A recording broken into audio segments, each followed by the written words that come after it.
Hello. Hi, Clee. That was quick. Figured I'd skip straight to the start here since you're here.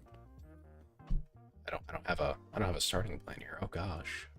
So this is a trading card game. Card Shop Simulator is what we'll be playing today.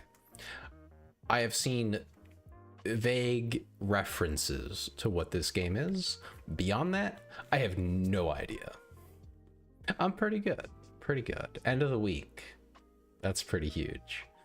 Had a very boring week as far as work goes. So looking forward to the weekend to get to actually do things. Fun things. I have some things in the work for the channel as well. I can't get into those just yet. They're top secret. But you know, some exciting things coming down the pipe. At least one for sure. The other one, we'll see. But no, things are good. How are you, Clee? And everybody else, if you feel like chiming in. Love to hear how everyone's doing. The opposite of my week. Very exciting or very bad. Just double check everything. Yes, top secret. Where there's some things in the works to improve things, but I can't mention exactly what they are. Ah, right, let me change this.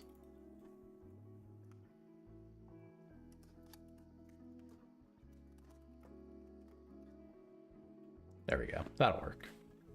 Card Shop Sim. That's more or less what it is. Yes, some things to celebrate the many followers I'm thankful to have on Blue Sky, as well as getting over 100 followers here in like record time, basically, at least for me. So I wanted to do something, so I'm reaching out in a few different directions, trying to get things ready for both this and future celebrations. I figure, you know, I should probably have stuff ready before we hit the number. This way, you know. Today was awful, but Addison Rae's new song is amazing. Oh, that's good. Oh, best you've ever heard? That's kind of crazy. And your favorite femboy, me? Oh no, it is streaming, so it's okay. All right, well, I hope your day gets better as time goes on, and that your weekend is just great. I did change the direction and font size for the chat as well, so hopefully you guys can read that a little more easily. I also have the luxury now of being able to be a little bit larger, literally, like more zoomed in, taking up more screen space, that sort of thing. By it coming in from the top rather than from the bottom. This way I'm not getting in the way of the newest message, if my head's in the way, like so.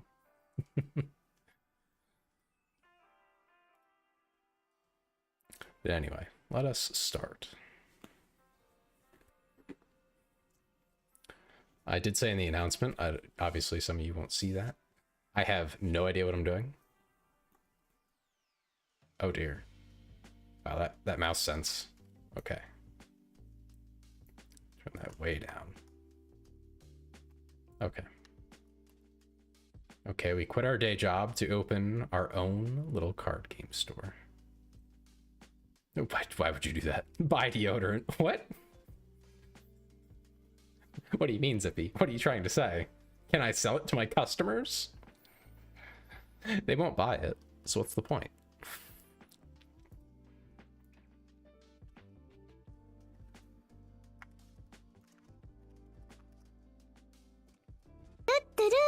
I'm very funny. Oh, thank you. Thank you for the follow. Welcome, welcome. You can also assault them with it, make them stop stinking. That's so funny. Yes, we are tabletops. Yeah. Okay, so we got to open our phone with tab here.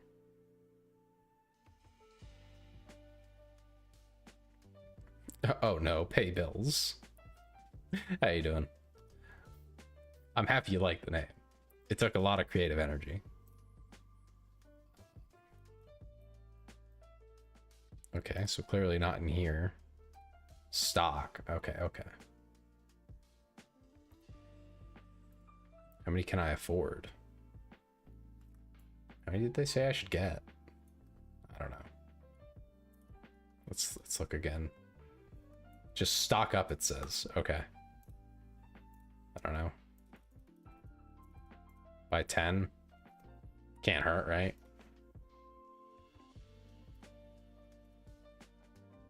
Did I see tax in there? Oh, delivery fee. I was gonna say. Dang.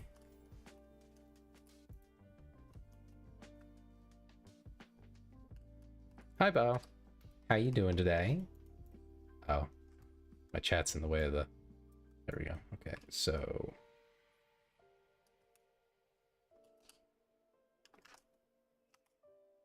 Do the meow. What do you mean, do the meow? Oh, hold on. I gotta start the other service, too. Sorry, I'm not accustomed to it. I'll give it to you, don't worry, you'll get it.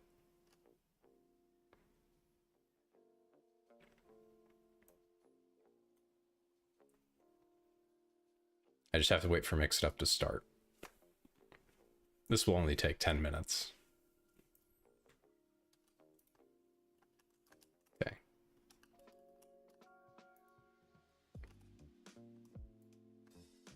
I know. I'm working on it. I promise. Okay. Now I have to remember which one was the cat boyification thing. It's not what I wanted. 3 ads. I'm sorry, Bo. Okay. Where is... Here it is. Okay. There we go. Bo's just gonna yap through the ads. Understandable. Okay, so... Okay, here we go. I'm figuring it out.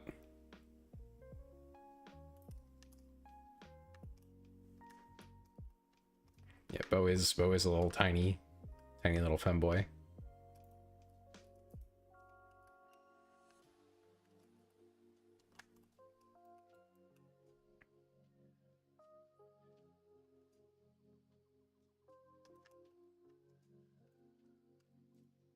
I can't open more than, or carry rather, more than one at a time. This is crazy.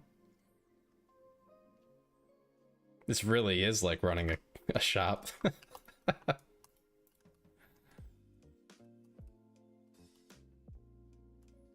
I believe that Bo is a coffee addict.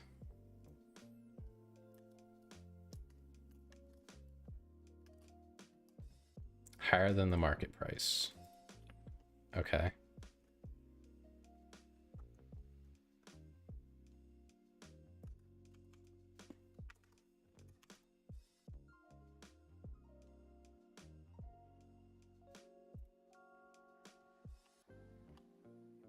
You're not a femboy? Yeah, it is top to bottom. I'm trying that out. We're gonna see if you guys like it. If everyone hates it, then... What's Racketeer? Huh?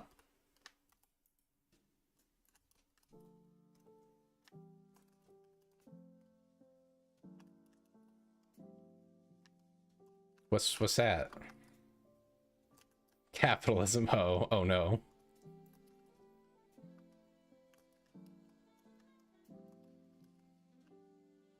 How would he know, Bo?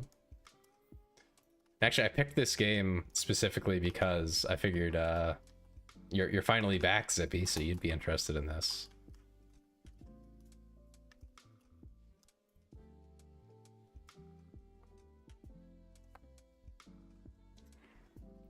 This is fine, he says. Change is one. Oh my god, I have to give change. Okay. Yep. Yeah.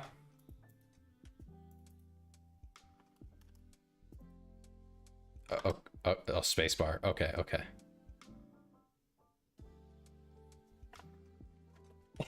I don't associate with you? Whoa.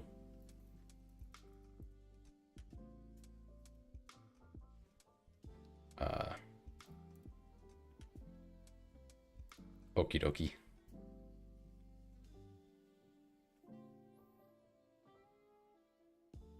It just evolves into cracking packs. Yeah, I figured.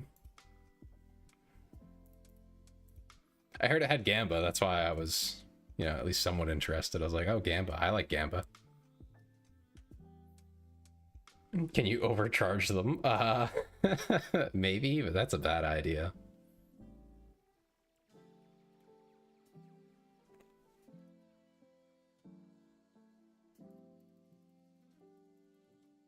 Oh yeah, you can do it fast now. Changes $5. 5 smackaroos. Give him the old change.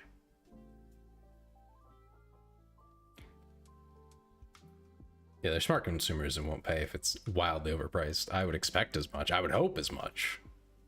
I mean, let me move my chat thing to where it usually is. There we go. That's a really big bag.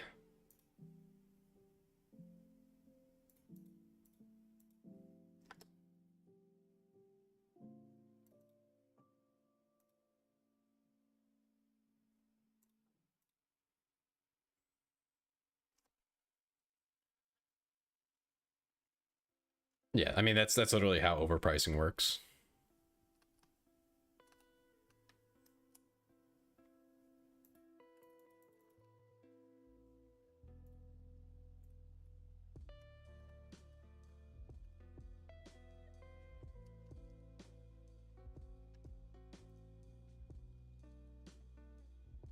Oh, we have a customer.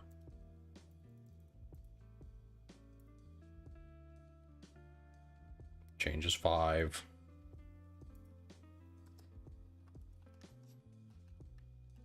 Okay, so you can just take a bunch of packs.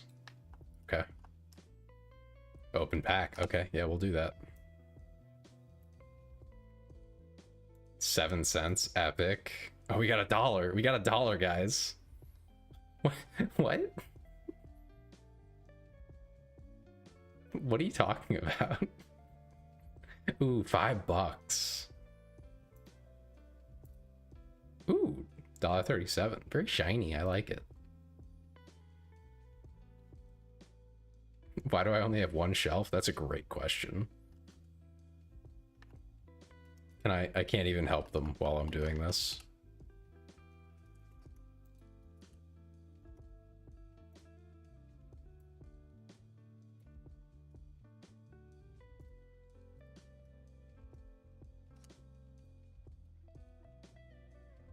Oh, that's way too fast. I can't even enjoy it. Holy moly.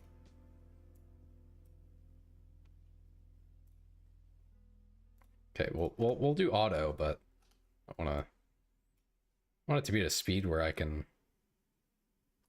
No. I can? Okay. Oh, okay. Put them back. Check out these customers.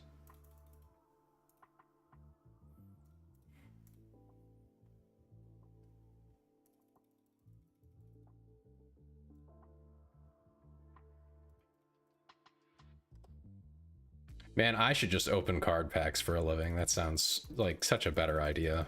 Surely that's profitable.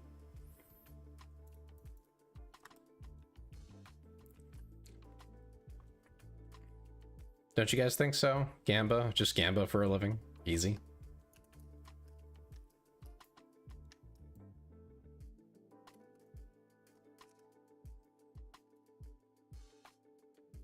Ooh, $10.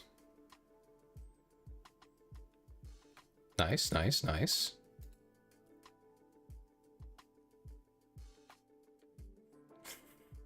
The biggest TG shop in the States is based out of Hawaii, and they won't hire you if you can't open and sort a box of Magic the Gathering to their standard. Oh my goodness. That's next level. You can go buy those, sir. Feel free, feel free.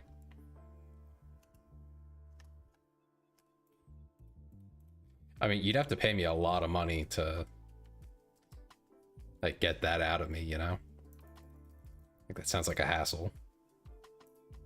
Oh.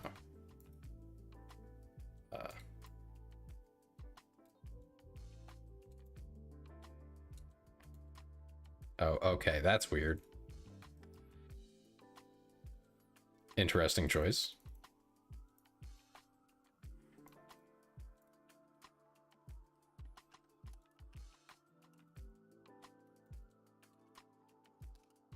Okay, opening more packs.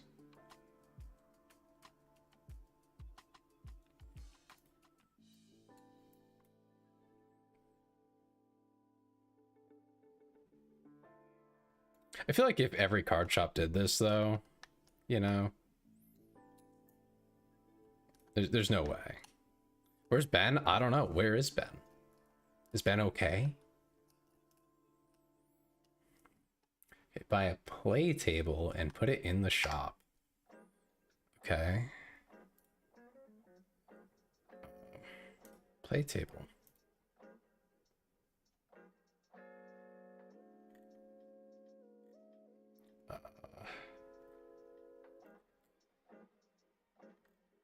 Auto sent. Oh, that's funny.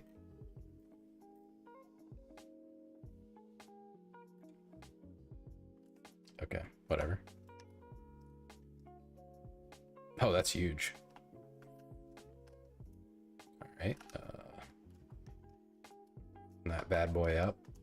All right, we'll stick them in the corner. Go into debt. Huh? I don't even think I'm allowed to do that.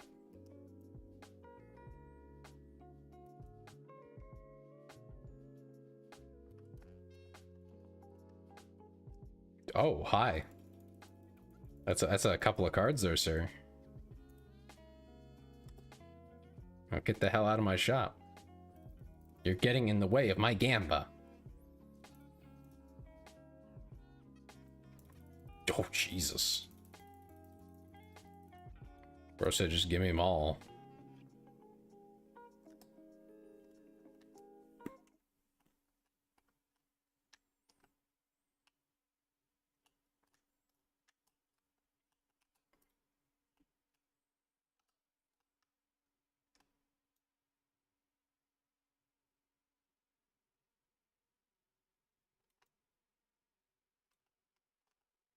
Oh, that's crazy. That they can just afford to take the gambling chance.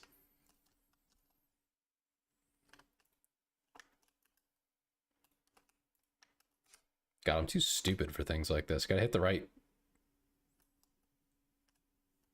Wonder if you can play with them. No? Can't play games with your customers. Gamble.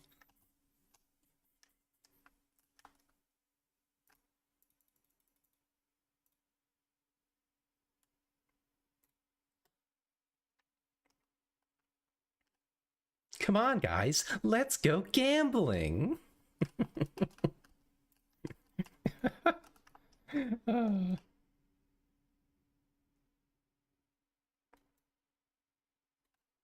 Actually being able to play in the future, that's kind of crazy.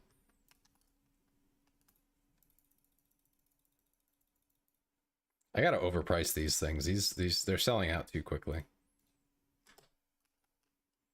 changing the price on you all. We're doing $4.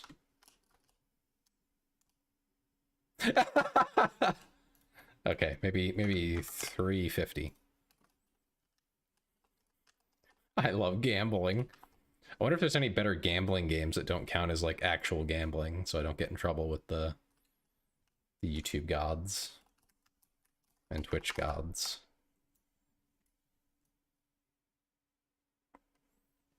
Oh, $64.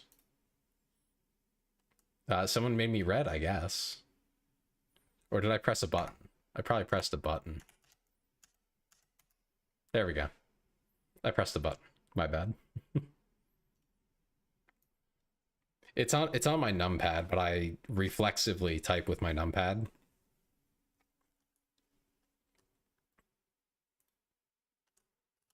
All right, hold on. Let me check out this Racketeer.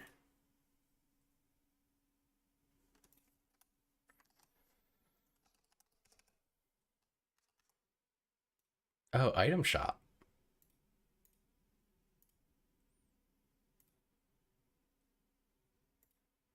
Capitalism.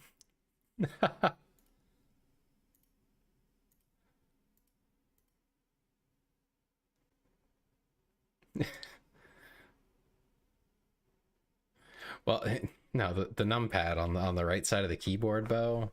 I use that to input numbers because it's faster. Some big old nerd. Oh no, I've heard of this game, Zippy, for sure. We'll play this after. Maybe tomorrow we'll play it. I can put time into it, like actual time. So I'm pretty sure that's one of the longer games out there.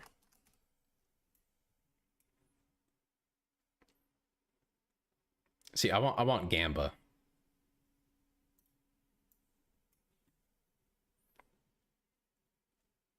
Tomorrow's sad. What's wrong, Bo?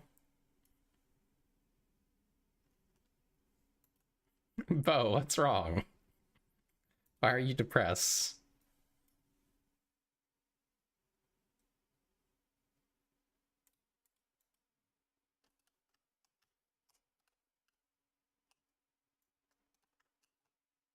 Is he okay?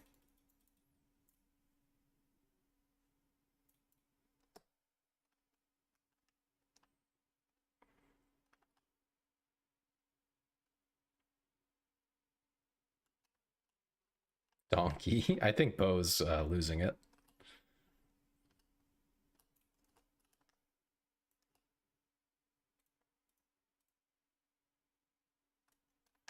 Yeah, his dungeon crawling portion.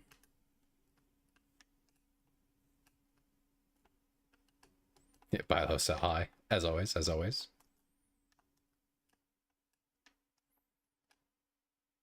I mean, can I just stay open forever? Or like... I don't think so. I'm sure I get blocked at like, yeah, at the end of the road.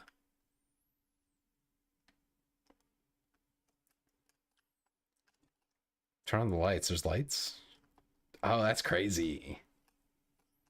Look at these nerds.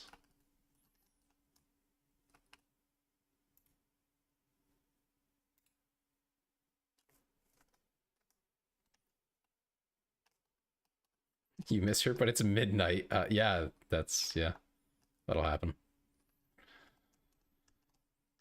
Just be happy you have someone, Bo. That's all.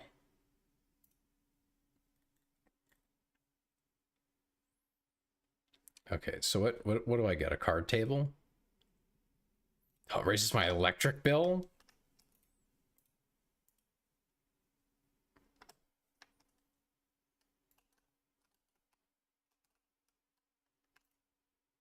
Open box. Here we go, here we go.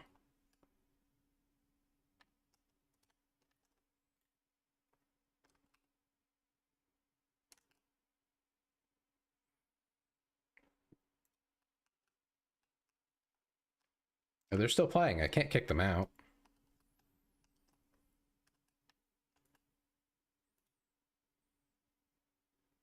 Okay, it orders by value. Fantastic.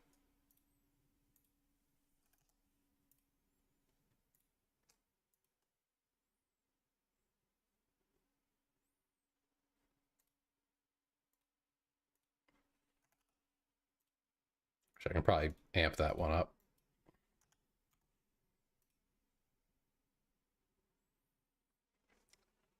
But no, she's in Portugal. Oh, yeah, that's a distance from you, huh?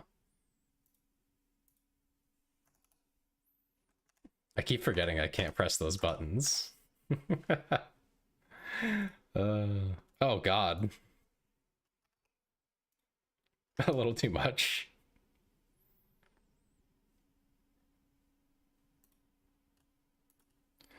Let's see, $6, fine.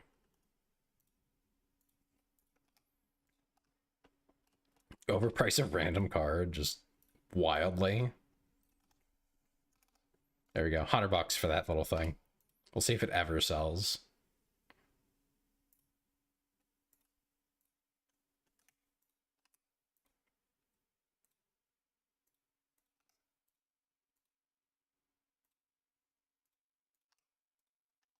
Okay.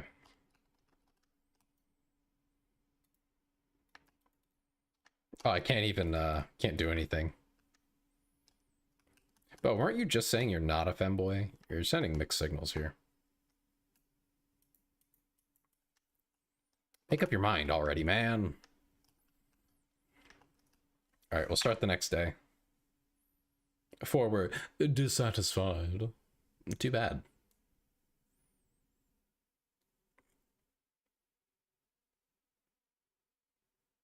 Okay.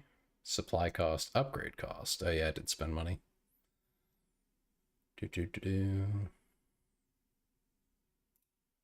Okay. Oh, you don't want to be a femboy? Yeah, I mean, I'm there with you, brother. People keep telling me I'm a femboy. I've just given up arguing over it. Like, I guess I am. That's just how it is. So be it. Oh, bless you, little puppy.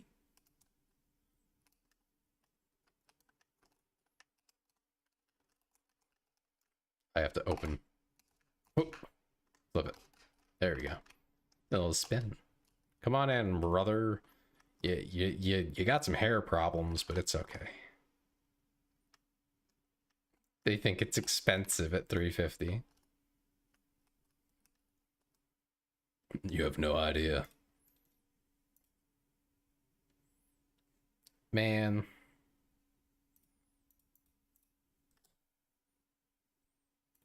One pack. Okay. He wants $16.50 back.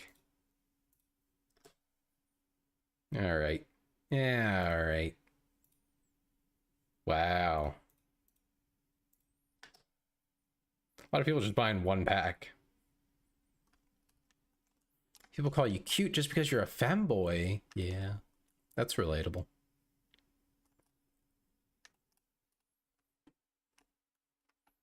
Now I have people flirting with me in DMs and in comments, and I just don't know how to deal with that.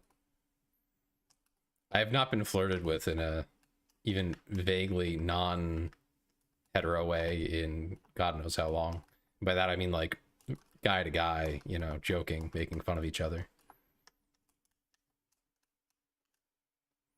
People think you're gay. Oh no.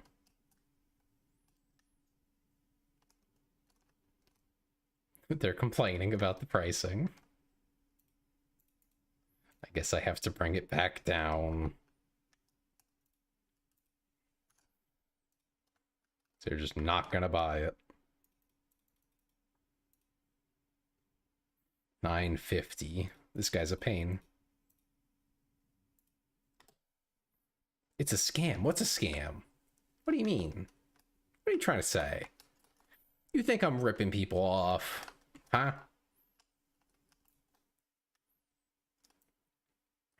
How is it to be flirted with by men while you actively don't like men? It's fine. I mean, I just don't reciprocate too much, you know, like I'll say something back jokingly, but I make sure to tailor that so they don't get their hopes up. It is quite flattering, yeah. Exactly. Exactly that. It's not a bad thing per se.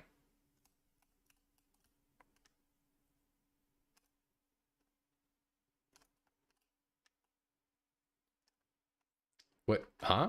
What are you trying to say, Zippy?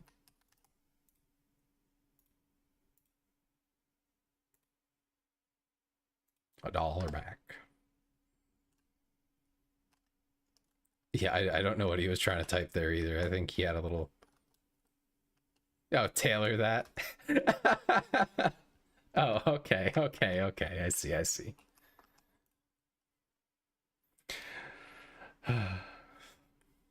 I haven't heard a joke like that in a while. So...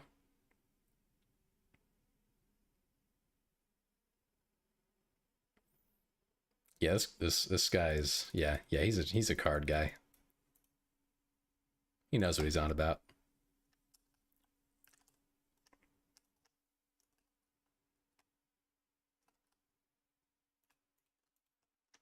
Do I want to hear a joke? Maybe. Depends. Is it funny? I only like funny jokes.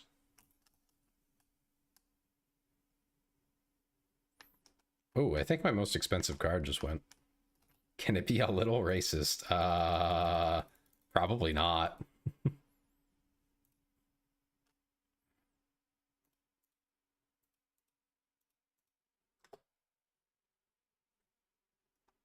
That was a pretty good sale we just got.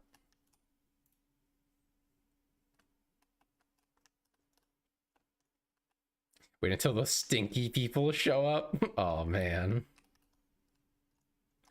Okay, so in the town I grew up in, I think I've told you a little bit about this, Zippy. He's on the cardboard crack. Yeah. Need the crack. The cardboard crack. Gonna get my fix. Which reminds me, I should be opening decks here, huh? Addison Rae's fans are called racists. Oh my goodness.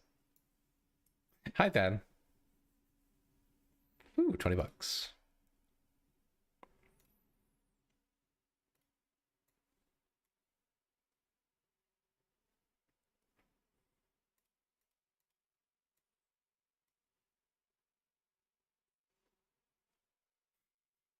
You would say something like that, Ben. What are you talking? I don't know. What's Ben talking about? What's Bo talking about? I don't know.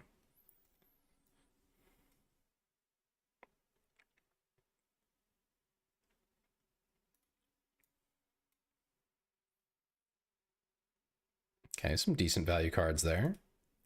Bad, not bad. Ooh, $60.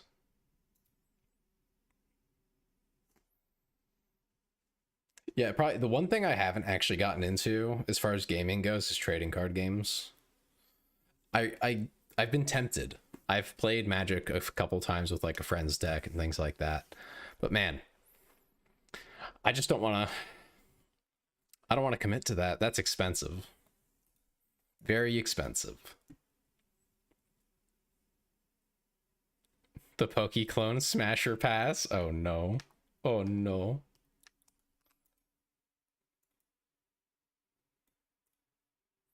Which Pokeclone? Are you talking about Pal World or what?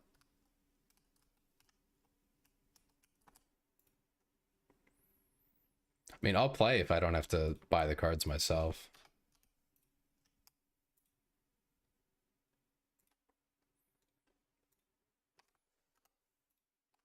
It's just like affording cards, you know? Oof. Wait,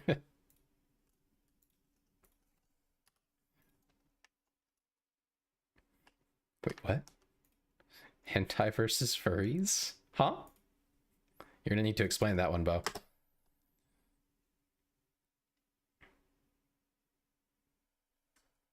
Are you saying yes to both of them, Ben? Is that... Okay. Okay. I mean, really, I just like the gambling aspect of it. I don't really care about the cards or the games. I just want to do that. Keep going until you run out of fictional things you could possibly smash. Okay. I am going to do a tier list at some point of all the people I'm subscribed to, and we can use that as an entry point to like go into tier lists and smash or pass and things like that. I just have to put in the effort to set that one up. If you guys want me to do that sooner, I can. I think it'd be really funny to just nerd out about all the people I follow on YouTube, because it's a lot of different things. Some I don't even actually like, which I think is kind of crazy, kind of wild.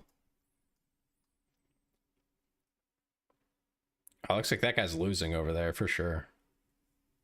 Getting beaten, abused even. Oh, but yeah, I was gonna say, I had a card shop in my town. I told Zippy about this, I think, at one point. And the jokes about, like, smelly gamers, actually true. I'm sorry to say. Tier list my subscribers, I don't have enough of them. Plague of Gripes, select your partner? No, what, huh? No, never. I don't know what you're talking about. But yeah, we had a card shop. It was more of like a cards, comics, you know, the whole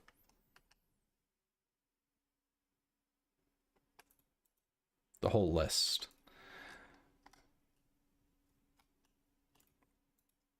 But yeah, guys would come in and they would just reek.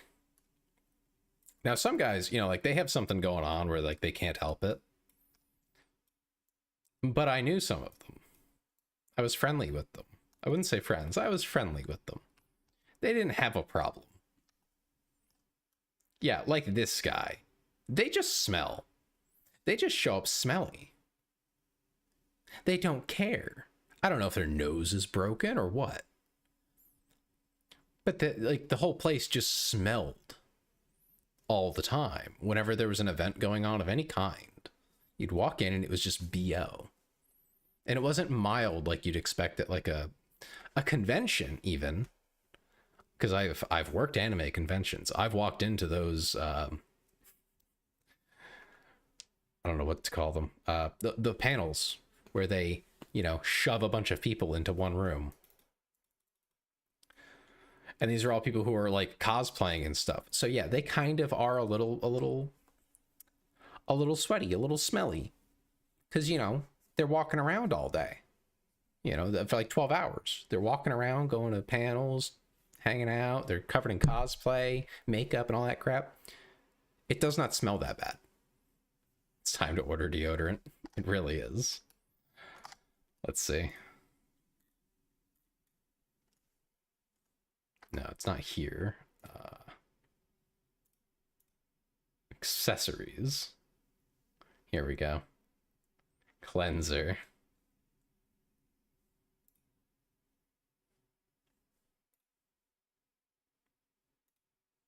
Okay, we'll buy a thing. Okay, we gotta attend to our customers. Looks like they're piling up.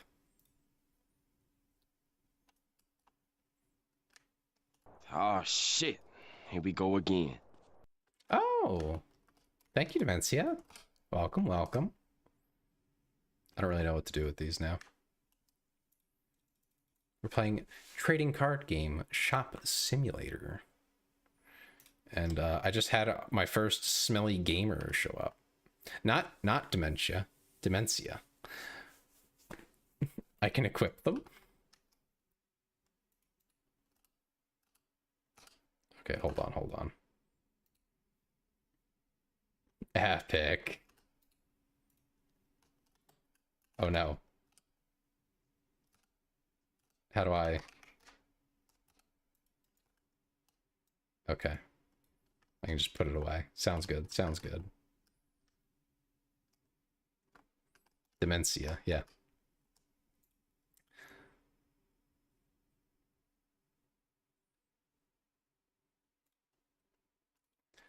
Let's see, 6 buckaroos.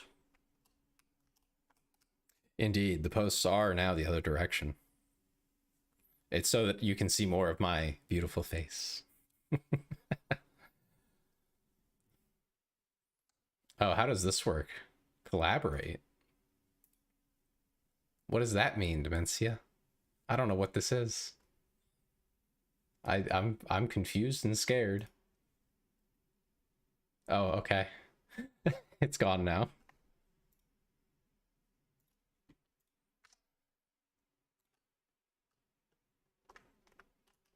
I don't know, something came up about collaborating. I was very confused. Oh dear, I'm hearing badoops. Oh, I've been catboyed.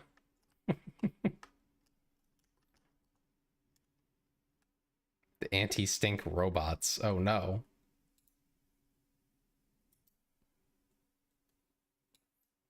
Meow. Does that make you happy, Bo? If I meow? Or are you expecting it? Yeah. Or something like that?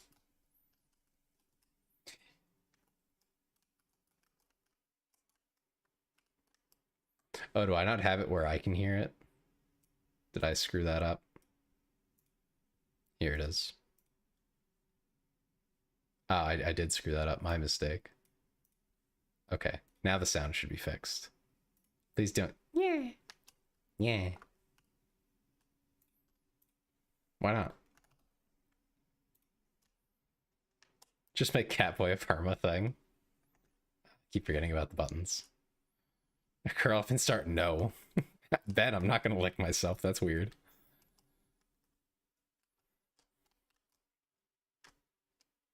Maybe anything else I need to do. I think I can do stuff like this between days.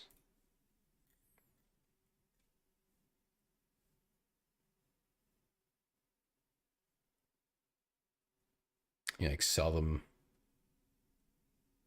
Will we ever get a hot tub stream? I don't know how that would work. I'd have to get a I'd have to get a swimsuit. Where would I get a swimsuit? I mean, I don't know. Am I waterproof? Am I even waterproof? I don't know. I guess we could find out. But where would I get a hot tub? Ben is always wild, and that's true. That's true. He's kind of crazy. But that's why we like him. That's what he's here for.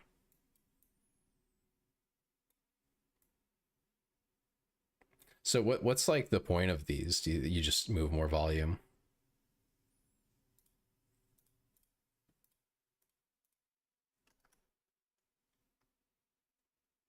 And edit clip. Oh no.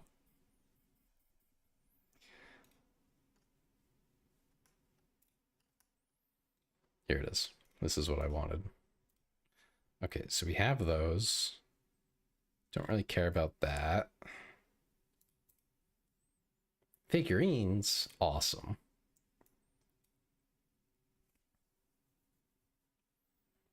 I mean, swimming trunks and a white t-shirt, is that not a swimsuit for a guy basically? Or no shirt. I mean, that's an option. What's the point? Okay, we'll go with this one and like buy 2 of them and see how it goes. Okay, so those will show up tomorrow, I guess. Pay bills. Oh, okay, that's not bad. Just make sure we cover it. I gotta get licenses, yeah. So this game is Trading Card Game Card Shop Simulator. We run a card shop. Apparently the main thing is to just open card packs.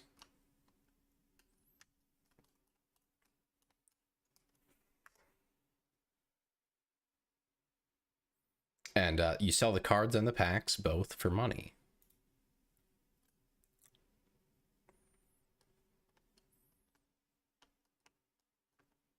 Like right here, I have a ton of cards laid out. That's the big money maker. There's cards here. I did. I thought I ordered those. Did I not order them all the way? Am I stupid? Very likely. Yep. There we go.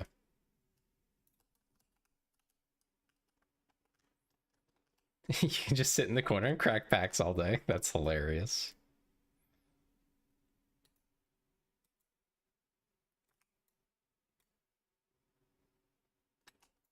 All right, thank you, Klee. I always need a good reminder to inform you all that you should remember to like, subscribe, follow, share, or you will never, ever again explode while pegging. The best investment is the opening of level 1 packs whenever you have excess cash. Ah. It just takes the longest, I'm sure.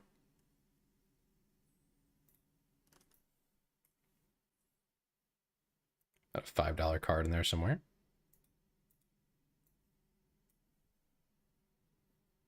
An actual Pika girl delivers to you by hand. That's crazy. I'm not sure I believe that, Ben. I don't think there's a Pika girl delivering them.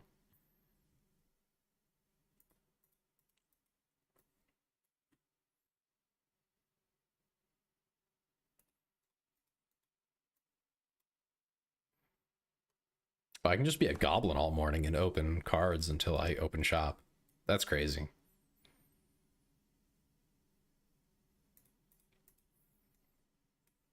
But yeah, I had quite a few friends who worked or regularly went to said card shop. And the amount of drama that came out of a place full of guys who could not get dates is obscene. You know, in high school, you think of drama with other dudes, it's usually over women. The Game Freak booth choose, huh? Anyway, yeah, if any of them got a girlfriend, that was not the issue. It was always everything else. There was always something to complain about everybody. Although somehow they could not solve the body odor problem. I don't get it. It's a very odd experience from my point of view. As someone who like wasn't a regular, I just kind of like visited, you could say. You know, I would have friends drag me and I'd be like, oh, fine, I'll go. Like a booth bunny, but yellow and with tasers. Oh no.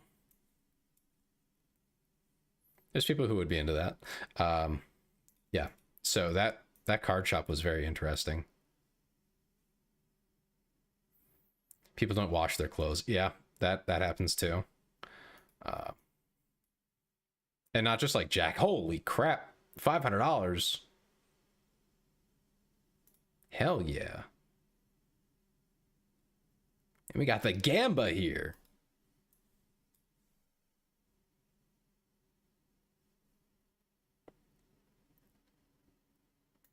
Men who stink are either ugliest or hot. That's just probably determined by whether or not they are hot, and then whether you want to decide that their BO is attractive. Okay,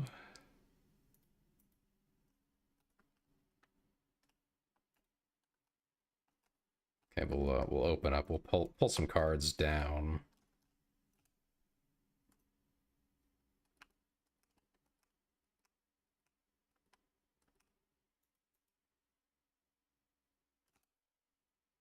Okay, I want to put that stupidly expensive card in. Heck yeah. Give that a $600 price tag. I don't care if people don't like it. See, that's what we're here for. That's the Gamba. That's the rush.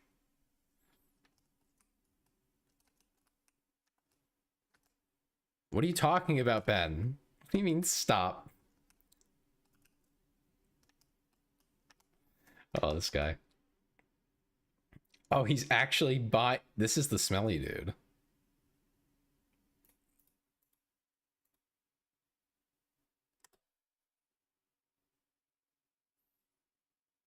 I can sell cards for 0. That's hilarious. Thanks for letting me know.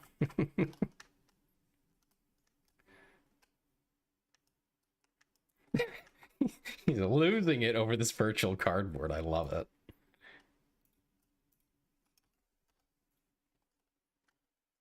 Thankfully, if I check my surroundings and there's no one around, I think I can get away with it if I'm quick.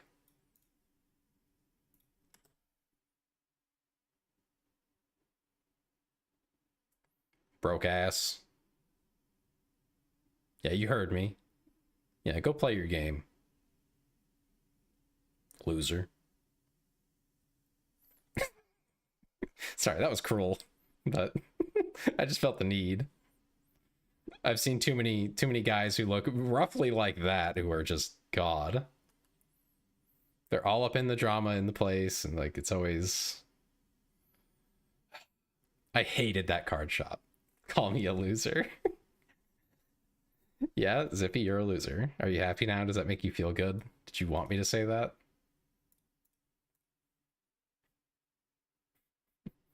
Broke ass. Listen. He likes it. Oh no.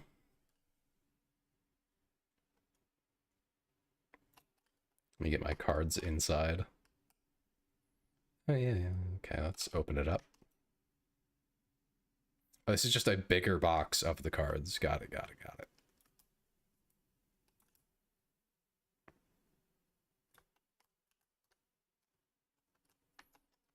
You saw Fox lose her $500 foil Firefox. She cried. A fox. I don't even know who you're referring to at that point. Broke ass loser. There's literally dudes who pay girls to insult them and take their money. That's true. That's true. I can do that one. That's easy. If anyone needs someone to just insult them, I am all there. I don't even care if you make noises while I insult you. It'll just be funny to me.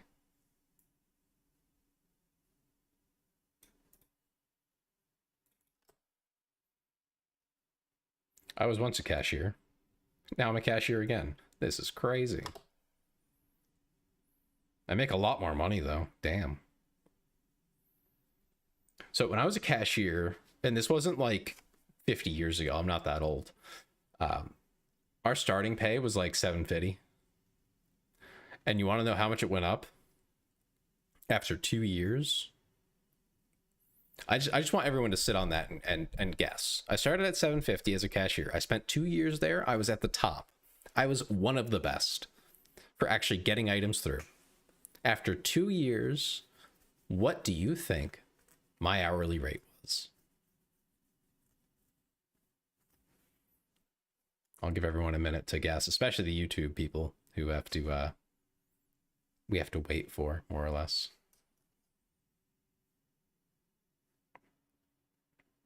All right, we're getting some interesting numbers here.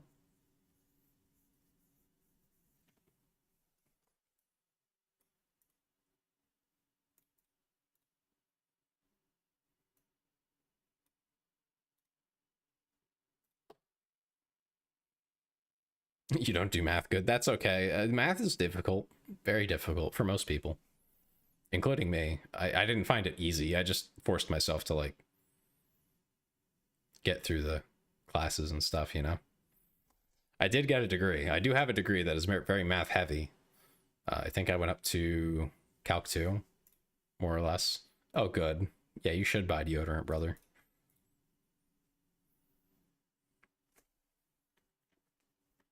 Yeah, I can say from being there as well, like most of these guys, the reason they were single was largely because of their hygiene. And it's not like the bar is that high. It's not like you don't even have to shower every day to get away with it, right? For most guys. Would you wear Catboy leather boots? No, I don't think I would, Ben. I cannot commit crimes against people I identify with.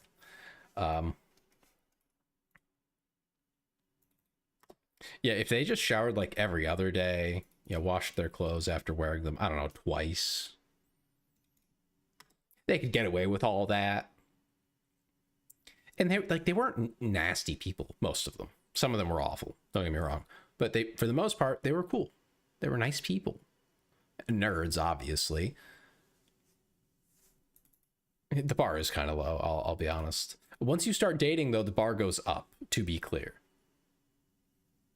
Just for those who have not dated as a straight person, the guy starts out low, and then the woman just slowly eggs him on to do better, to be better, works on him.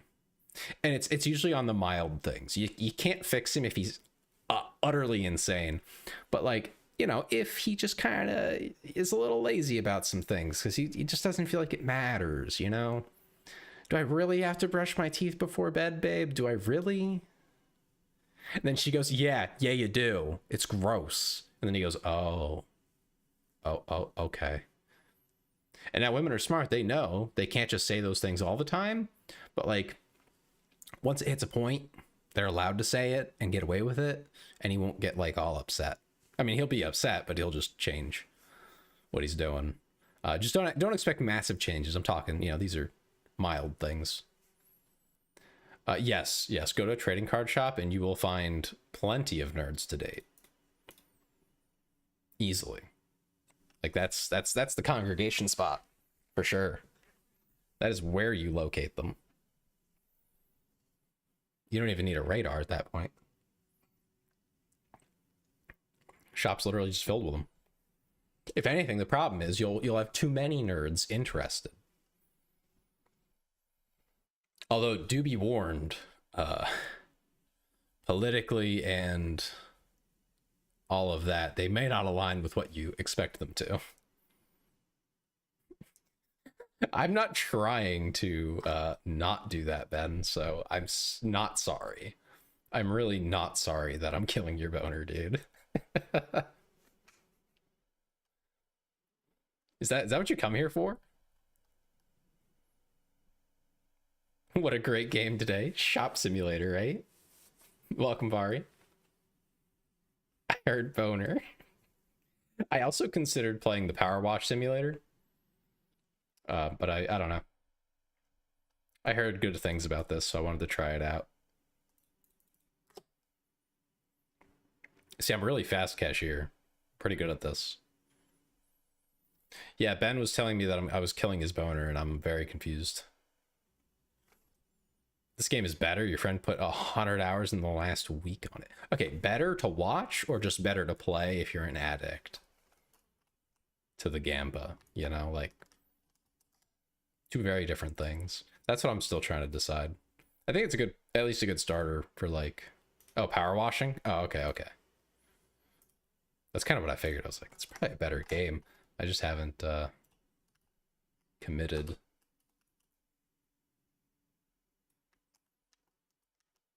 Yeah, it is crazy. I got a rare card earlier. It was very hype.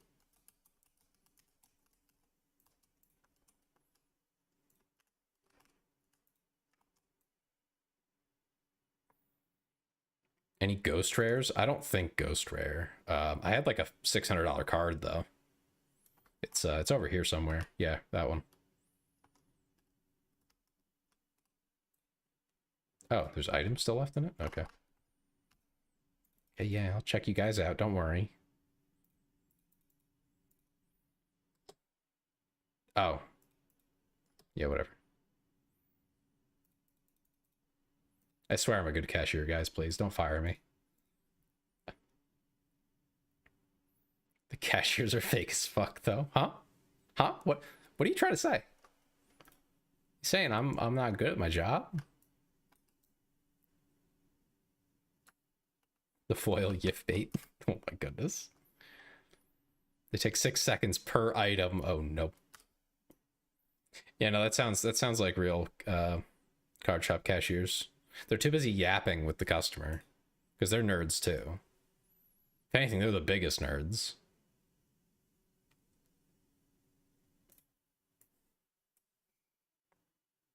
Ooh, $60 card.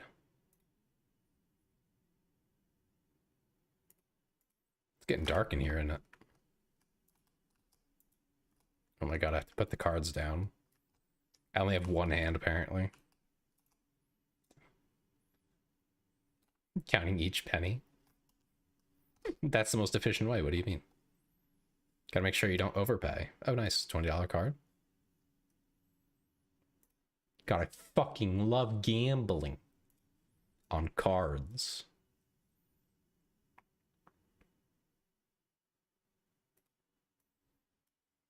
Oh, I have a customer. Man. It's okay. We can gamba in the morning.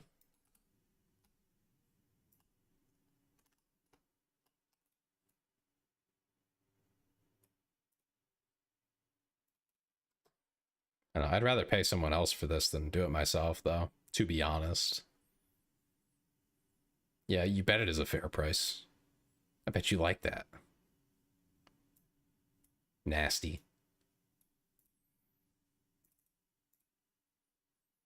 You think there's a market for that?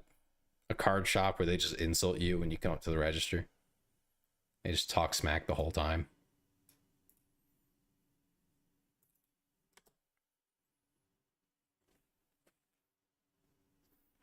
How would you guys like that? The first guy sucks. Sounds about right.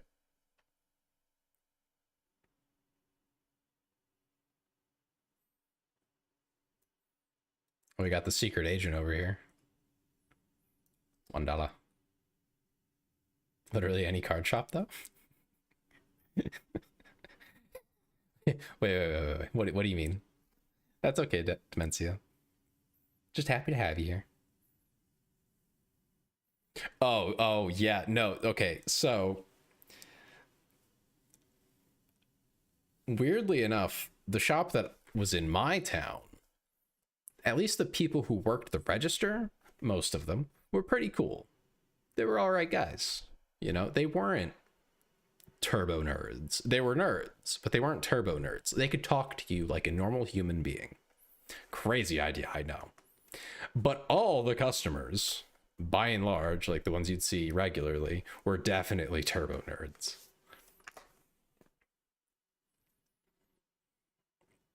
Some of them had severe mental illness as well, like uncared for, and it was really concerning, to say the least.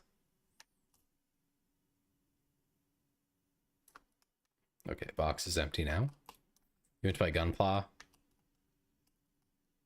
Know the name of every mobile suit in use.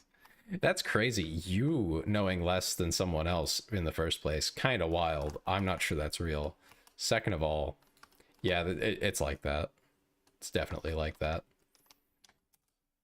in a lot of places. I find the more senior they are in shops like that, or like owners, are usually pretty cool. It's just the people that like are willing to work the register.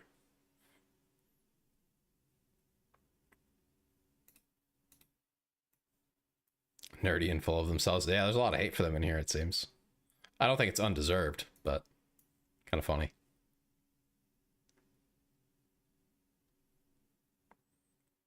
I like the designs for these, though. They're pretty cool.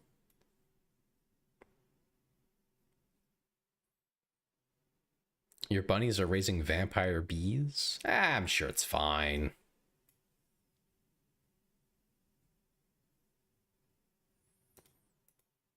Oh, come on. Haven't seen anything big in a while. Let's go. Nothing. Despair.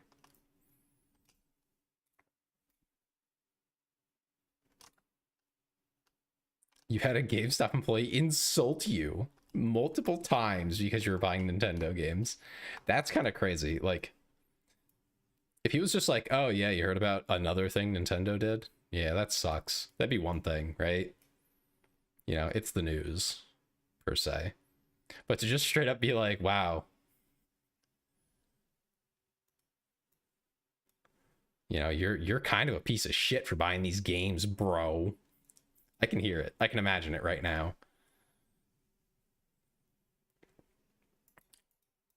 Or they just talk mad shit for no reason. Ooh, $12. It was 10 years ago. What? I'm just confused. Why would he talk smack 10 years ago over Nintendo? Like, more recently, they've been pretty scummy, so like I could get just commenting on it.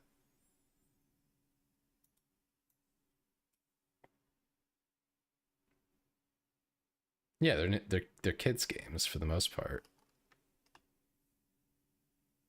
Yeah, I'm just puzzled. I don't know why that is. Why did that happen to you?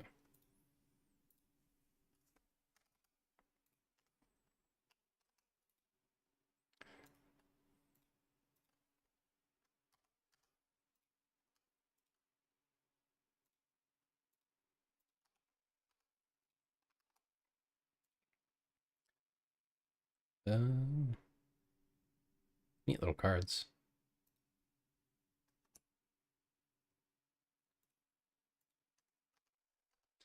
So let's see. You said you're like brother, like in your mid 30s, fighting with a 20-year-old who's an adult making their own adult decisions, buying Nintendo games to play with friends. Yeah, no, I feel you. Even just getting heated talking about something, I get you on that, man. It's so these last few days at work, I'm gonna spill a little bit of tea. I won't get too into it because it's technical stuff. I don't want to bore you guys beyond what's already, you know, boring you guys here with this game. We'll open cards while I tell it. So for the last like 3 days, I've been working on this issue at work, which just to suffice to say is very simple. The problem is very basic. Just one line that doesn't break anything. It just marks something as being done when it's done. Was missing from a class in the code. For those who have no idea what that means, it's a simple, quick fix. You asked to buy Mario Kart, and he like rubs his hands on his face and goes, "Ugh, why?" I know exactly the kind of guy you're talking about, though. They're just extra about everything they don't like, and then you like, okay, this is the same kind of guy though, Zippy. You should know this to make you feel better, right? There is probably like a 95% chance he has a very thorough collection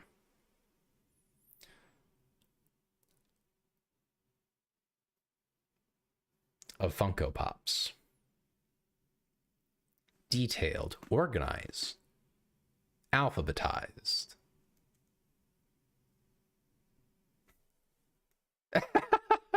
Vito. I'm not, I promise you. I can say things that are funny, but aren't true to myself. That does happen. That's called humor. I did it again the other day just to be funny. But yeah, no, 100% chance he owns Funko Pops, and a lot of them. Guaranteed. And he's going to give you crap about a Nintendo game. Because that's the thing that Reddit says bad right now. He's a loser, Zippy. That's what I'm getting at. You're a lot cooler than him, I guarantee you. But yeah, so this guy at work is let's call him a manager. He's a step above me, suffice to say. So I ask him, like, you know, I was having a weird issue due to a how do I explain this in a clear way? In the environment we like work in, the software environment there, it's a little bit different from the rest of them. So sometimes things are a little funky. And I was having an issue related to that. And I tried to ask him a question about that, because he was like listed as the manager on this thing I was working on. And he very quickly starts going into all these other things, like basically unrelated.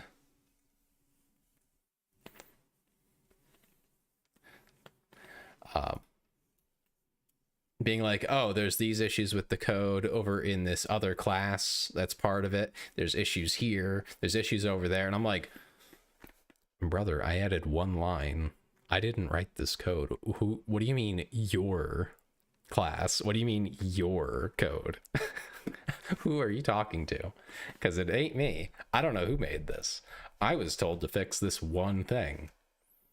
And we've been told repeatedly not to like try to fix everything that we see when we open something up, not to try to be a perfectionist, you know?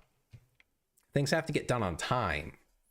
You know, this issue I'm working on, it impacts people. It matters. These other things, it works without them. We can do them, yes, absolutely. I'll look at it later. That's fine. We'll note it down. We do have downtimes sometimes, and we can go back to things like that.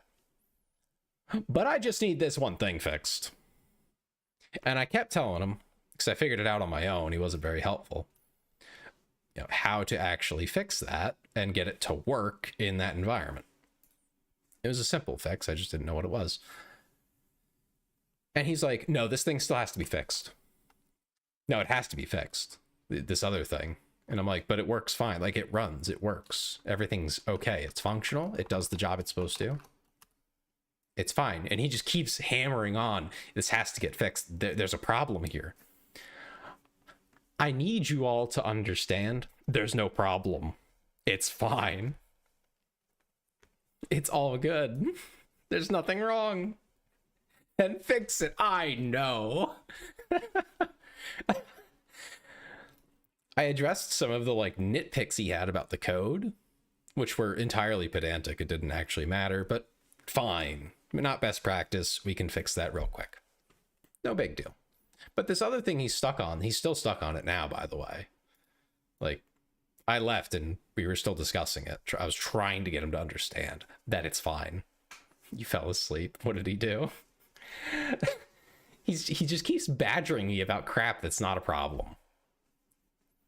But I got so frustrated yesterday. I think for the first time, I let out a cuss word. I dropped an F-bomb in my little cubicle. My coworker comes over. He's like, "You good, bro?" It's like, no, I'm not okay. I'm so frustrated.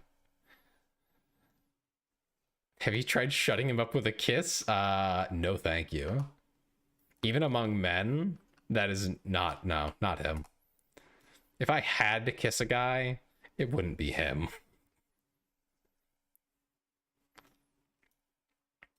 I haven't considered that question, but I just know it wouldn't be him. He upset me far too much. It'd be you, Vari. No comment. I'm not gonna comment on who it would be.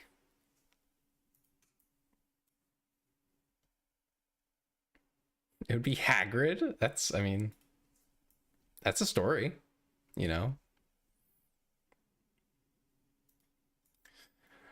But yeah, I was just very, very upset with this guy being a pain.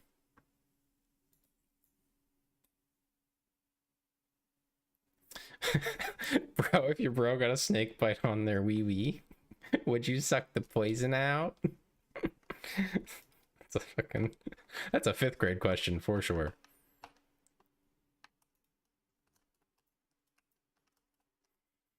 No, Ben. No, they can't be. Not with the boys, anyway. I'm just sitting in the corner of my shop opening packs. I didn't answer the question. I don't think that's how that works. I think that's my answer. I don't think that works. I would rush you to the hospital because I actually want you to be okay. Spending time sitting there, giving the old... Yeah, that's not... No, I don't think that's going to work. I don't think that's going to save your life, so I'm bringing you to the hospital where they can give you an anti-venom.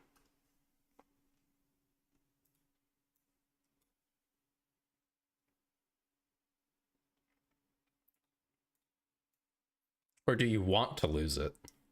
Ooh. Little cute little pink thing. If I can't trust you to do that much, then do I trust you at all? Oh my goodness. Okay, let's say hypothetically that would actually save you, right? Let's say hypothetically that would save my friend's life. Yeah, I guess I would. If that was the most reasonable option to save their life, then I guess I have to. That being said, I would not enjoy it. I mean, listen, it's not gay if it's not sexual, okay?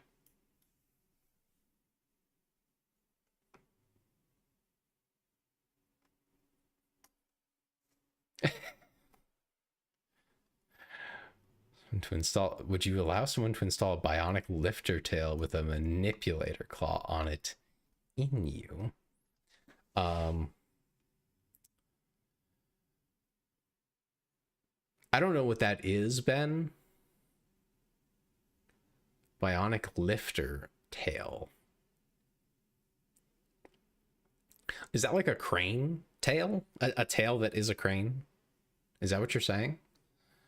I mean, sure. As long as it's safe to install.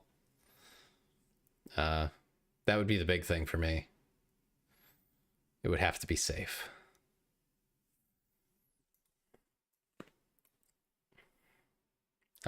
Provided it is, yeah, sure. I'll take a little crane game claw on a tail. That sounds funny.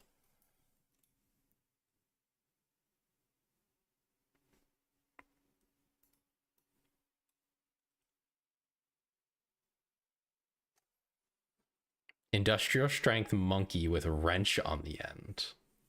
I mean, yeah. Why? Who would say no to that? Who doesn't want augmentation? Well, actually, I know there's quite a few people who don't want augmentation.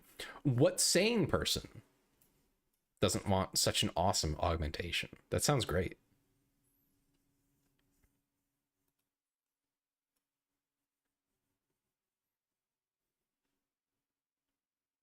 Just think of all the extra things you can do. That's basically like having another arm. Natty only. You say that. Right up until it's, offering immortality or something. You should advertise that. Yes. A shipload of tails crashed nearby. Yeah. All right, well, I don't know what to tell you, Vari. Realistically, most people probably wouldn't want stuff like that, but like, I think that shit's pretty cool. I think they just got the first artificial heart approved over in Europe or something. Or I saw a headline about it anyway. Who knows if it's true? But I know they've been working on that for a while. Which, that's the more interesting augments. What limbs would you allow us to replace? Replace with what is the question, right? And like, what are the features? I can take having an extra extremity that doesn't have like sensation, like detailed sensation or anything like that. But if you're gonna replace like a leg or an arm, it's got to be just as good or better, preferably significantly better.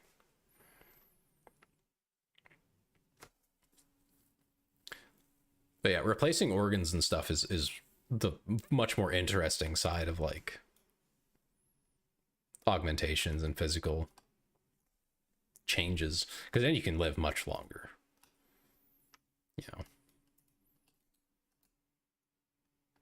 If I can get to 70 and then have a heart replacement because your heart's ready to give out in the next 5 years, why not? Among other things at that point.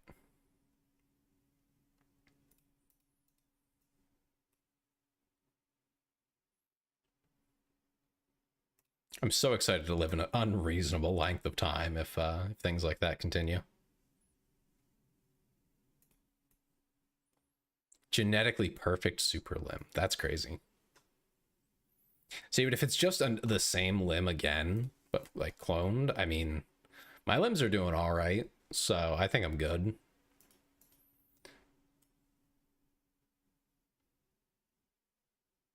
Like, to make a Kenshi reference, you'd have to give me like the top end augments from Kenshi as a augment to replace a limb. Stuff like that just like stupidly buffs you.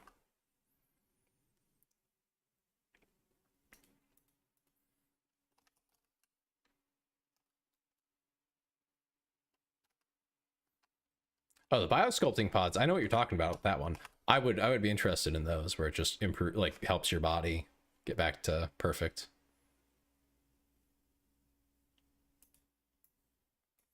Clay's still here. I responded to you earlier, Fovito. I don't know what you're talking about. Maybe you missed that one, but...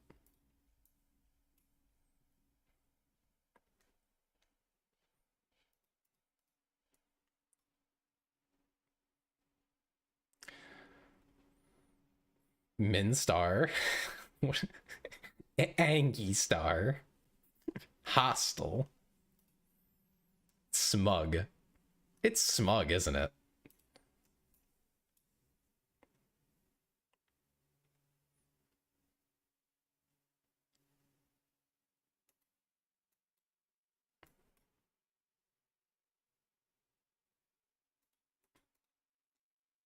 This is a great card opening simulator, guys. I'm really enjoying it.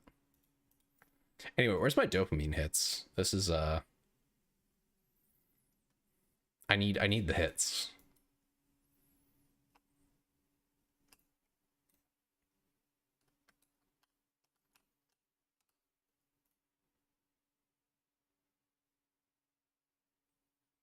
Now I know Ben's just actually just referencing RimWorld directly.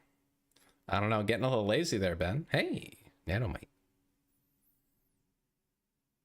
I don't know what those stats mean, but... Got a little shiny there at the start. Cool, cool.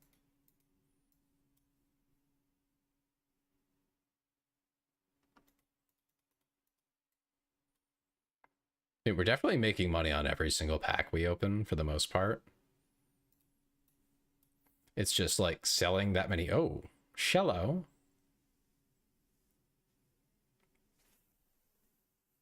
An eternity of life sounds like a horror. Yeah, I don't agree with that, unfortunately. And I don't agree with the idea of like an eternity either. Like I wouldn't want to literally live forever, but to live for like a few thousand years doesn't sound so bad. You know, so long as you have an out, right?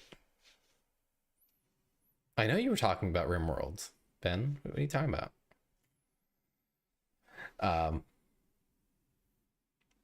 Yeah, I would definitely not want it to end like super early, you know. You have no mouth and you must scream. What are you talking about? What did I do? Is it the shallow pun? Did that do it for you? Or did something else happen? Or are you just remembering that experience more?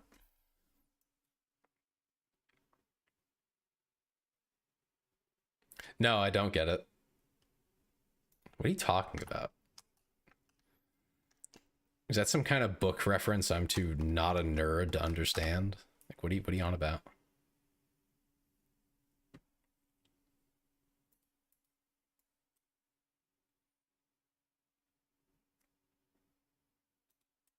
I mean, yeah, it doesn't mean I read it. Yeah, why don't you know the reference from this book? There's many books, did you know?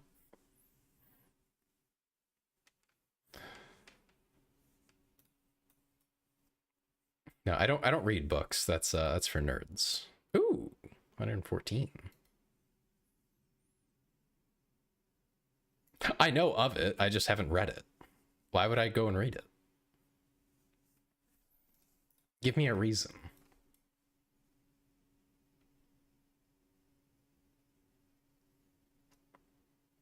I know the premise. Yeah, I get the idea. You're just quoting it specifically, which I wouldn't get. I also, even if I had read it, I want to be very clear. I'm too fucking stupid to remember it. So you could quote it to me all day. I probably wouldn't remember it, even if I read the book. So, yeah, everything's a work of art, Vari. I'm not reading every book just because it's one of the better ones. No, I get the fucking... Yes, I know the... Then what are you talking about? I know the fucking book is.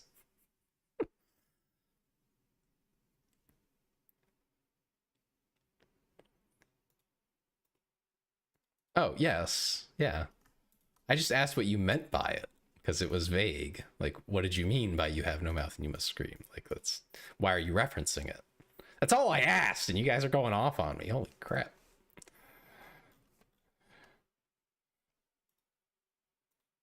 Yeah, I mean, that's the literal eternity is the premise of that, yes. I am aware.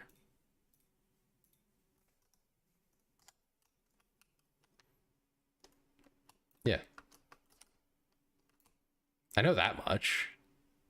I was just asking why you had mentioned it. That was all.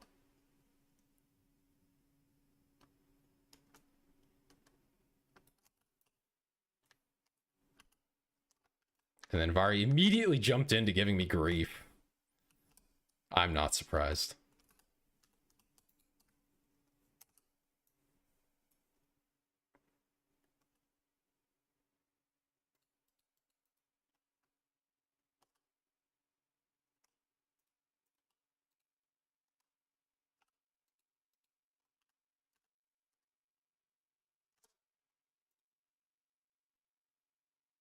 Yes, I have read books, to be clear. It's not like I've never read a book in my life. It's just been a while. Not since college. And the books I got to read in college were dog water. Honestly.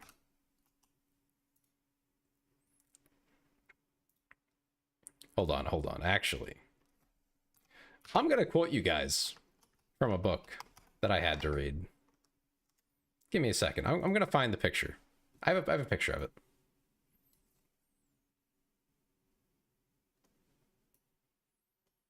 Being able to gestate biomechanical organisms to help you. We're going to force you to do it for us at least once. Excuse me. Okay, hold on. I gotta find this. It's very important that I quote this book back to you.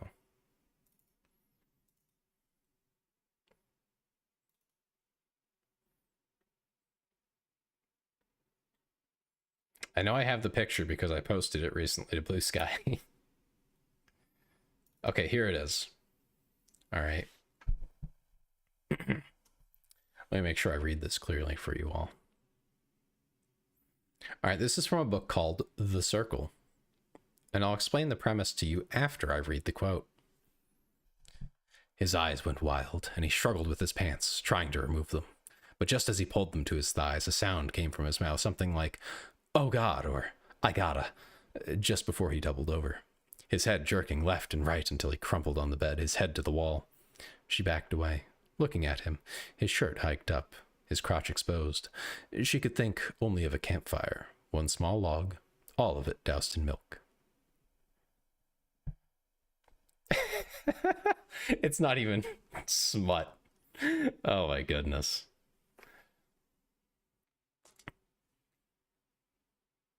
So, that was from The Circle.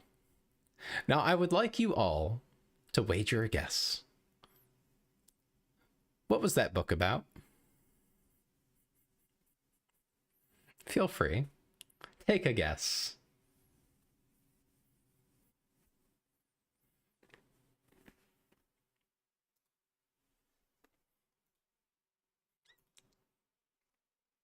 Sci-fi alien shit? That's probably not a bad guess.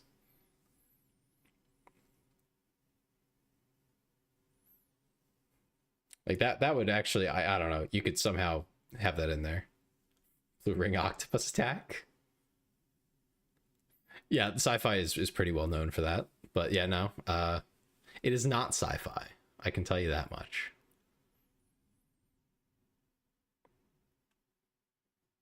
And it is fiction. This was unnecessary. They didn't have to do this. So, The Circle is a book aimed at the ethics of software development. And it has scenes, more than one, like that. More than one. I just want to make that very clear. It's not incest, no. It's just unnecessary smut, just shoved into the book. And to be clear, that scene was about a guy experiencing PE. Yeah, so it's dog water. It's an awful book, but I had to read it, the whole book, for college. That's what they make us read in college for a computer science course, because, you know, it's supposed to be about ethics and computer science. The entire plot centers on this woman who works for this social media company. And it's more than a social media company. It's basically a monopoly on all media, online media of all sorts. No, it's not incest, Clee. I read a section from The Circle, which was just as close as you can get to the line of being smut without being explicit smut. And that's what I had to read in college in a book that's about ethics in computer science, because, you know, we gotta have the scene where the guy has premature liftoff in the book about ethics in computer science. Very important part of that fiction book. I wish we had read that, Vari.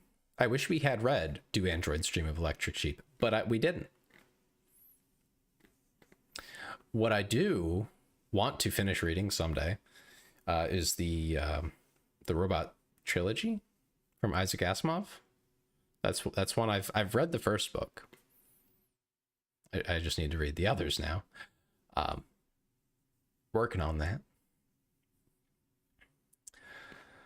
But yeah, we had to read that. And okay, so the perspective was this woman who worked for the company. And the thing is, she was not a tech employee by any stretch.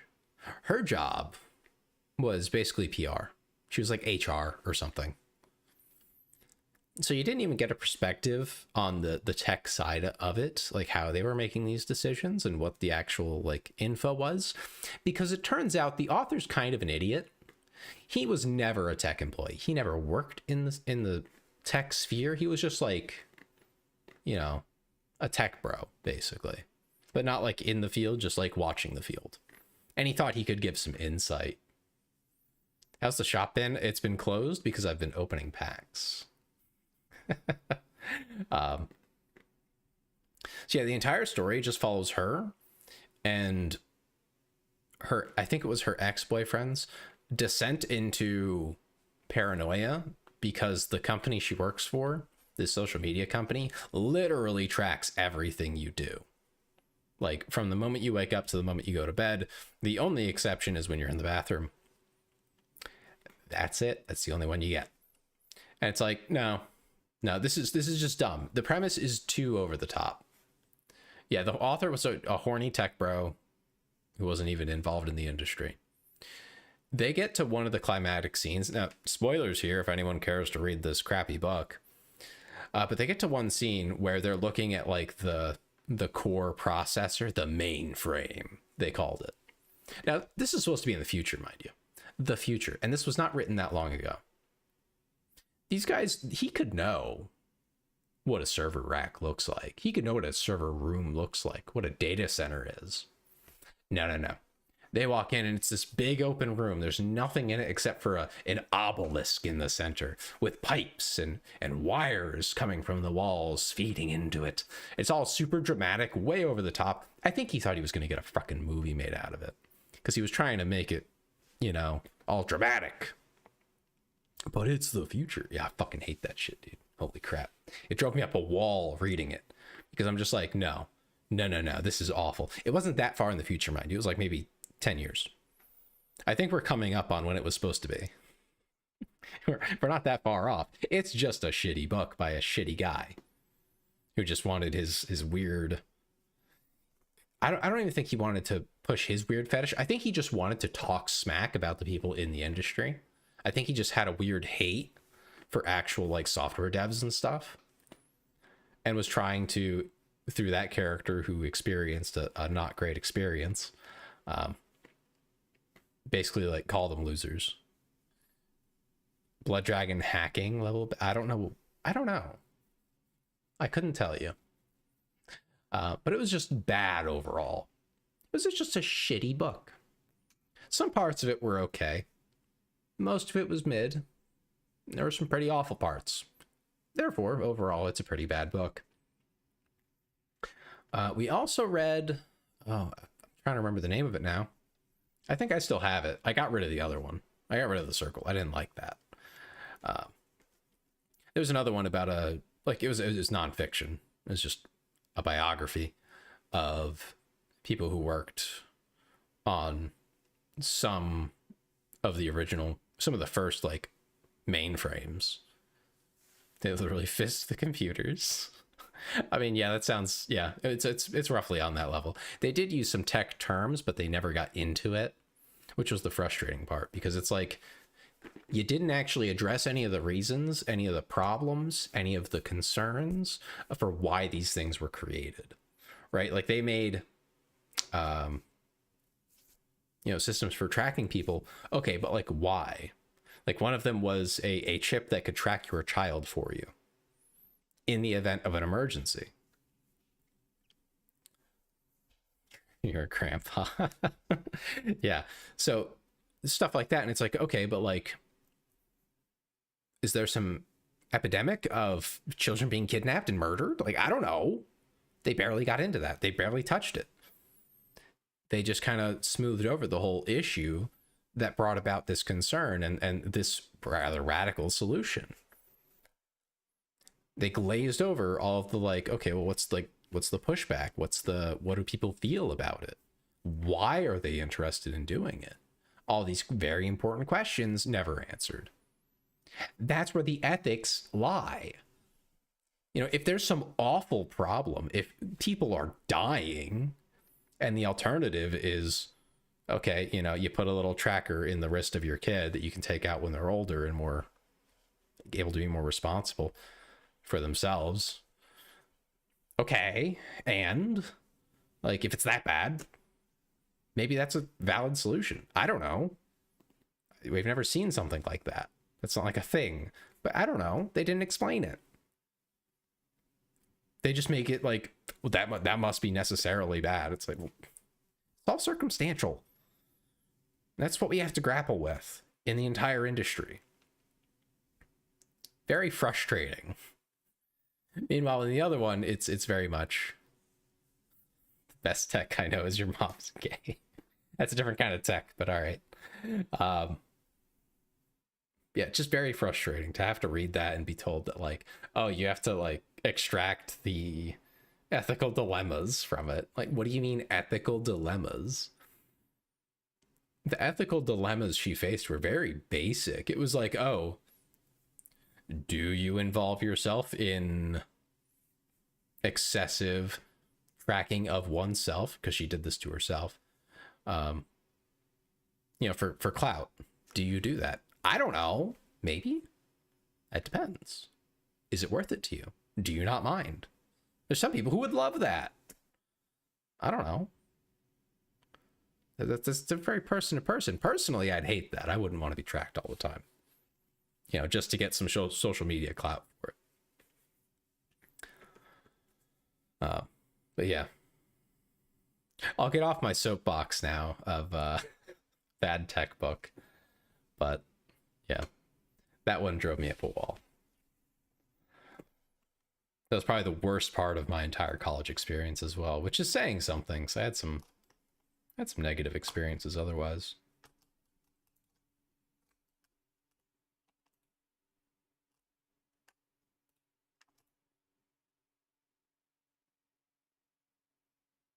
I think I need more shelves, among other things. I need money. I always need money, though, don't we all? Would I eat T-Rex sausage? I mean, I guess. Doesn't sound bad, right? Oh, you want a card? Yeah, sure. You just whipped out a hundo. Damn.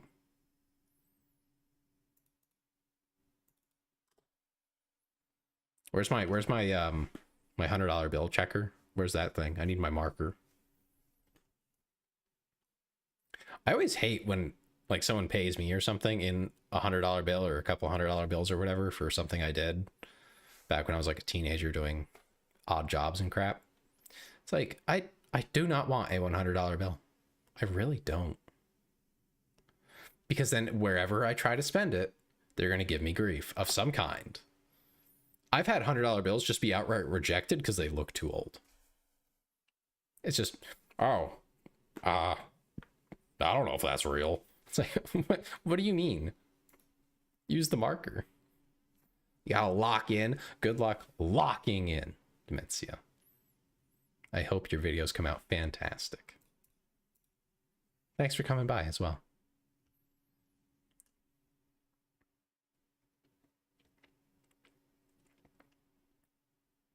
Looks like I need another table, huh?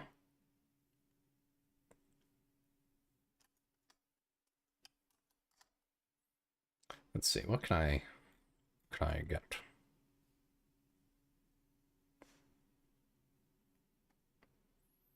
I take it the card boxes just like straight up sell for more. Oh, rare cards.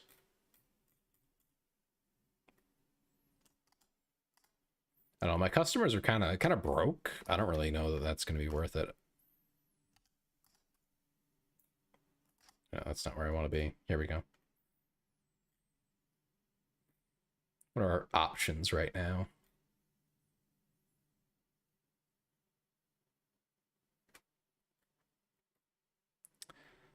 Okay, we'll go with single-sided shelf.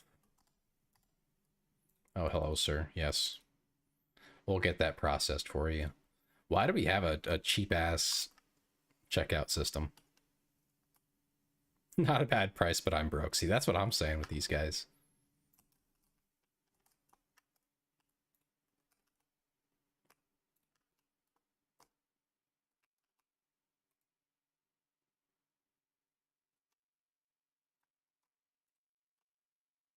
Throw this out. Why do we throw things out outside? How's that work? I would think the city would not like that. Damn, bro.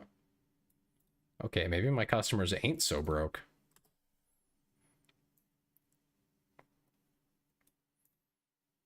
Whew, we got a high roller here. I know some people who'd want his number. 23.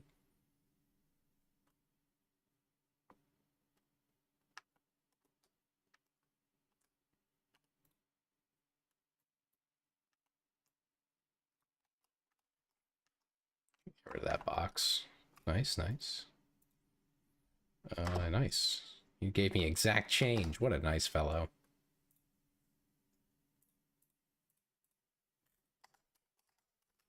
Organize a kids' night. Oh, no, you're right. I don't like that you're right, but you're absolutely right, Ben. He wants this number. I believe it.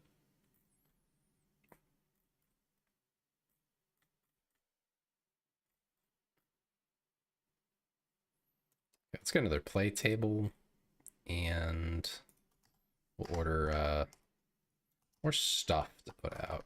Let me think. Oh, hello. $12? Fine, girl. $21. Epic. What else can we buy again? Okay, we can get card boxes.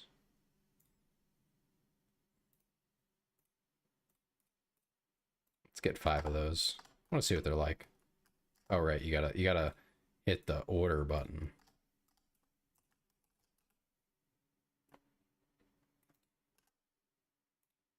Let's see. $20.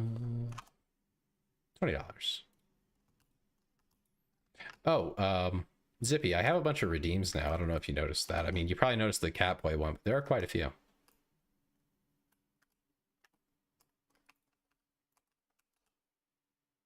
Can you stack them? No. What the heck?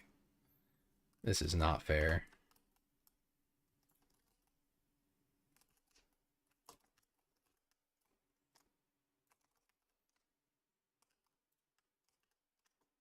Just love throwing things on the ground.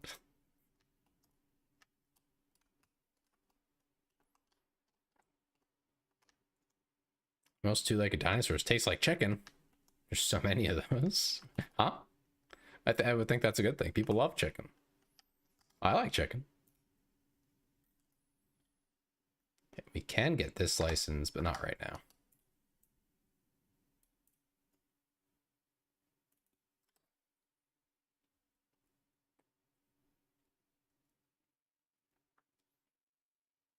Oh my god, there's a girl in here. That's crazy. And she's actually playing the game. She's not just sitting here with her boyfriend, waiting for him to be done. We got a gamer girl here, guys. My least favorite holiday? Oh no, that's a tough one. Um, hmm. Like big holiday, I'm assuming you mean? Like I can't just be like, Columbus Day. Uh, yeah, can't pull that one. I don't know. That's I think New Year's is the one I like the least. I enjoy them all. They're all fun, but like New Year's is kind of like, eh. We've never really done anything as a family for that except for like have a little party somewhere. Yeah, it was never like a big thing.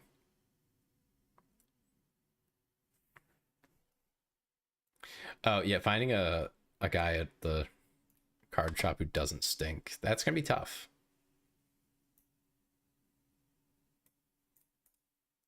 I wish you luck with it. You'll find the nerds there for sure. I don't go to those though, so you know, if you're looking for a guy like me, I don't even know what to tell you. I'm a if I had the choice to be, I'd be a neat. So good luck, I guess. Halloween, Christmas, Thanksgiving, and Valentine's Day. Oh, I don't like Valentine's Day.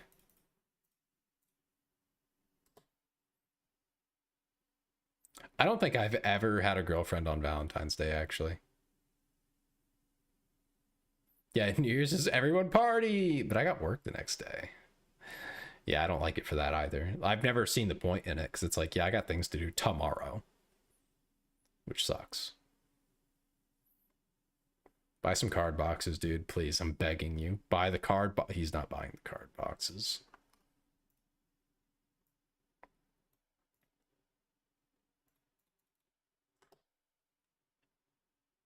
The bunnies will soon learn they can fry the cheese. Huh? What's wrong with frying cheese? Why are you afraid of it? There we go. I'm a little shy on cards there, huh? Better order some more.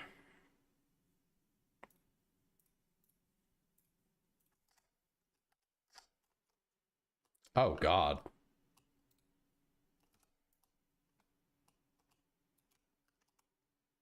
There you go, lady.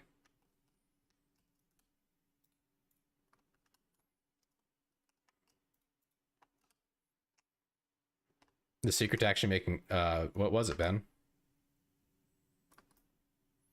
Oh, Clee, you had a girl on Valentine's Day, but your least favorite holiday is either Thanksgiving or Valentine's Day. It depends on how my love life is going. I don't think I could ever say that my love life was going great, so maybe that explains how I feel about Valentine's Day.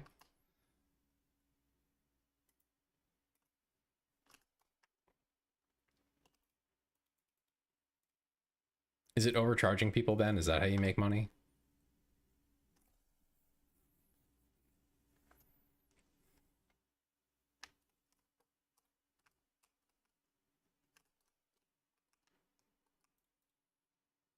You open the single packs and don't sell them.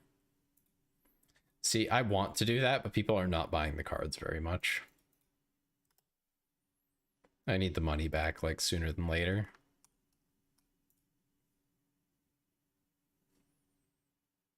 Just the most expensive card boxes. I see, I see. So you're saying like basically once these are gone, I just don't put any more back up?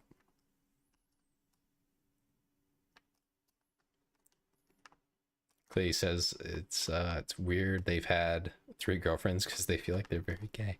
You know, Clay, I can't relate, but I mean, you do you. What's the matter? Not a bad price, but I'm broke. This guy.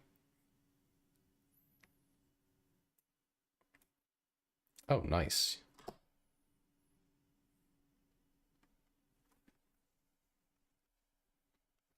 Okay, that's a decent strategy. I can see how that would work. It's less work for you as well. Little packs are for me. Oh, yay.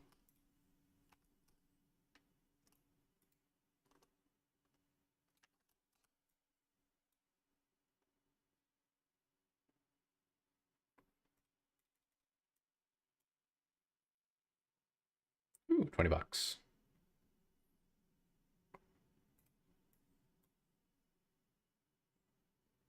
$10. All right.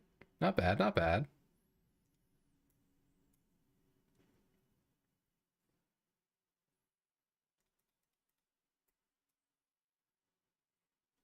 All right, let me get a vibe check. How are we all feeling about this game so far? We liking it? Is it all right? Or are we thinking Power Wash Simulator? Oh no, there's a smelly guy. He's like right on top of me too.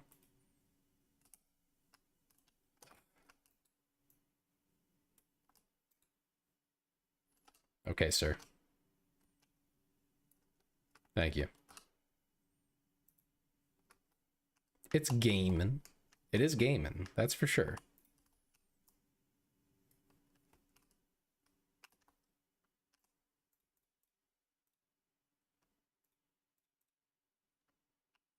You love this game?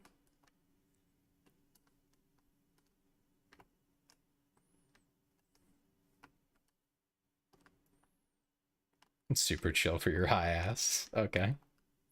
So we're chilling with it. It's not awful or anything. That's good.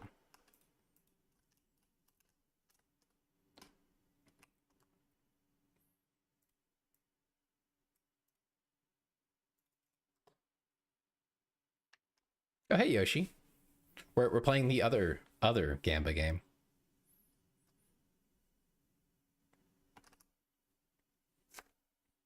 VC? What are you talking about?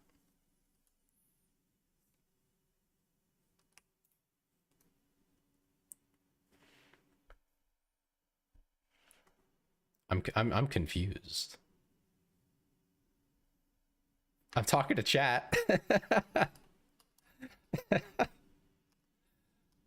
Why? Are you okay? Everything all right, Yoshi? Is the hardwood getting to your head? Yeah, we'll just go to the next day.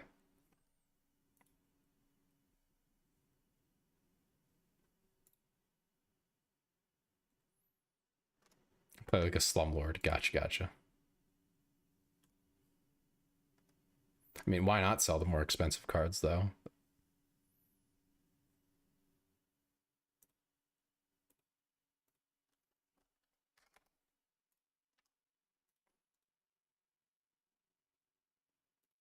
Okay, so market price up 10%. Why not?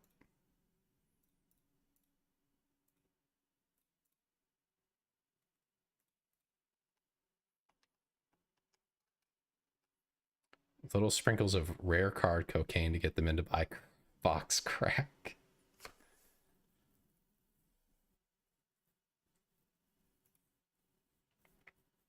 Okay.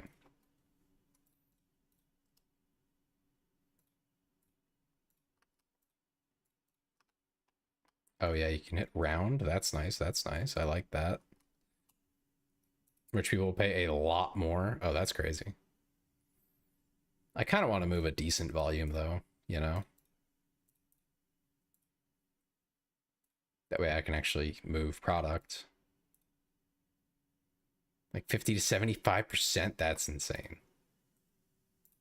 I don't have time to wait for them though.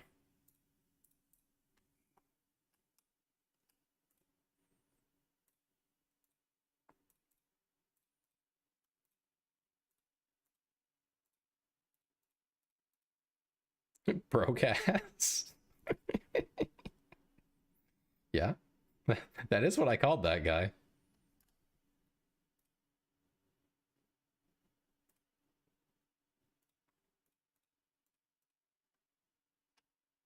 So I keep this one.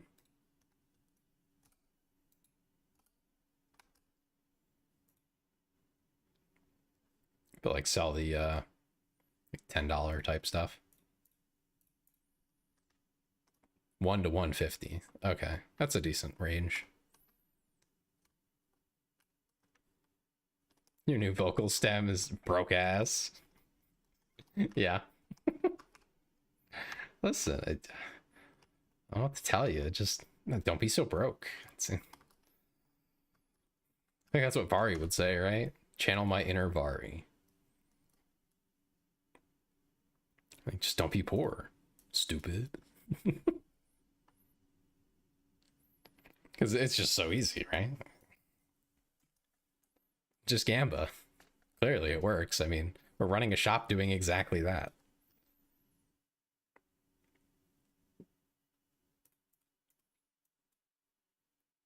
I do think it'd be pretty funny too at some point. Business Rain Man. Do like a card opening stream with, you know, reasonably rare cards or something that like cost a fair amount, and just, you know, raw dog them, bare hands, just sift through them like it's nothing. Just trigger the entire card community. When I get something wildly valuable for no good reason, they're all losing it. As I bring the value down by touching it with my greasy little palms. From 10K to 50 bucks. I always found that kind of wild. It's like, holy crap.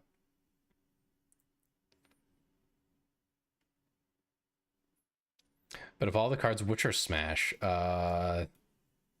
So far, I haven't seen any that I would say Smash. I'm not at all a furry, to be clear. So, like, what do you want me to say?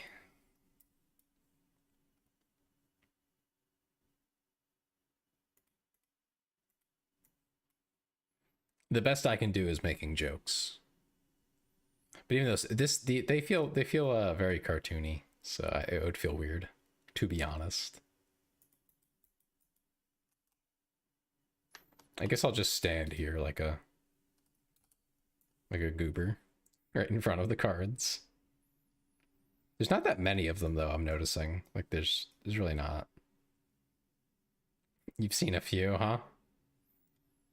I bet you'd say something about that eel. If I was a furry, what would I be? Buzz. I don't know.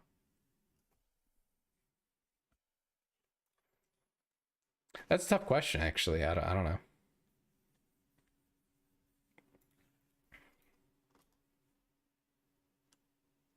Ooh. Nice.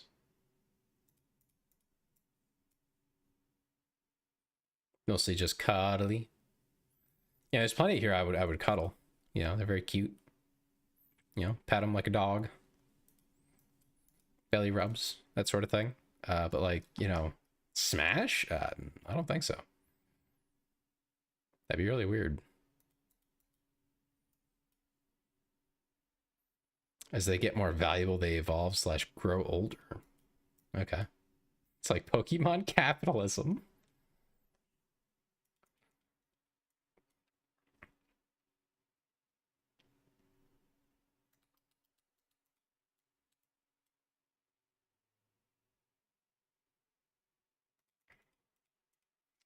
I do enjoy me some capitalism. Only when I'm winning, though. I don't like losing capitalism. Oh, nice. Batarang. Batarang? Batrang? I don't know.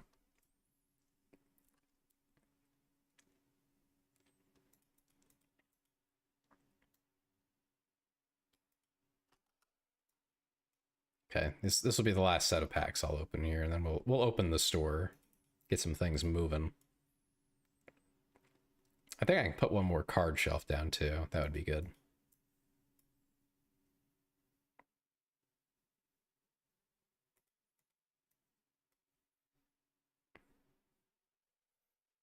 Vari communicating with Yoshi?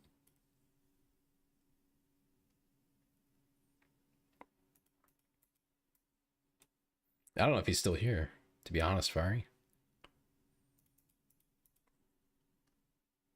That's your favorite? Wow, I'm not even his favorite.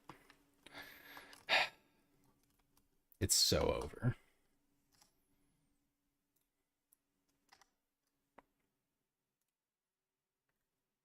single packs of next level. Yeah, that makes sense. I wonder, this probably fits more overall, right? I did pilot a ton of solo raids.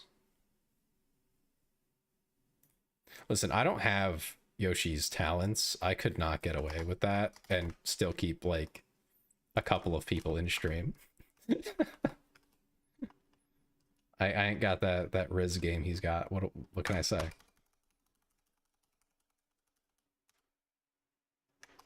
Yeah, I don't know how he does it. Genuinely.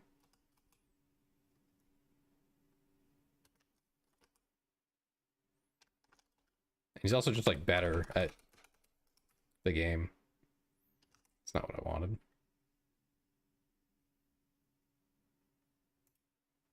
Yoshi back to AFK. Wow.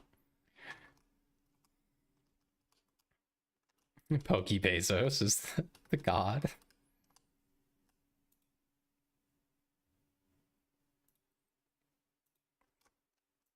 Can you not like sell cards out of here?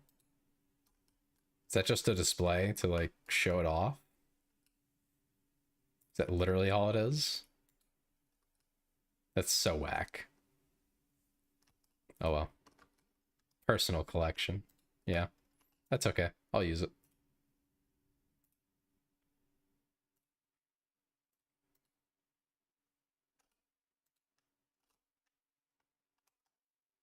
Although I don't know if I can order the other one now. Oh yeah, that put me in a position, huh? I guess I have to actually like open the store or something. All right, let me stock the shelves. Okay. For show slash safety, are they gonna have someone gonna pickpocket me? All right, we're open. Let the day begin. Oh, it attracts card sims. Okay, okay. That makes sense. That would like bring people in, make them be like, ooh, ah.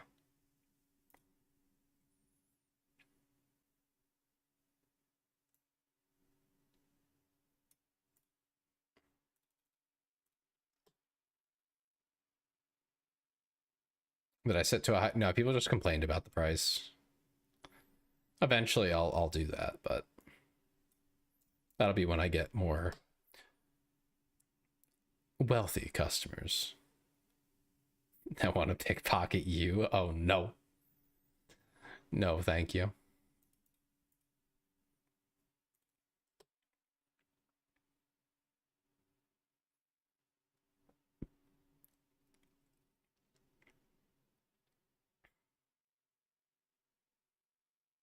I mean, these guys kind of captured the atmosphere of a card shop, more or less. Except the flooring should be carpet, so that it can absorb that gamer juice. So we can really get that aroma going.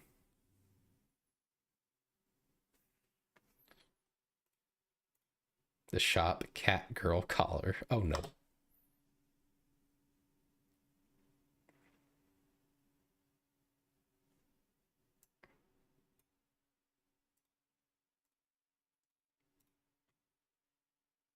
Cat, is there a shop cat boy collar? Probably. It comes with the programmer socks.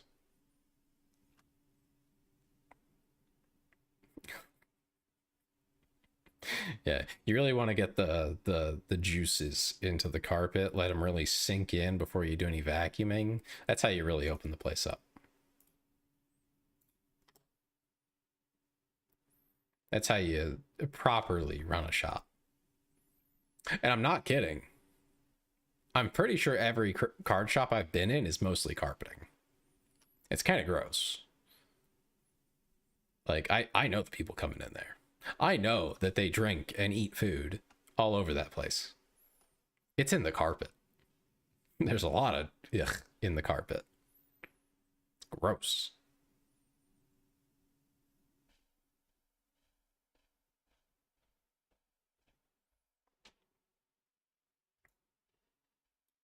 Oh my god, he bought deodorant.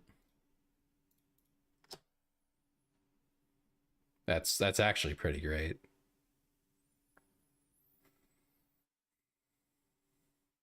What amazed me was the lack of cleaning when I was at the local card shop.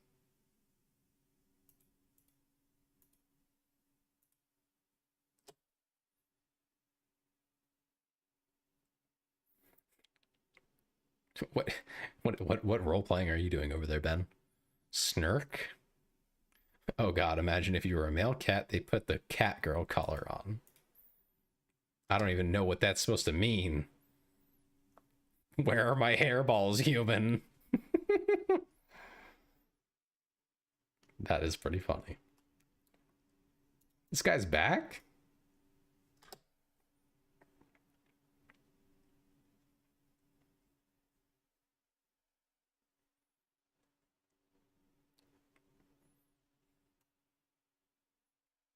God, that's so crazy.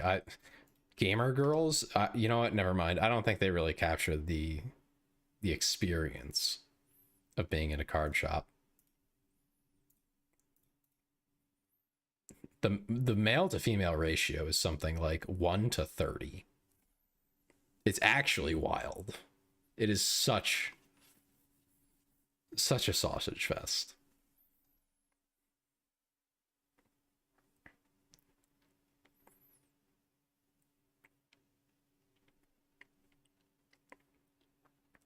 Oh, come on in, sir. Yeah, buy something. Or play a game. That's fine too. You pay for that as well.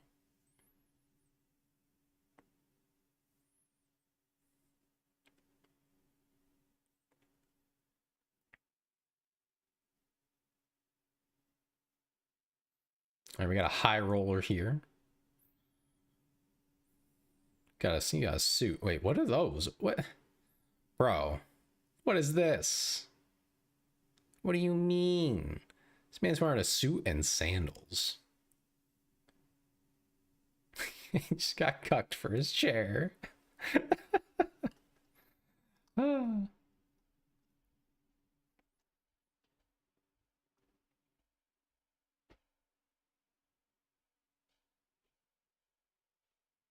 mean, if a cat was thinking, it would probably at first be like, holy shit, I'm thinking. Or something like that, I don't know.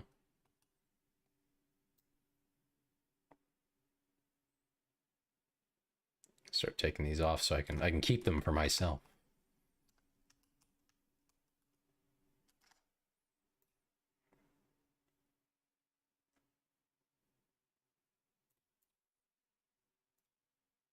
And they're probably cheaper that way, right? Yeah, just a little.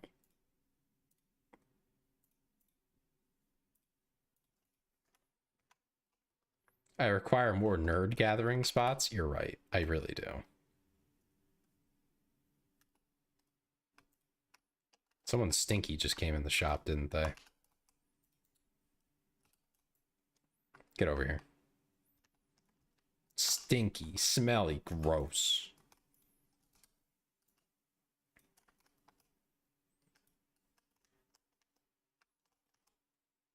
Oh, there's more in here. Oh, okay. Anyway. Take your dollar, sir. Oh, exact change. Thank you.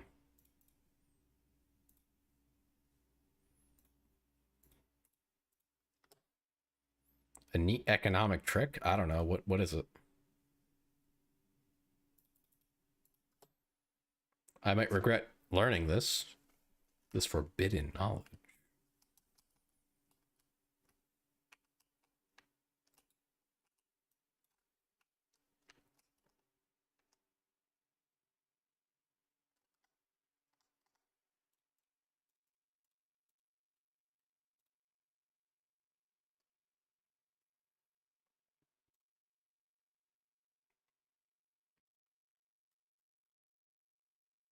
Tabletops is doing well on Shelp, Yelp, Gelp, reviews.com. Okay. Okay, 19 bucks. Take your dollar. Get out. Get out before the nerds get you.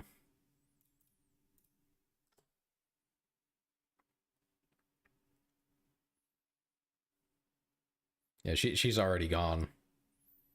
It's already over for her. The nerds got her.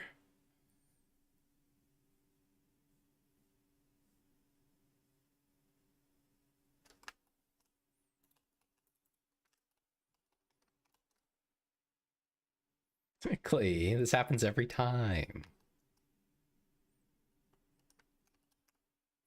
Yeah, up to 20% is usually like you can get people to be okay with that usually. However, on certain goods you can do 100%, 200%, 300%. Depends what it is. And whether or not people are going to lose their mind when they see the price. It's all relative. Right, that's just... We'll open some packs while we wait for customers. Ooh, $60.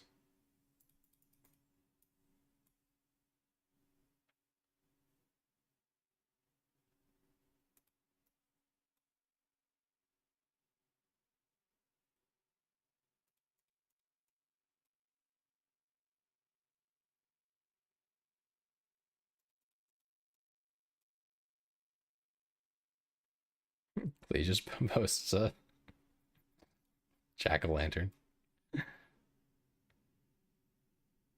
Your favorite? Well, I mean, it is October.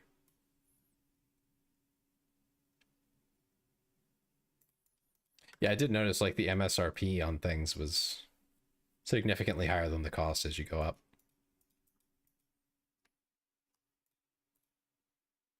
At least in this game.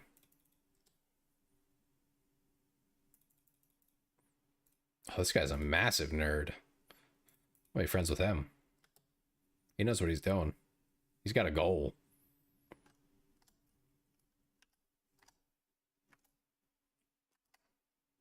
Yeah, I figured you meant emoji, Clay. That's okay. I know.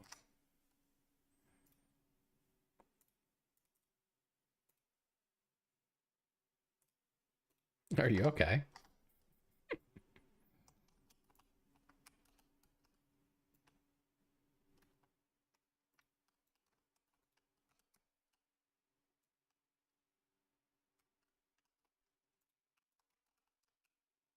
Alright, I should have brought the bigger ones. Duh.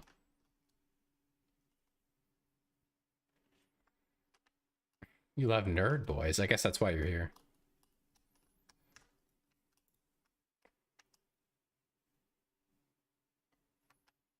Oh my god, there's so many nerds here. I don't have enough room for the nerds.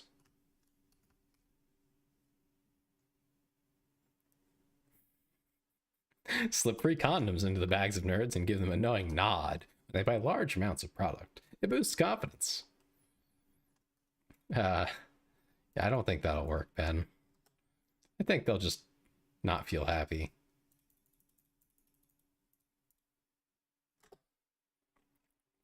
I think they might feel mocked or something.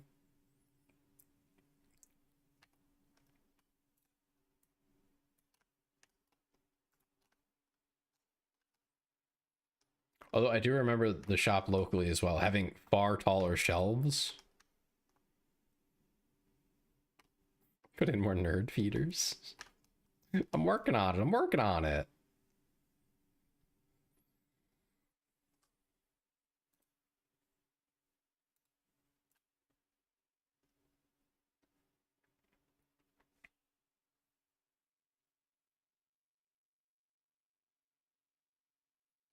A reaction to her new song.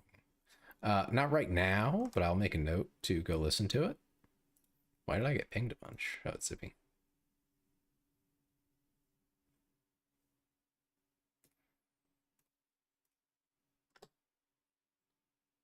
Hunk and nerd.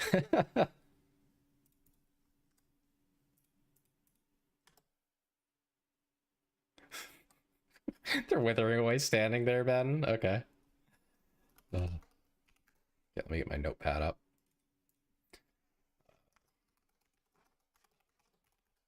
Okay, note made.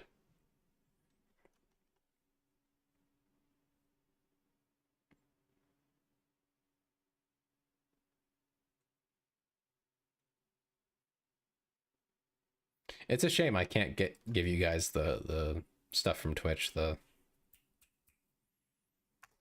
to remember what it's called now. Blanking on it. The rewards, where you can make funny things of me.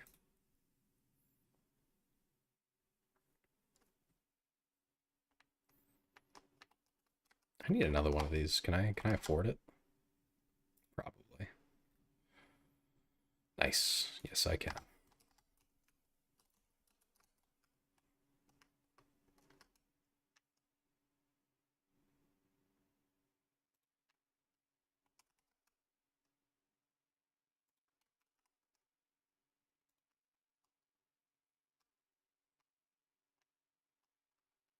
We may need to rent out Klee. What? Can't rent out my Klee. It's not allowed.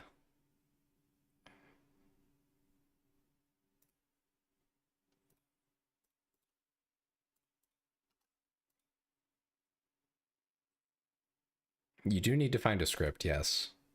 I don't have any ready. Bari might be able to help. Nice. Bari, you got any scripts that you want me to read here?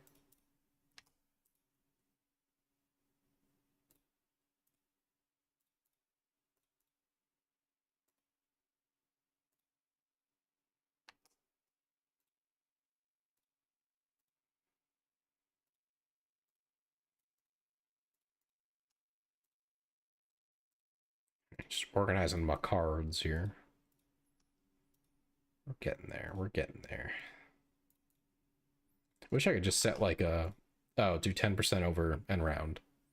You know, like a methodology to it.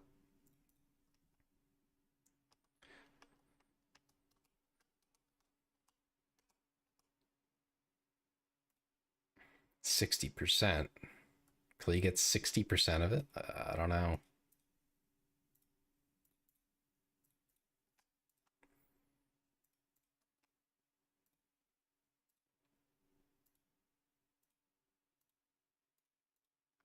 There are many saplings.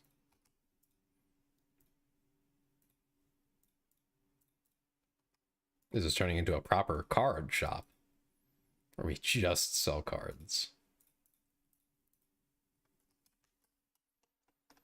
All right, I don't think I'll do this the whole time though. We'll see. What time is it now? Oh, it's already 9. Okay, yeah. I guess this is what we're doing tonight. I didn't think it had been this long. I think I got a little too into the gamba. Gambling is fun. Oh, Klee doesn't get anything? Nah, I couldn't do that to Klee. Hey, X-Max, what's up? What do you mean you were lied to? Who lied to you?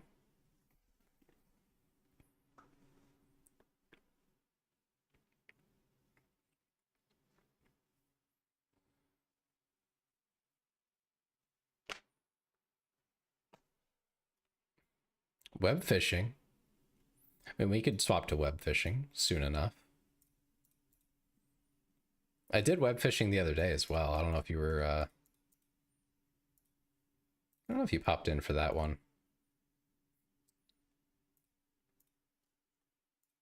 No, I don't mind. I'm just kind of chilling, you know, having a good time. I don't know what I'm going to do tomorrow. I feel like I should do something interesting tomorrow. I just don't know what.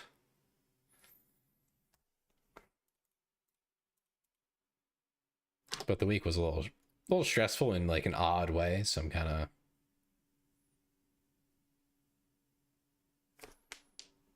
yeah, possibly.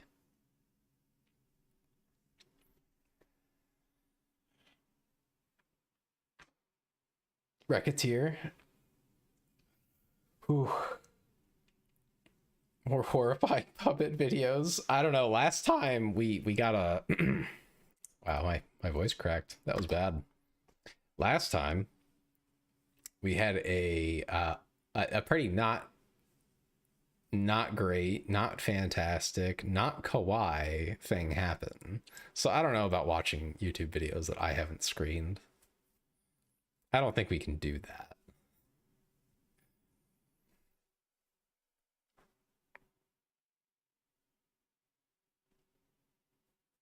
Or at least if I don't like recognize the creator or something.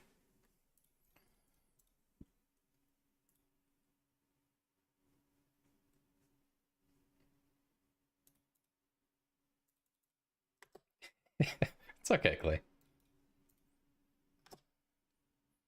You weren't trying to sabotage me.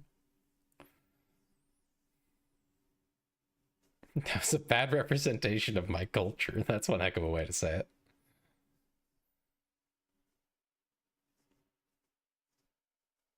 No, the puppet guy was fine.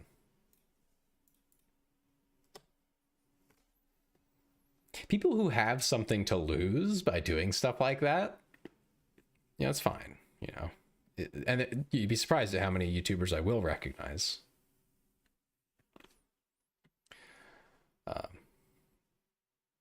Although, maybe there's probably still a fair few I don't recognize. Maybe I should, but...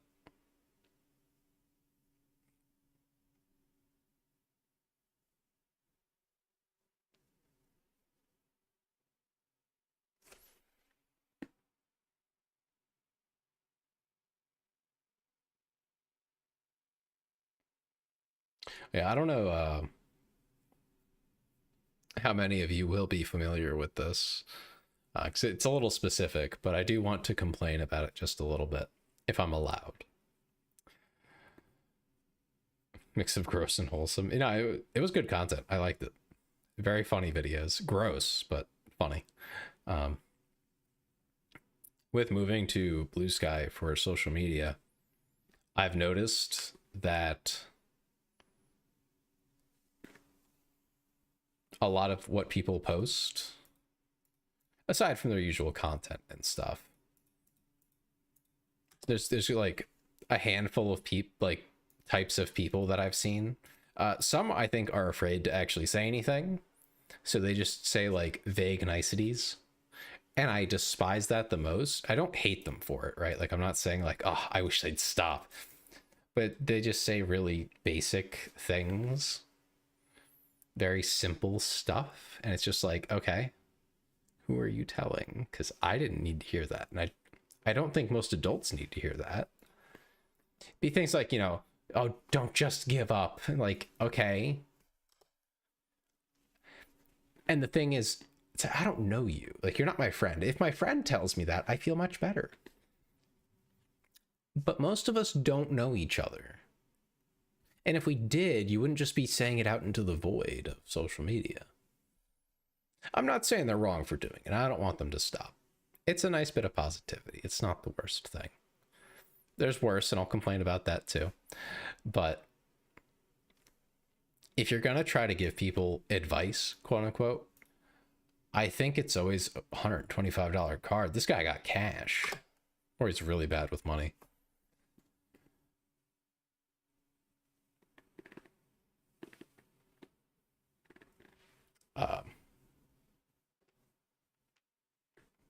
You're not here to be horrifically offensive. You're not here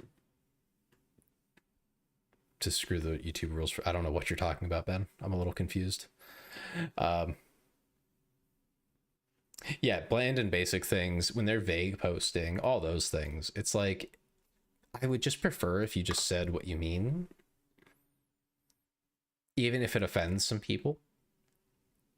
Like I said something the other day, a lot of people seem to like it, but I'm sure I upset somebody, because Blue Sky does not have like hyper automated filtering and punishing of people who post not explicitly NSFW in the terms of like, you know, 18 plus, you can't see it in a movie type of content. I just need you to re-explain it, Ben. I didn't understand what you mean. That's all. So I didn't take offense or anything. Feel free to just give that another go. Maybe I'll understand what you mean. But like, if you're going to tell people like, oh, you know, just do your best in terms of advice, it's like, I would rather you give me something, some real advice, some tangible, you know, thing I can do better. And some people do post that stuff too. If you do both, I have no criticism, none remaining for you. You're fine. Because, you know, the one is just, you know, you're just trying to motivate people, which Maybe some people like that. That's fine. But if that's like the thing you do, give some tips. I know HydroCat does that a lot. Just to name drop somebody random who is like really supportive of everybody. You know, I think HydroCat's a he, I want to say. I'm fairly certain that's the pronoun I read in the bio. I don't think I've actually watched any of their streams. They stream at weird times for me, if I'm not mistaken. But suffice to say, they actually give tips, you know, advice, things you can do. They don't apply to me, so I kind of just whatever. But if you need them, they're there. They're helpful. They're specific. They give you a direction to move in. That's great. Do that. That's fine. Like if you just want to be, you know, just pushing positivity and stuff, and you don't want to be like me, a shit poster who just throws memes out there and replies to everybody with, you know, smart ass responses. If you don't want to be that guy, if you don't want to be me, you want to be the nice, positive, you know, super say so person, you can do that too. That's fine. Just, you know, offer something. If I read what you wrote and I go, I got nothing, this is literally useless, it's a little annoying. Yeah, more importantly, people not tagging their NSFW posts habitually on Blue Sky, which means that when I'm scrolling my little feed there, my little discovery feed, that just shows up. It's right there. And there's 3 different tags. One is for suggestive, one is for artistic, in the sense of like it's not meant for your enjoyment in that sense. And then there is the third one, which is for your enjoyment. So between all of those, you know, suggestive is included. So when it's like, well, technically it's not, you know, exposed, it's like, okay, yeah, but you still have to tag it. Like if my boss was over my shoulder right now and I didn't know, and I scrolled over that image of yours, I'd be fired. You can't just post that like that. You know, when the bunny suit is 3 sizes too small and she barely is covered by it, I can't be looking at that at work. That's not okay. Not cool. And I'm sure some people got upset by that, like, oh, you're, you know, being a prude or something. It's like, well, it's the social media. I want to be on social media, you know, when I'm bored at work. I think that's a pretty common thing. So I don't feel bad about saying that. If someone doesn't like it, it's too bad. All right, we're up to rare card boxes. Why not?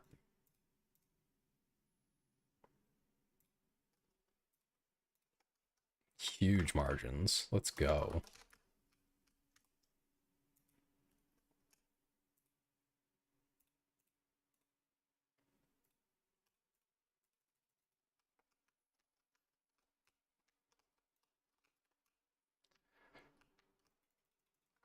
Yeah, I mean, and that's not like the only gripe, I guess, but probably those are the 2 big ones that have been annoying me. I'll just leave that one as spare.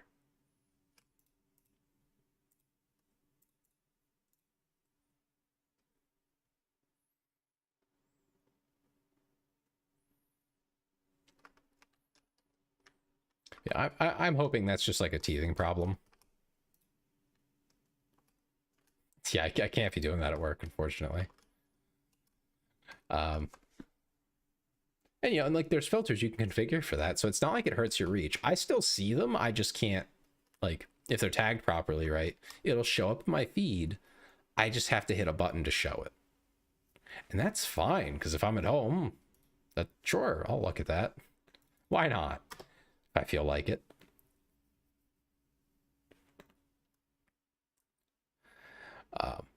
But if you don't want to be looking at it, you just ignore it. It doesn't hurt you. It's not going to hurt the reach of your posts or anything, which is important. You know, I think some people were probably a little worried about that.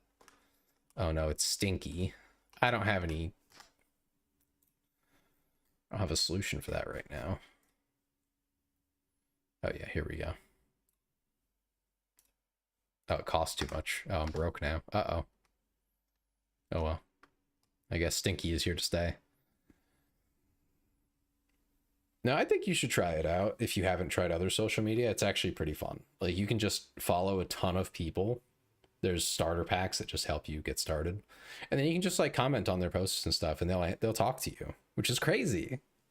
Because I didn't used to. Like, if I commented on Twitter on other smaller VTubers, if I could even find their posts, I'd comment on them. I wouldn't get responses or anything, and it's like, well, what am I doing here? It's not, I don't feel very social right now. Oh my god, these stinky gamers. I want the money from these guys using the tables. Will I get it if I go to the next day? Okay, I guess I wait. It's too smelly. Yeah, tell your partner here. Oh hell yeah.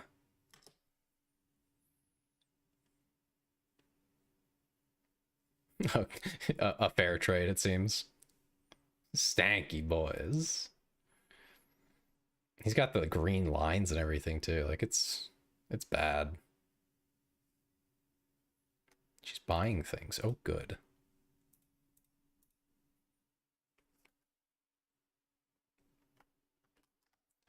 Okay, have a little more money. Very good. Let's get the stink reducer.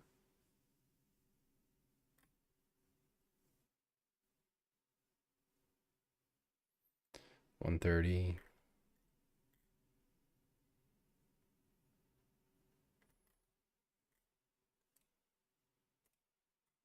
I think, yeah, I can afford that just narrowly.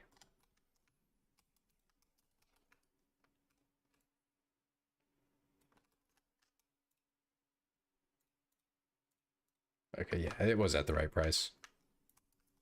An appropriate price tag.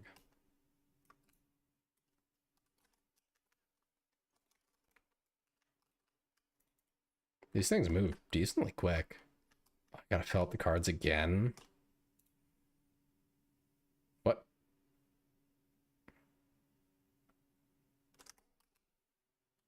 Oh, okay.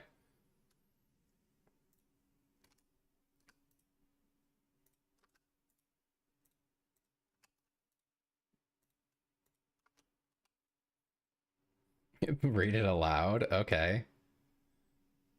Uh, this one's awkward. Your name Diva, so they call in you diva. What? Oh, so they call in you diva. Okay, let me try that again. Your name Diva, so they call in you diva. Quit playing. You know I'm known for being a diva. I feel like that one's supposed to be like song like, and that's outside my wheelhouse, unfortunately. I tried though.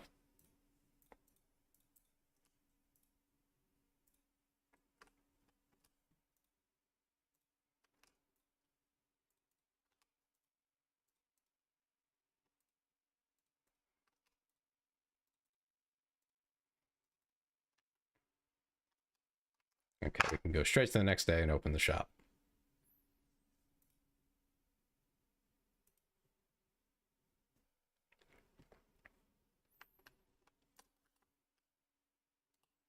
We'll open more cards.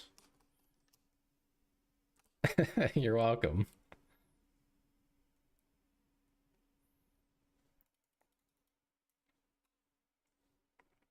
That is what I'm here for.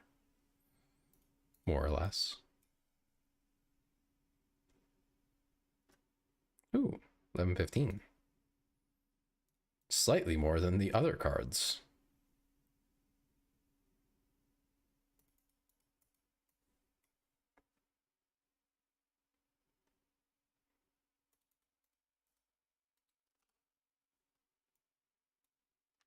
What do you want, nerd?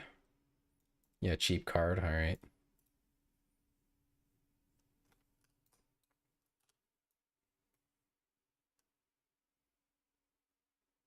Ooh, nice. 13.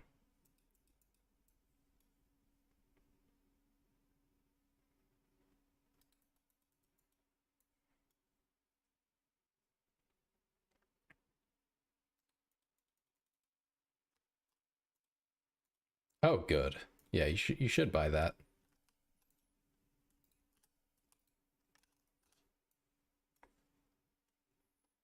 Well, I was gonna say, what's really funny is I know a guy who worked at said card shop in my town. Pressing the wrong button. Who actually had like a problem that caused him to be smelly. So like he couldn't do anything about it. He helped work at one of the conventions I worked at, and we ended up sharing a room one year. And he hops out, he gets out of the shower. You know, I'm just like, huh.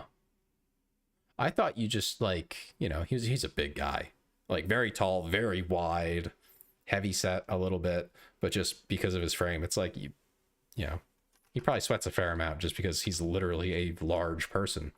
I was like, you still kind of smell, dude. I was just being honest with him. And he's like, yeah, it's just how it is. I'm like, oh, that's awful for you. I'm sorry. It's like, yeah, like that just sucks. What? He just he just went right behind the counter. He did not care. Oh, I read the wrong number.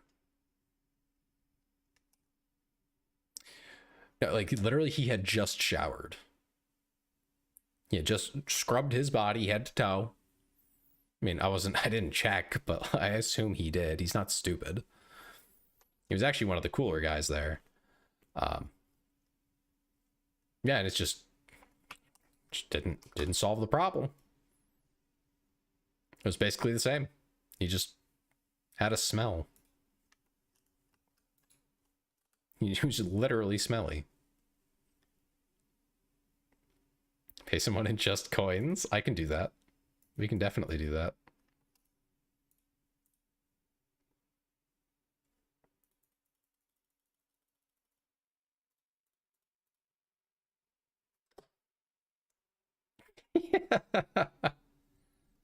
They're like, yeah, okay.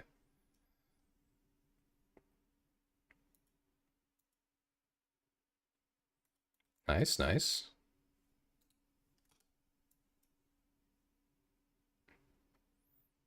He was 6 foot plus.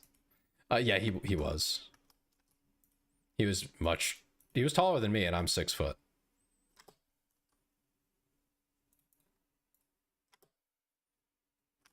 Oh, he's gonna hang out. Ugh. All right, you're getting sprayed, Buster. He's probably like 6'5", something like that.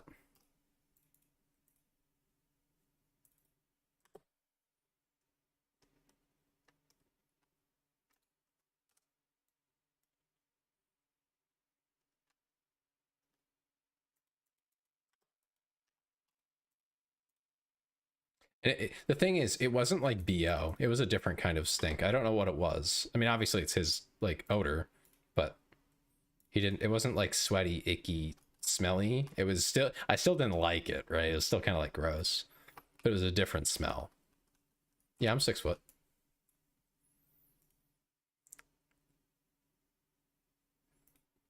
Zippy can confirm it for me, actually.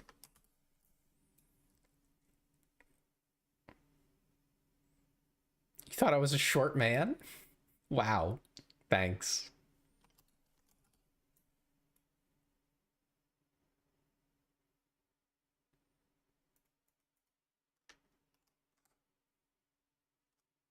Why did my thing cut that off? That's so weird. What did you say?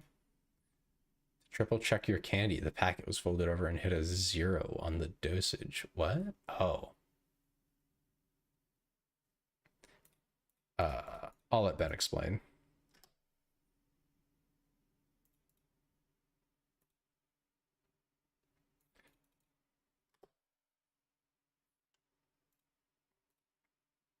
These people cannot just give you a 5 and a 1, can they?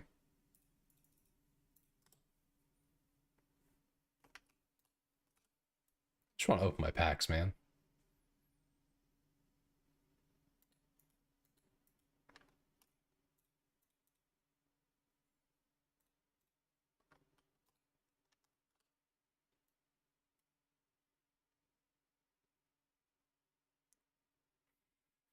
You're having a conversation with Elvis. You're really having a crazy time there, brother.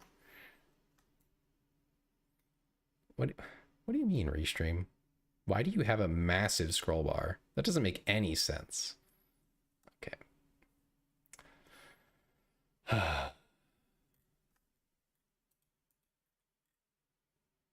Let me just restart it.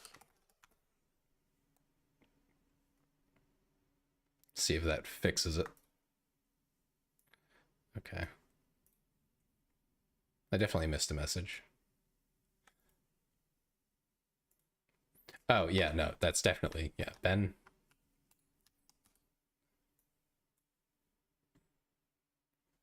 Yeah, Ben's just really, really high up there. He's just having a grand old time. Hey, nice, $30 card. Little smug star. So far, that's probably my favorite out of all the characters I've seen. The smug starfish. Or star. It's not even a starfish, it's just a star. I like it. Very cute. Man, my shelves are barren.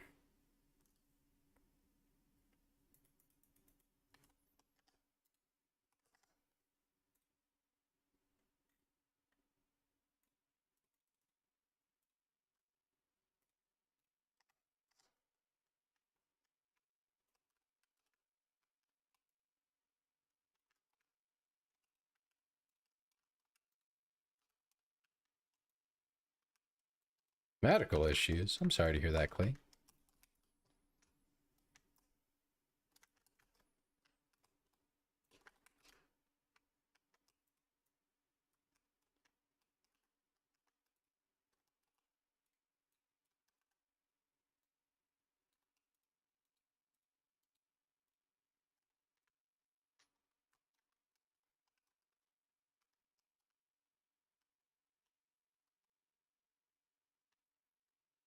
You see color and hear tastes. Very interesting.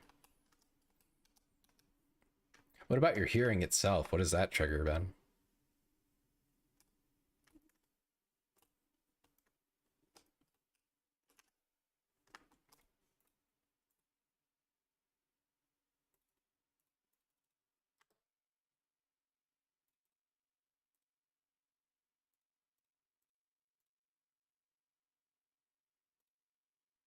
One card.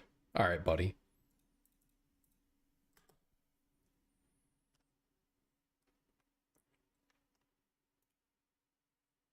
Yeah, check your dosages. Yeah, that's a good idea. On every medicine, check your dosages. Do not purr. I don't think I can purr. I've never practiced it, and I wouldn't want to try that for the first time on stream anyway.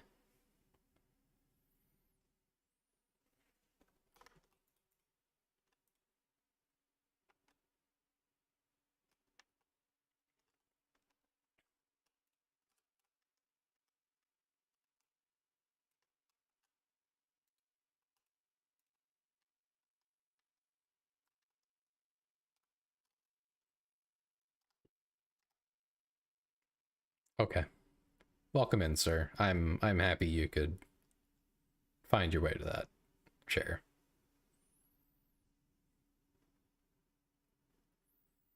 Well, at least they don't collide with us and like push us around. That would be really obnoxious, huh?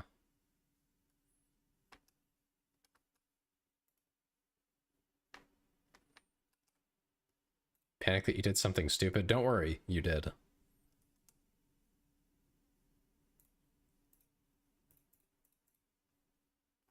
Oh, he wants packs.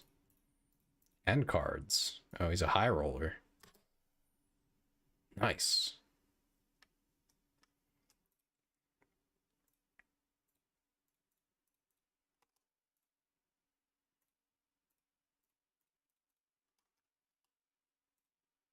I got glomped. Oh no. That's against convention rules.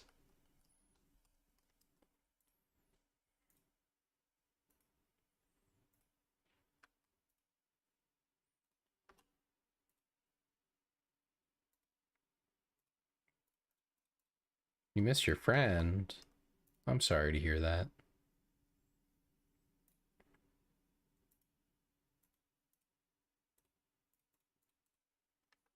I miss my friends too. They don't really talk to me that much anymore. Like my IRL friends. Zippy and Delita aside, I guess. Well, I don't know. How do I count Zippy and Delita? I knew them online first. How's that work? They still count as online or IRLs now? How's that? How do you parse that?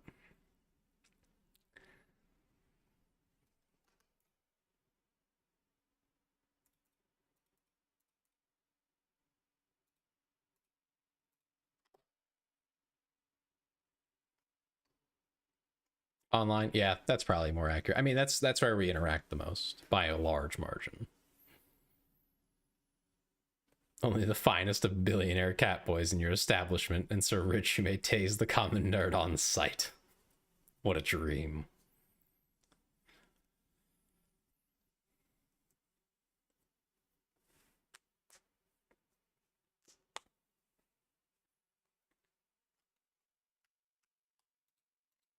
Yeah, I think that's fair.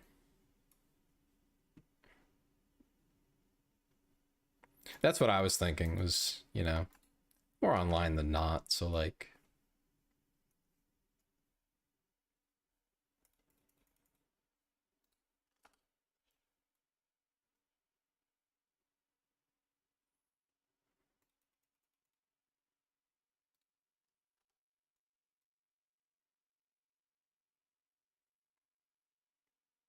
I think there was a convention in my area, but I think I already missed it for the year. I think they only do one.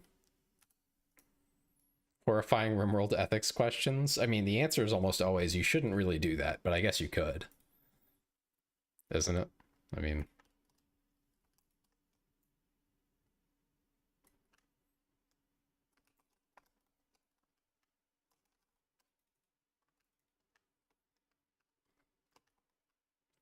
Zippy, don't you have a friend who runs a card shop or something? Or a game shop or something along those lines?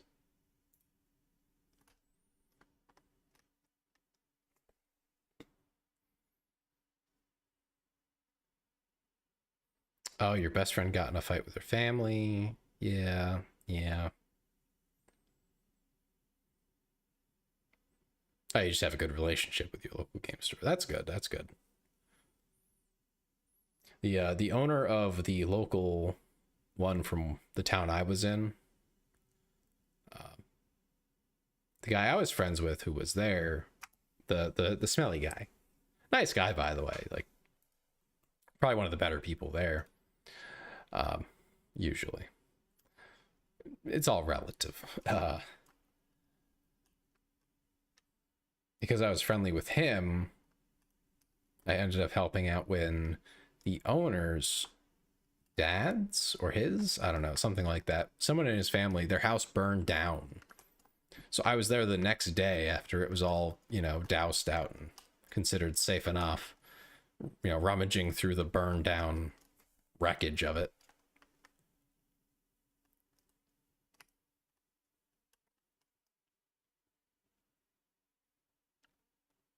Fusion powered inline skates. I mean, that sounds interesting. Come here, Smelly. That's better.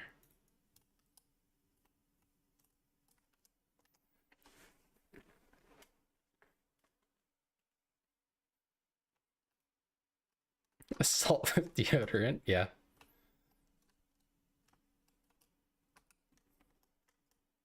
Me when I get you.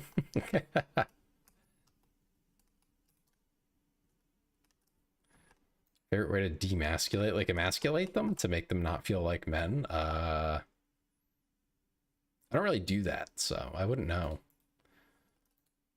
I think the worst emasculation I ever experienced was when I had long hair as a child and the substitute teacher, very old lady, looked at me and said, "Little girl." That destroyed me as a child.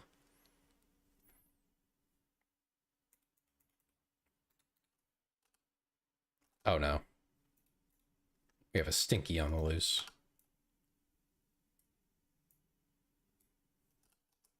There we go.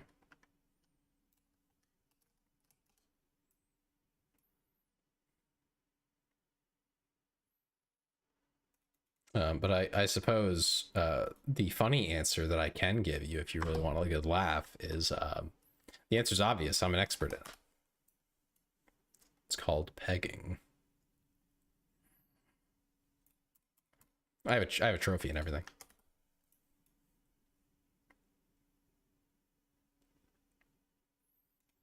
I mean, when you're like, I think I was in 3rd or 2nd grade.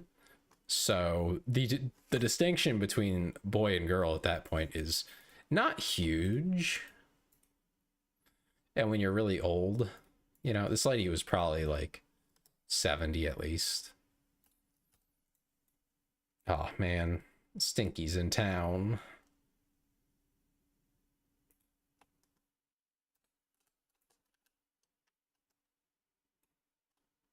There we go. Much better.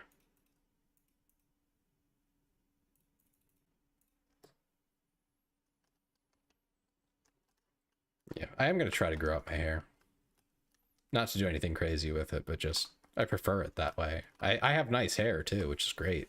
It's like very, very straight, very fine. People would kill for my hair. Bring back the mohawk? That would not fly. Mohawk Tua, I hate you. Die.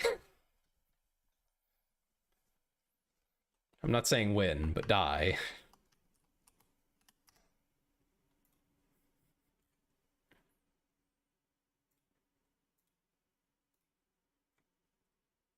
Okay, I can get the pack licenses here. Ooh, that's too much. Okay, we'll just do 1 box. Oh good, he's buying deodorant. He doesn't look very happy about it.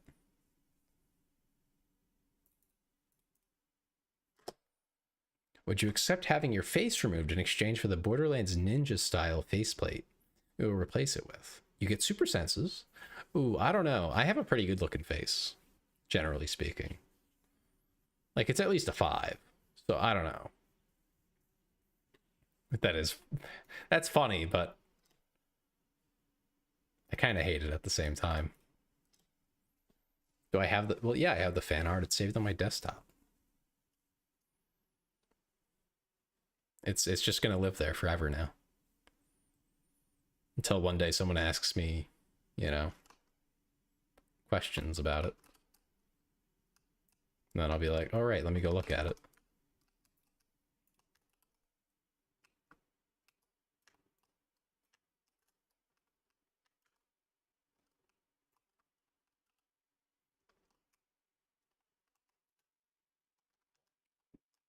Thick, fluffy, wavy hair. Oh, wow.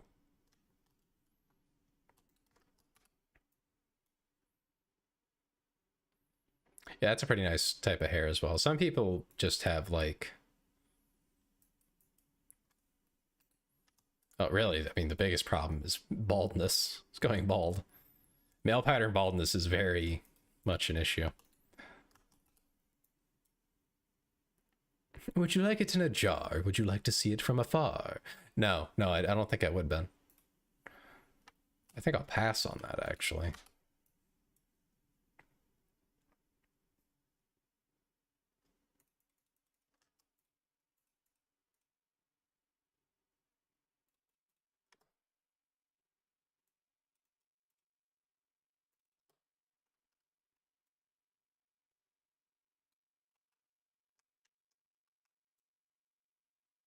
So here's the thing. I think if you're going bald, at a certain point, you just have to let it go, you know? Either keep it very short or just cut it all off. You know, you gotta just let it be sometimes.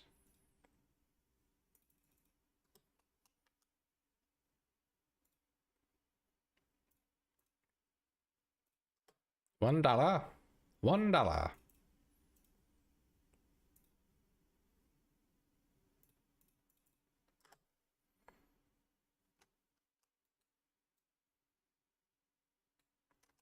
right, let's get some real cards in here. All right, these are pretty cool. Nice change.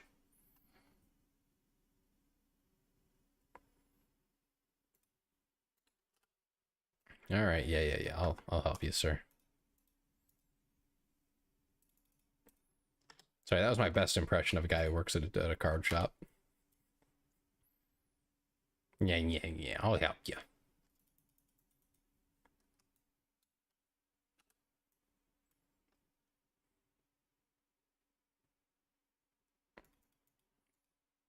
That is what I was saying earlier, Clay. Can't be horny on maid when you're at work.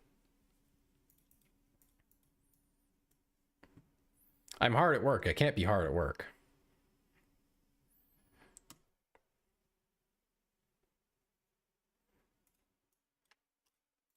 Oh, this guy's buying a lot of deodorant. He just cleaned me out of deodorant. I think he did.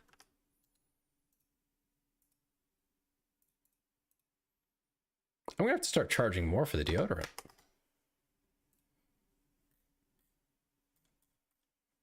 Actually, how's my... Okay, the packs are fine. I just need more deodorant, apparently. Unless you work from home. I mean, that's kind of true.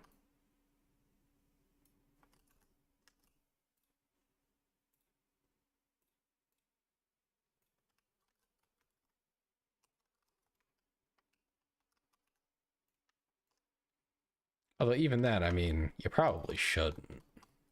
Yeah, you got work to do.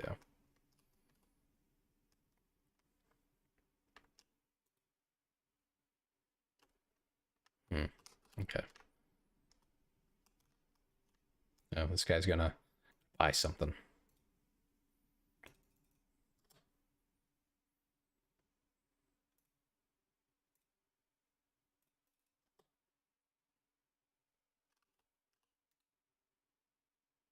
Can't end while you're... till you're back. Okay. Within reason.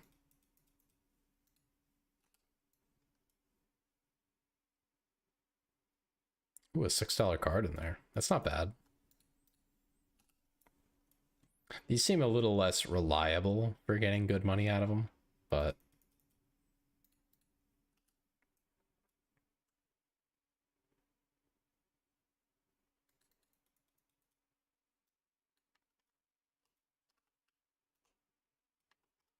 Turn on the lights.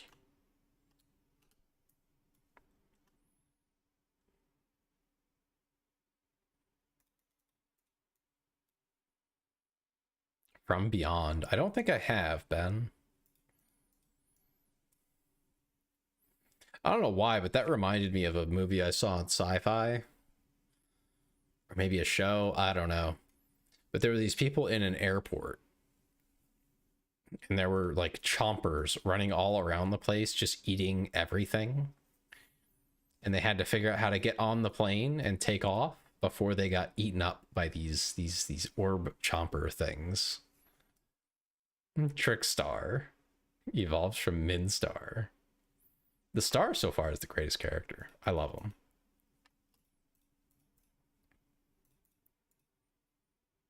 him. My favorite little not Pokemon.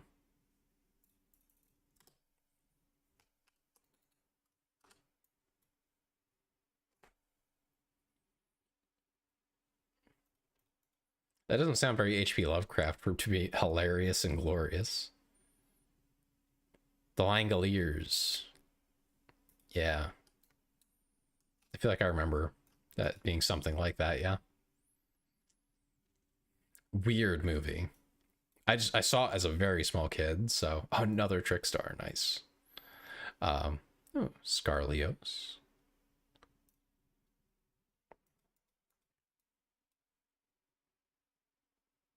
Ah, there's Stinky in here, isn't there? He's just standing there.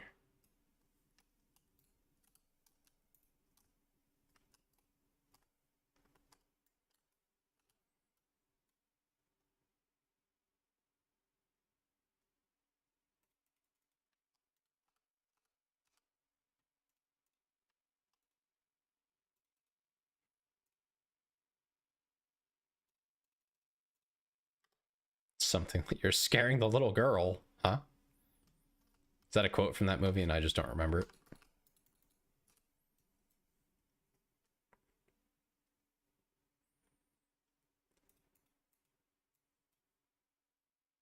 One day you'll be grinding rare cards down into powder and snorting it off the butt of a cat girl. That'd be wild. What a goal in life. I guess it's just cardboard. It's probably not that bad for you, right? Oh, Stinky's here. What do you want, Stinky? Yeah, get out of here, Stinky. Smelly. Gross. Yucky. Broke. That's what you deserve when you go out in public like that. If you don't have a good reason, that's what you deserve. Unfortunately, we cannot know if someone has a good reason, so we can't just do that.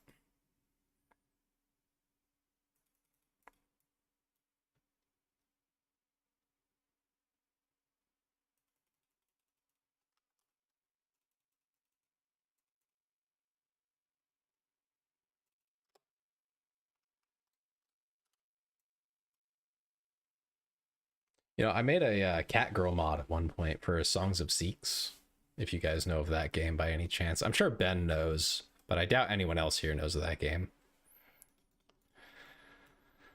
But yeah, I made the cat girl mod for that. It is no longer in service because they keep updating the game and it keeps breaking it. And I'm just tired of fixing it. But it did exist for a while. If I start playing the game again, I'll probably bother to fix it.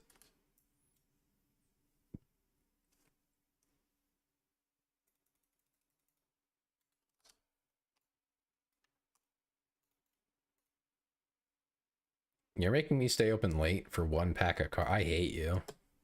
Get out of my shop. Oh my goodness. Don't you hate people who do that? Make you stay open late for something silly. Take you away from opening your pet cards of packs or packs of cards or whatever. Words.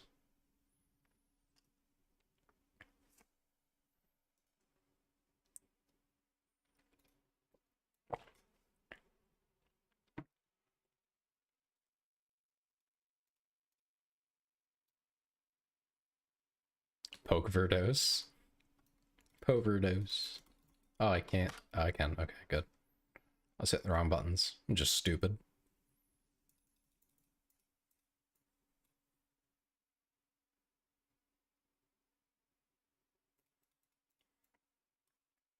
Maybe I'll turn the auto speed up.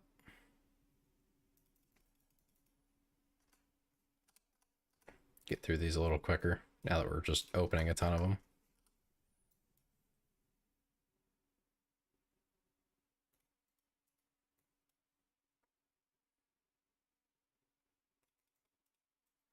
Now Benjamin's just writing a entire fanfic of waking up to a nice cat girl waifu.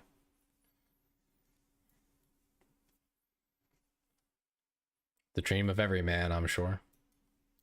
Except Bari, he'll probably come in and be like, actually?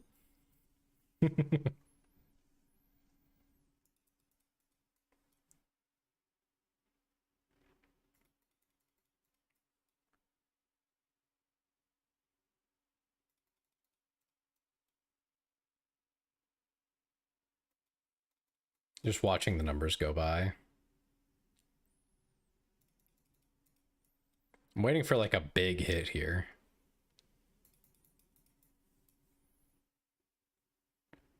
When we get the next big card, I think that's about when we'll call it. I have plenty of money to run through packs. Expansion content. Oh, man.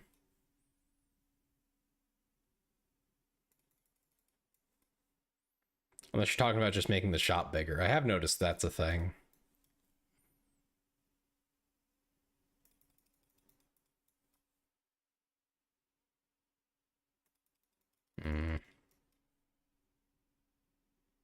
Ooh, that's not bad. Scarlios. Not huge, though. Nothing massive.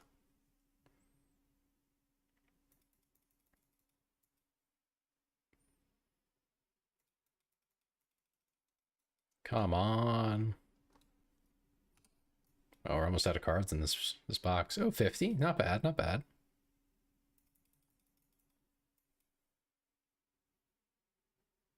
I feel like we're a little overdue for something big.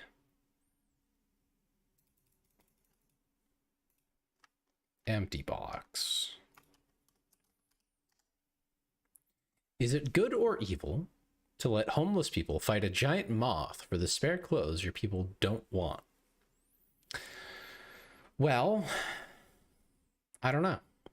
That depends.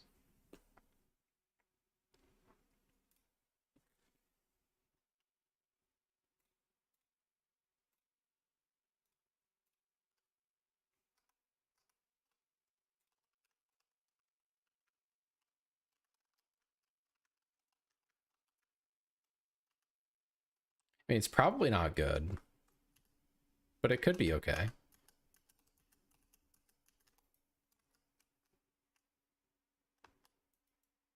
Oh, I'm sorry to hear that. I hope your puppy feels better.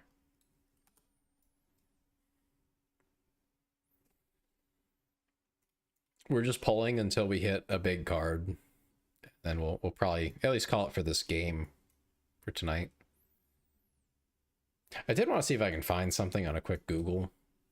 If we can't, then that's where we'll call it, and I'll maybe do that tomorrow.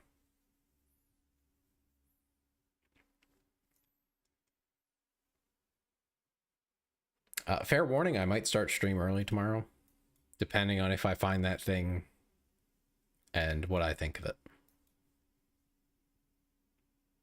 Ooh, 52.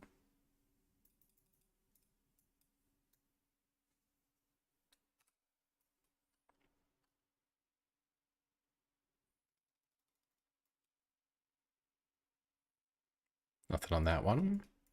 Sunday, I mean, probably. I don't really have anything going on, so there's going to be a whole week roughly where I can't stream, so.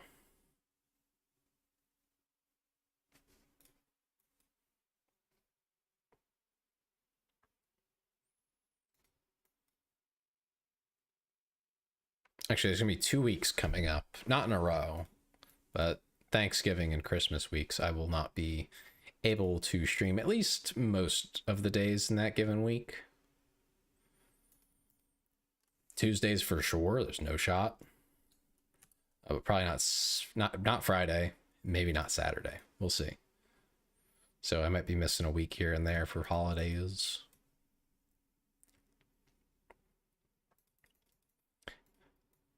Another Monday stream? That's so difficult for me. Oh, $60 card. Nice. As soon as this turns into a full-time job for me, I will definitely do Monday streams. Otherwise, only on holidays.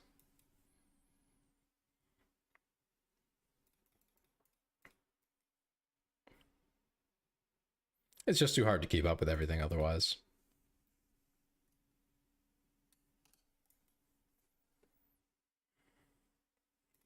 This slot machine is not being kind to me. It's cruel, even.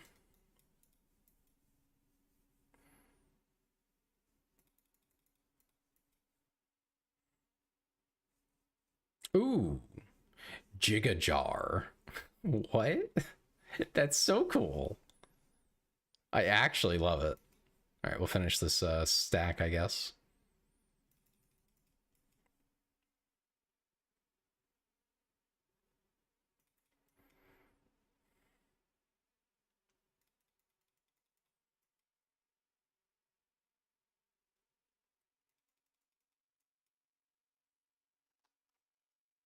Ryan Reynolds. Ghost card is stored in a different album. You can open sort menu and select Ghost to see it.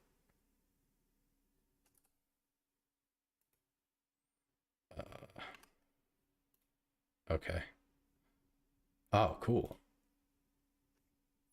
Yeah, Ryan Reynolds. I know what you're talking about. Personally, I would say I have a crush on him. I wouldn't flirt with the guy. He's a very handsome man, though. That's definitely true.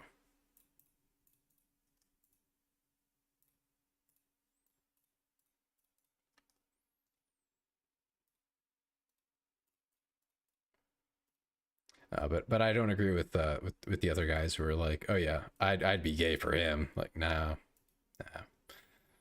Sorry to say, nothing's changing that. Even if that would make my life easier.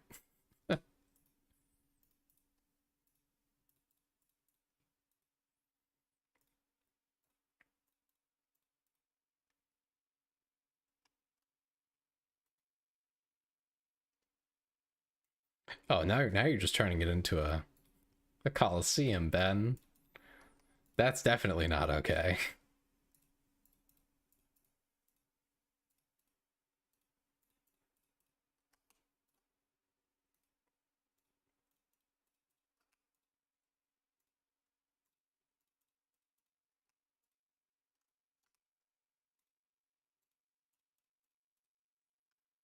$20 is $20. Wait. What are you talking about, Clay? What are you talking about?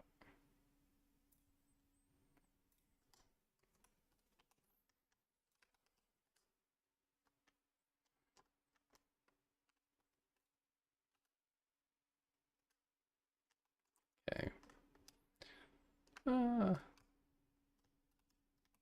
Yeah, I guess we could use the stock up on those. Can't hurt.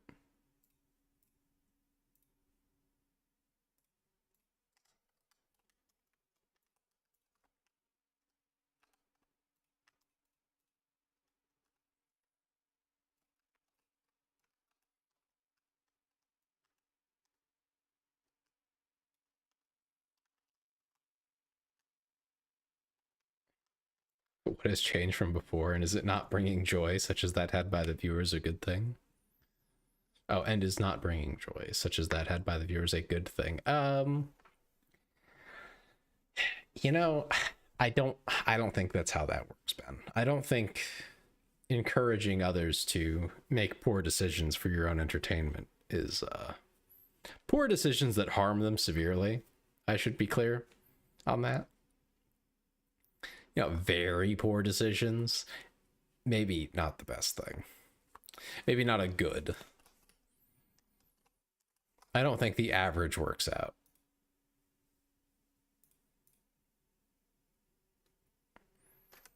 Anyway, we got our big card. So let me see if I can find this. There's a book I want to reference.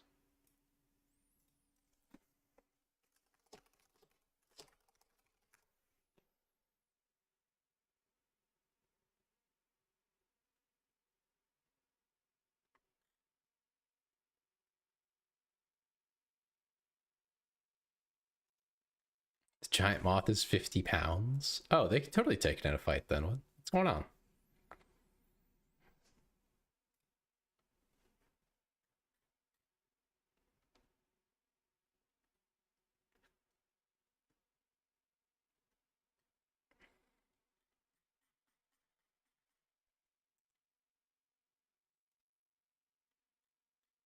All right, I don't know if this is exactly the one I'm thinking of, but we can work with it.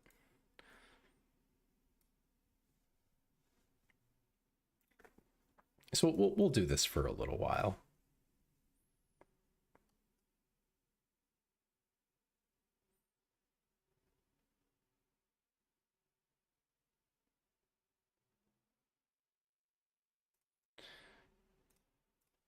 Let me just change the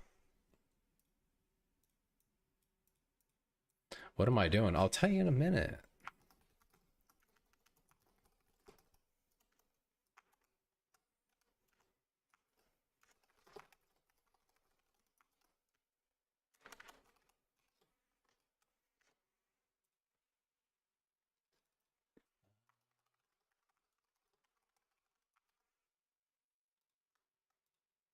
Need a clickbaity title, of course.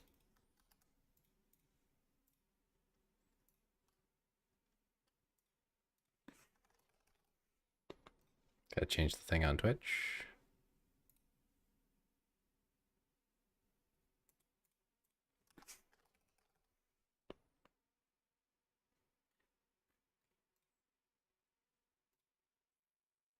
Okay.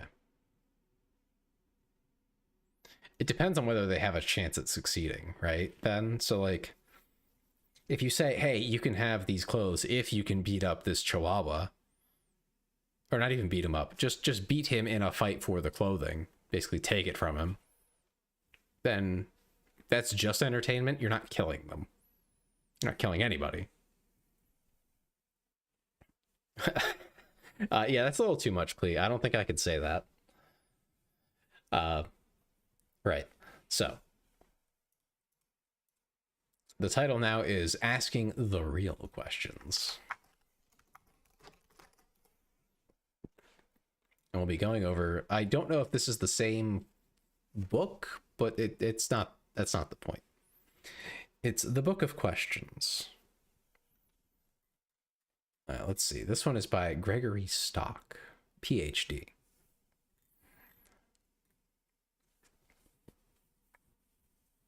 Some of these have follow-up questions. I don't know if I'm going to bother to go to those. We'll see. If it's a weak question, maybe we'll do that.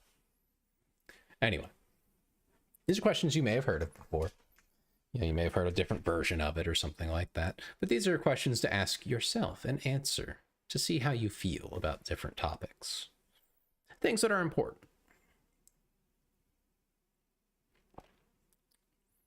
I'm not reading to you per se. I'm going to ask you the question and then we'll discuss. So, question 1.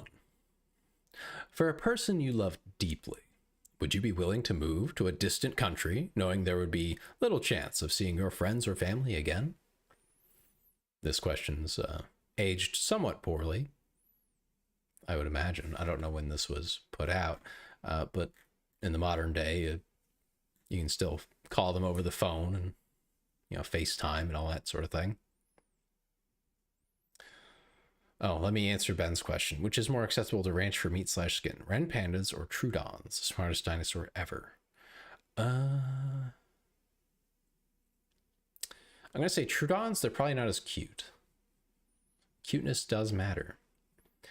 But yes, would you move to a distant country where you wouldn't be able to visit, let's say, your friends or family again, maybe one more time in your life if you're young, but that would be about the limit because you'd have to, you know, work there and do all those things.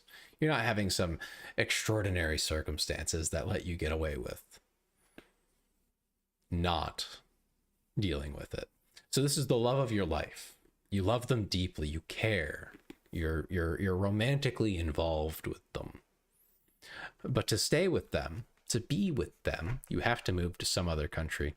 If you're in the US, let's say you'd have to move to, oh, I don't know. Trying to think of a country that's not half bad, but is still really far away. South Korea. You know, it's not much different in massive ways, right? You could learn the language and get used to it. It's viable, but it's still really far away. It's quite the trip. And we're assuming you don't have buckets of money to just fly back to your friends and family whenever you feel like. So, presuming this is like maybe not your ideal perfect person, you know, what you have in your head, but someone that is close enough to that you feel that way. Why, when, how is location secure? Can you take your stuff? Let's say you can take most of your things. You can't take a car or anything big, but you can take your stuff. You know, the stuff that you have, the stuffy stuff. It's a safe place. Let's assume it's no different from where you are now in terms of lifestyle and comfort. You just can't see your family and friends. Let's go with a bit of an example in the US. Let's say you're all the way down in Florida and the person you love is in Washington State and they cannot move. They just can't leave. So you have to go all the way out there.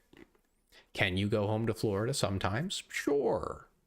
Sometimes. But let's assume that you're not, going every year. Maybe it's a once a decade type of thing. Maybe every 5 years if things are going well.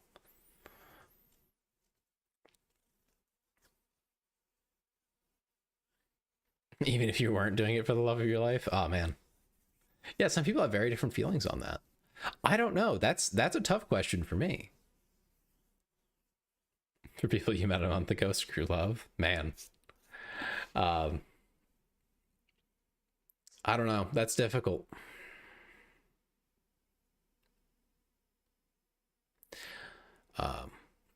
If we're going with the distant country thing, though, that does include having to learn a new language and a new culture.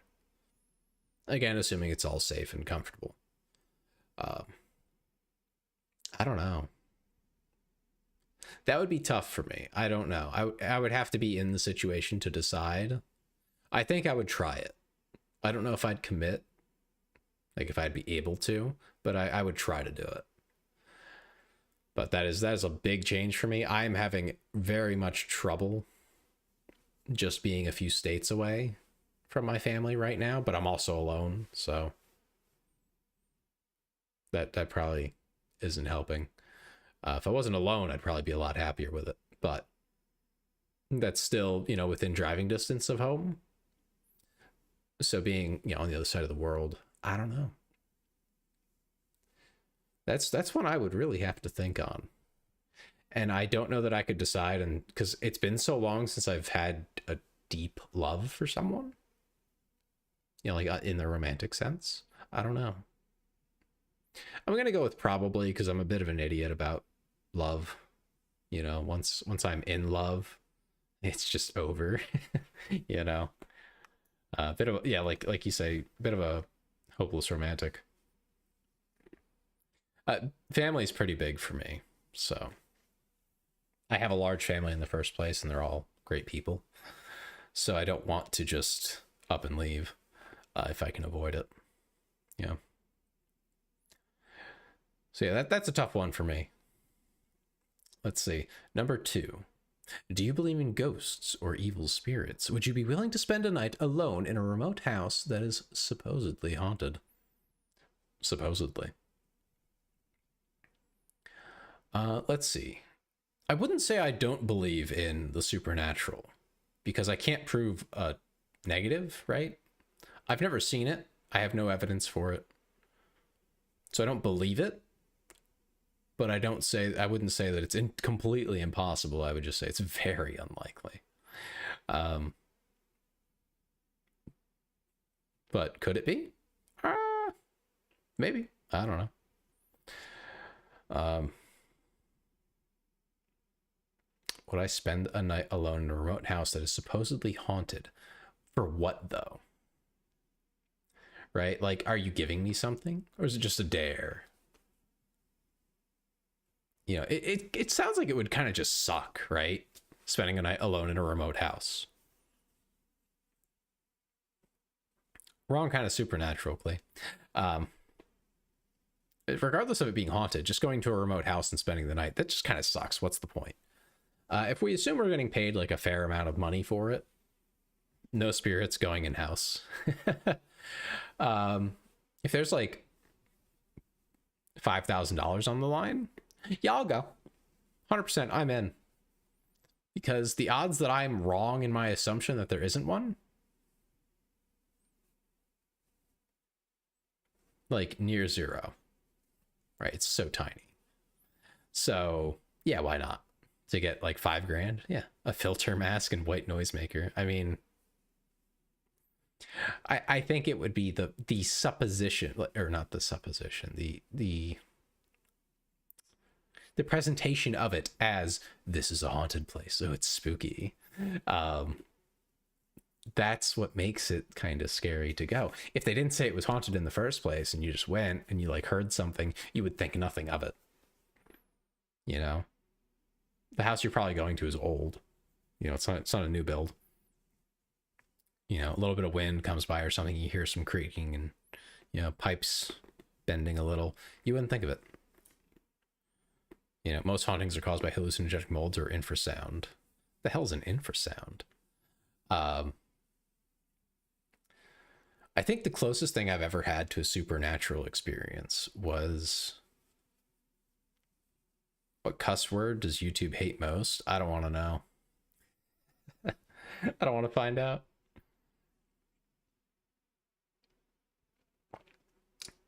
Yeah, the closest thing to a supernatural experience was, as a teenager, I had sleep paralysis. And it happened more than once in my life. But this one was particularly bad because it was the first one. And I was also having a nightmare when I woke to the sleep paralysis.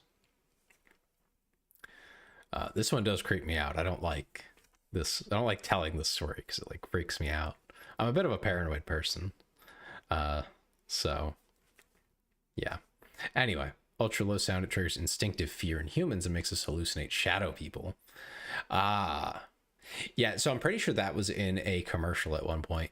But let me get to the story that explains why. Because the game Subnautica uses it. Oh no. That's so scary. I don't like that at all. I've been pinged again. Who pinged me? How dare? It's for co-op on Nikkei. Yeah, I'm not doing that right now. Okay, I'll stop dodging the topic here. Right. So I think I was 13 or 14. This was when I still had when they had the really big CRT televisions, like the very large ones, like, I don't know, probably 4 or 5 feet across, massive things.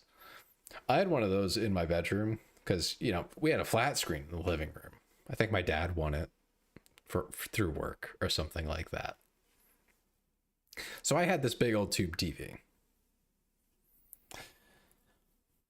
And usually at night I would fall asleep watching TV. I don't do that anymore. I put on not quite documentaries, but like history lectures from a couple of YouTubers.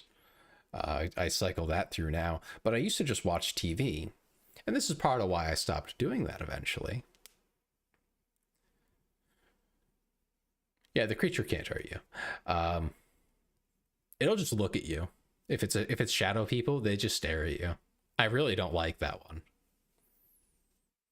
one. But that's what I had this time. I woke up to sleep paralysis. I couldn't move, which was terrifying in and of itself, and I felt like I couldn't breathe. I'm pretty sure I was breathing. Thinking back on it, just after it happened, I was like, no, I was breathing. I wasn't dying. It was okay, but it was very scary. I was on my back. Now, whenever I have sleep paralysis, it's because I sleep on my back. I usually don't sleep on my back, for context. I'm a side sleeper.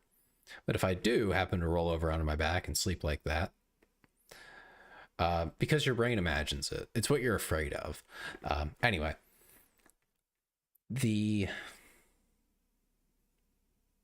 way that I was laying, for some reason, I could see pretty decently, probably because I was watching TV when I fell asleep, pretty clearly the TV. And in my sleep paralysis, these don't last for that long, by the way. It's a couple seconds, but it feels a lot longer. The TV was on, which was true when I fell asleep, so that makes sense. And I think some kind of horror movie advertisement was running.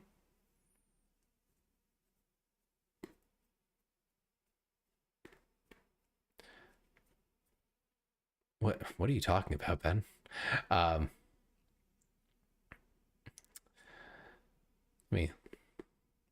Right. So at the foot of my bed, TV's on, there's a horror ad playing, and it's getting to the climax. It's slowly like approaching that.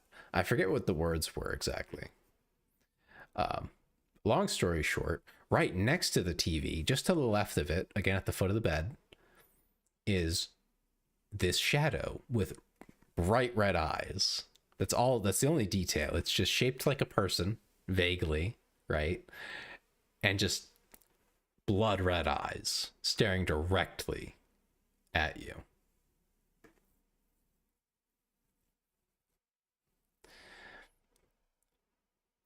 and you can't move. That's the most terrifying part, of course. You can't move. You can't like get up and do something about it. You're just stuck. And it feels like forever. And just as it hits the climax of the horror advertisement, I think the words, the only ones I can remember, and it's probably not even the real line, but I believe it was, "Until there's nothing left to do but die." And right when die came off, I was able to blink finally and snap completely out of it and move, and everything went back to normal. You know, the shadow person was gone. I was able to move and breathe, and I felt okay. You know, nothing was wrong aside from the elevated heart rate, because I was freaking the hell out. And the ad was over. I don't know why that specifically happened. Yeah, not being able to breathe or feel like you can't breathe is the worst terror. Can someone eat me? Yeah, that's a succubus. And that shook me to my core. I had no idea what was going on. No, I couldn't go back to sleep. I was stuck awake for like the whole night. I couldn't sleep. I think that kind of screwed up my entire like relationship with sleeping. I don't like sleeping at night. I don't. I'm paranoid in the first place at night, and I think that's why. I can do literally nothing about it at this point. It's just like, it's basically self-inflicted trauma. Thanks, brain. I don't like to sleep at night. I would rather sleep during the day if I had the choice. If I could do night shift at my job, I probably would. They don't offer that though. And I think that's where it really stems from, is just being terrified of the night, not the dark. Because if it was light outside, I don't think I would have had that night, or what was that? Sleep paralysis. Not a night terror. Night terrors are when you stay asleep and you just have an awful nightmare. If I'm not mistaken. Hear about your sleep paralysis? Go ahead, Ben. The only other times I had sleep paralysis were much more mild, comparatively. One time, I was just like stuck. And I was just like, huh, that's weird. But nothing weird was happening. I just had to wait. So that was fine. No big deal, right? You know, it feels weird, but like after the first time with the demon, I was kind of like, oh yeah, I know what this is. No worries, just wait. Okay, I can move again. After that though, sometime, I don't remember when exactly, but this was in my 20s, early 20s. So I think it was just a few years ago, actually. I woke to the feeling of something crawling into my ear, like a bug. No, you can't speak. That's one of the things. You can't move, Clay. You can't do anything. You're literally paralyzed. Your body still thinks you're asleep. That is why you're paralyzed. You have not woken up yet fully. You're like somewhere in between. You can see, you can open your eyes and look around, because that's one of the first things that turns back on. But you can't like talk. You might be able to open your mouth a little. You know, you get a little bit of muscle control back if you really try to force it, but it won't give you full. Like how when people, you know, they move a little bit while they're sleeping. They, jerk to the left or the right, or, or when you're falling asleep and your leg kicks or something and it wakes you up. Stuff like that. You can move a little bit. Not a jerking motion, but just like in general, you can get that little bit of movement out of it, but you can't like get up or do anything.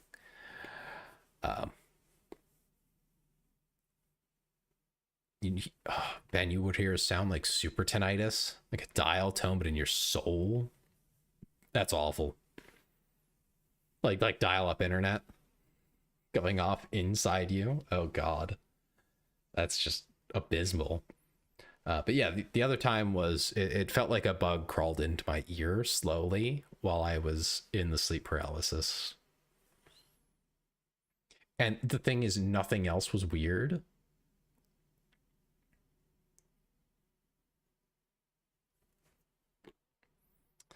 Oh yeah. Yeah.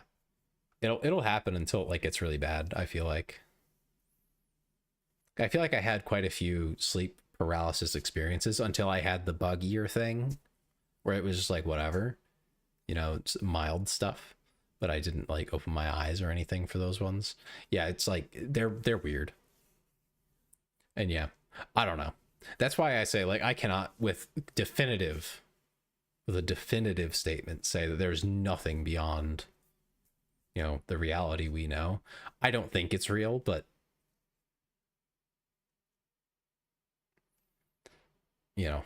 what can you do? When things like that happen, it's hard to discern.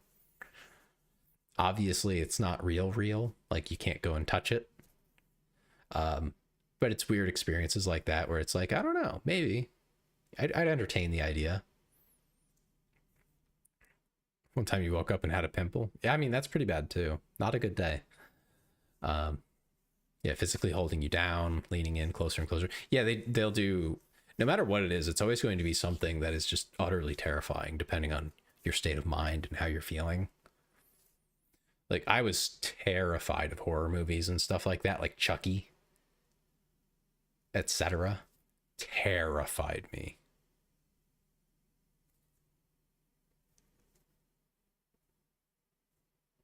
Ben ate it. I kind of don't believe that part.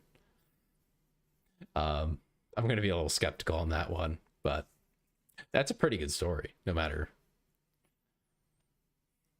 Either way. But yeah, sleep paralysis demons are definitely like, and it's a common thing. And it's because we're terrified of other people. And not like, oh, everyone's out to get me. No, just like, if something's going to hurt you, I'm terrified of never exploding while pegging. Yeah, that too. Yeah, if something's going to hurt you, 9 times out of 10 in this world, it's going to be another person. Probably someone you don't know that well. You're completely serious. That's crazy, Ben. I've heard crazier stories, mind you, that people genuinely believed, where I'm like, I don't think that ever happened. I think that was 100% a dream there, brother.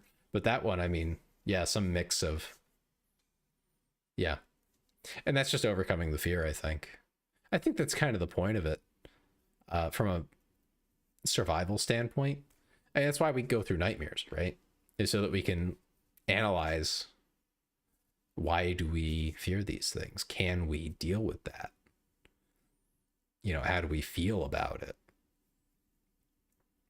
I approached my sleep paralysis demon with the approach of like, okay, well, what was that? I figured out what it was, and after calming down after a few days, I was just like, oh, okay, that was just like a thing that happened, and it's definitely not real. Favorite type of dream? I don't really dream, frustratingly enough. I would like to. It sounds fun. But I just don't get those. Like, I've had a few dreams in my life, but very few. Most of them are nightmares, if I do get them at all.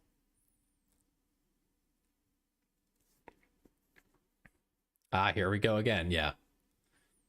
You get used to it. I think the bug in the ear one was the weirdest one for me, because I didn't open my eyes. I couldn't tell if I was in sleep paralysis proper or if I was just in the process of waking up. And I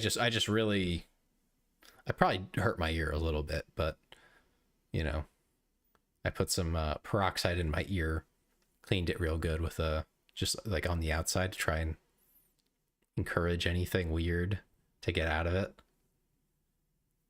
Sounds like screaming in your face. That's terrifying. I would not be able to live with that. Oh yeah, and Ben's terrified of the face hugger. Yeah, I don't like that thing either. Even after I've like seen it many times, it's just hate it.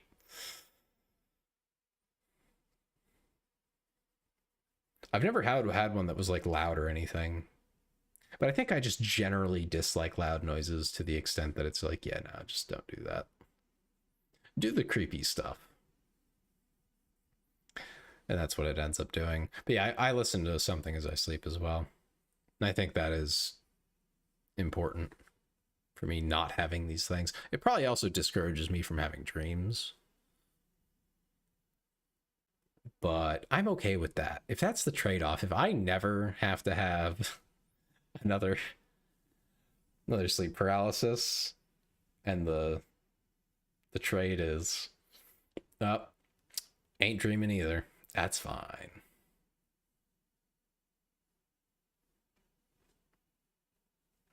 You won't play an FPS against them? Yeah, I don't think I'd want to. I know Alien Isolation, I think it was, or whatever, the new Alien game that everyone was fawning over for a while. I just could not. The aliens in that are like, they're scary on a different level from most things. I don't know why, they just trigger something in my brain. They tick some box somewhere. But yeah, anyway, back to the questions.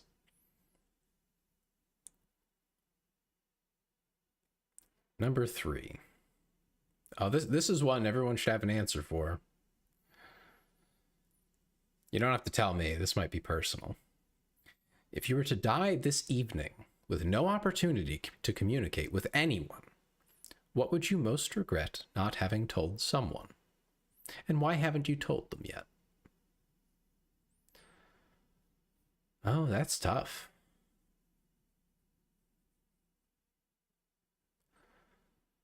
Would you like a tip for your nightmares? What do you mean, Ben? A tip? Like for dealing with them? Most of my like nightmares, my normal ones, are pretty mundane stuff. Like things that you would realistically like wonder, like, oh, what should I do if thing happens? Yeah, those types of things come up in my nightmares where it's like worst case scenario. One was like, oh, what would I do if someone broke into my house? The answer was violence. It's like, oh, okay, yeah, I got it covered. All good. Not just the tip, Clee. Not just the tip. We're not doing any tip. Not like that anyway. Yeah, what would I regret not having told someone?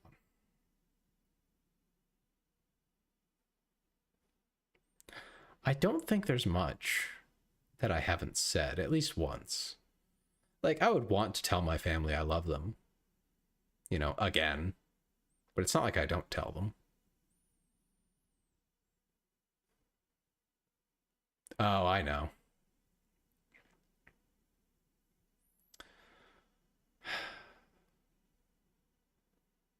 Finally forced your subconscious to take a form. It was a 15-year-old kid like you. Told him to knock that shit off. I don't really get nightmares anymore either. It's been a long time. And I think the only recent one was just like the what if. And I don't even know if that's a nightmare. I guess that was just a dream, because the idea was like, what if someone broke in to like steal my crap? And it was like, yeah, I beat them over the head. Duh. And it ended well for me. Not so much for them. But it's like, oh, okay, that's how I'd handle that. You know, chase them off with a baseball bat. Great. Yeah, I know what I would tell someone. Or if I could, you know, what I haven't told them. And it would be telling my brother that I'm proud of him.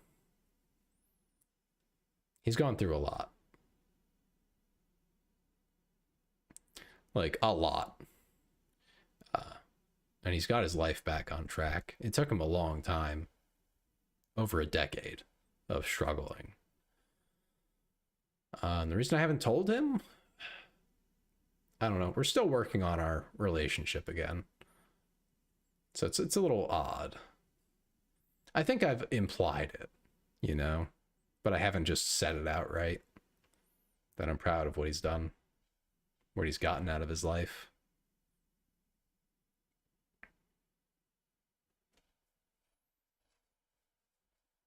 So yeah, that's what I haven't told someone and why.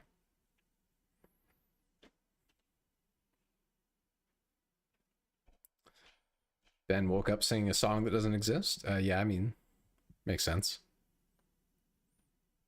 You did tell me about that, Clay, about the person who ate your dog, your family, your neighbors, and everything, basically.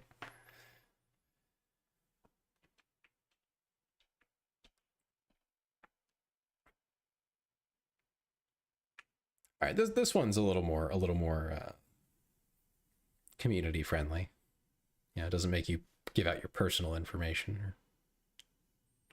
You haven't told your crush you like him. Oh, the pizza man. And why not? That's the key question. Why haven't you? Do you have a good reason? Are you working on it? You know, is there going to be a time when you think it's appropriate? Soon, hopefully. Relative. And I think that's important too. You know, if you have a good reason for not having said it yet, maybe that's okay. But if you can't think of a good reason, you know, like for me, not having told my brother I'm proud of him is mainly because, for one, for a while there, I wasn't sure if that was going to stick. It's like a 20-year age gap. Oof.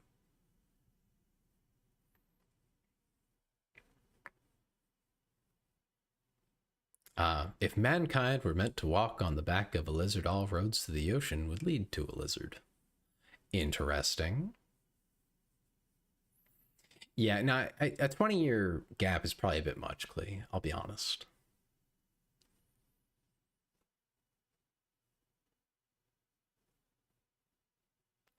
Let's see. If you could spend 1 year in perfect happiness, bliss, but afterward remember nothing of the experience, would you do so? If not, why not? I don't think I would. Not by choice, anyway.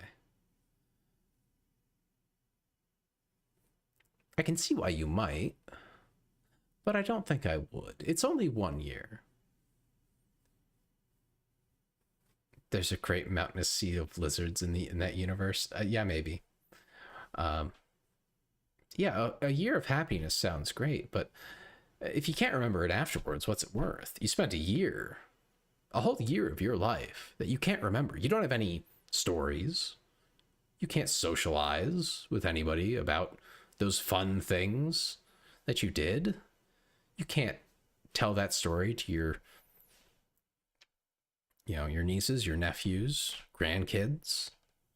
It's worthless. After it's done, it's over. It's worthless. It serves nothing for you. You know, it literally never happened as far as you're concerned. You know, we're assuming there's no bang on effects to this. You just spend a year doing what you're doing now. Nothing changes drastically, but you're just super happy the whole time. And then the year ends and it's like it never happened in your memory. That's true, but you only get so many years. That's the thing. So what's a year that you can't remember worth after it's over? You know, it's not going to make you healthier. It's not going to extend your life. So what's it do for you? That's kind of the... Yeah, I'm sure if you're particularly old, let's say you're 75, that might be a good reason to say yes. You know, you go from probably not so happy to very happy. But right now, I mean, I'm doing all right. I'm happy most days, more or less. How many more existentialist nightmares do you have? Like existential nightmares? You're going to die. There you go. There's your existential nightmare. See, that's the thing, though. You'll think that, and then you'll remember a story from that year one day when it comes up. You know, that's what gets me. That's what hooks me on, like, I want to remember. I don't want to forget more than I have to. And I've seen what someone who doesn't remember is like. It's not pretty. You don't want it. Um, if you don't have an opportunity to make memories, right? Let's say you do all these really fun things that are great, but you don't remember them. Let's say realistically in that year, you could have done maybe one of those things, but you'll remember it for the rest of your life. You know, I think most of us here are young. I don't know how old Ben is. He's probably not retired, at least. Could be, though. Who knows? You know, we have our best years still ahead of us, largely. All shall know stillness and stagnation. Yeah. But I mean, that is the existential nightmare of life, is just, you're going to die. Doesn't matter what you do. It's coming eventually. Nothing you do matters as far as that's concerned. I mean, it's gonna happen one way or another. It's when is the question, and what you get done before it. But people get stuck on that first part of, yeah, it's all gonna end one day, and nothing you do can change that. And then they're like, oh, it's not worth it. Oh, it's all a waste. Yeah, no, it's not. The whole point is to experience it. Kind of bored of death. It's terrifying. If you've ever faced it, it is not. It's a very serious thing once you've looked at it. You know, stare down the barrel of a shotgun. You know, watching your blood leave you. Not good. Not good experiences. Wouldn't suggest them. Two separate occasions, mind you. Oh, the fact that everyone dies and nothing matters. Yeah, I mean, you shouldn't let it bother you. But you have to deal with that, especially if you're not religious. If you're religious, it's a little bit easier. You know, you have answers to those questions. And I'm not going to diss anybody who's religious. That's fine. But if you're not going to be, you got to grapple with that. You know, what's the point? Why do it?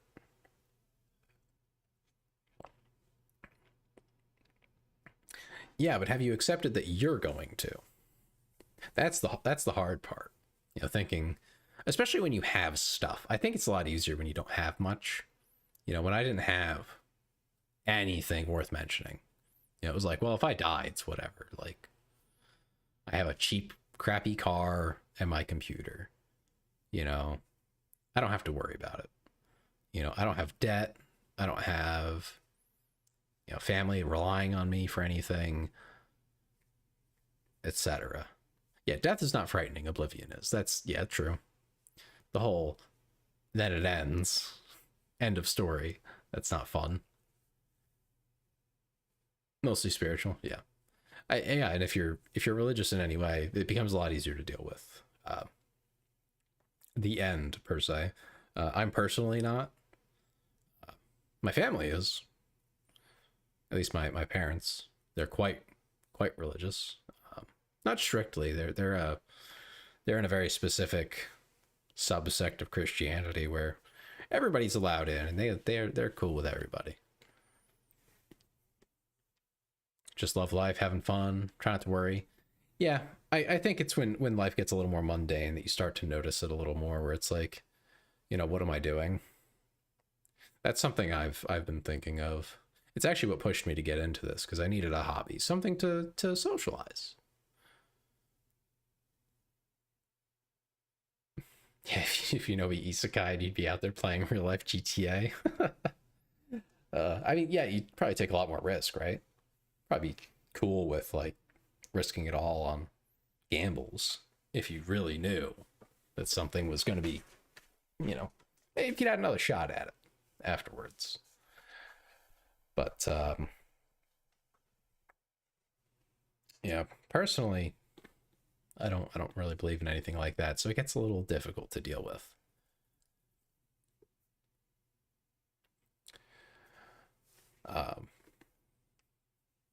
I think it's more the maybe this is just a me thing. I think it's something of a male thing, I suppose, like a typical guy thing of, you know, it's okay that I'll die one day, but I at least want to make sure that when I do, I leave behind something for the people I care about. You know, life insurance and all those sorts of things, so that you're not a burden. You know, you're not, they don't have to pay out of pocket for your funeral at least, right? Um, Stuff like that. Horrifying afterlife you've ever heard of? I don't know, probably just limbo, where nothing happens for eternity. You just do nothing forever. You just sit there. That sounds awful. What else?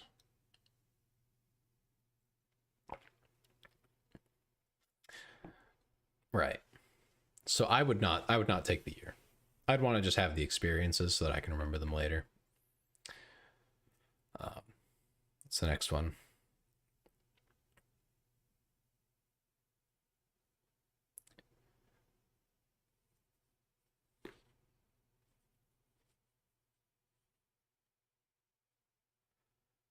I'm skipping a few here. Some of them aren't so great.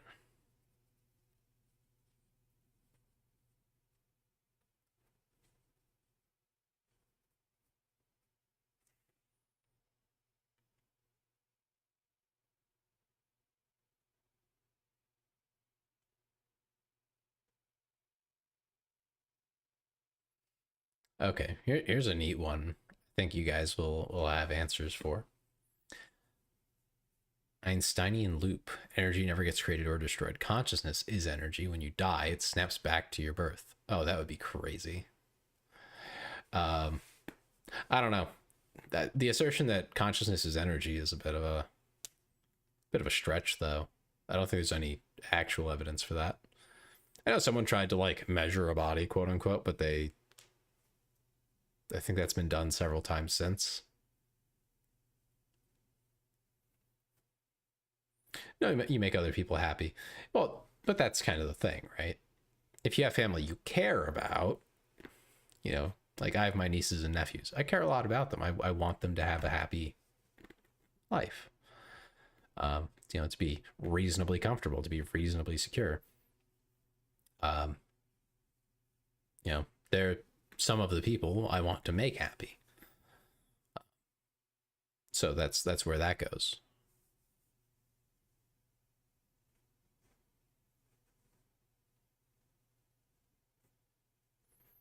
You're you with all your knowledge like nothing happened, all in the tiny squishy orange sized head of a newborn. Yeah, that doesn't work. There's not enough brain.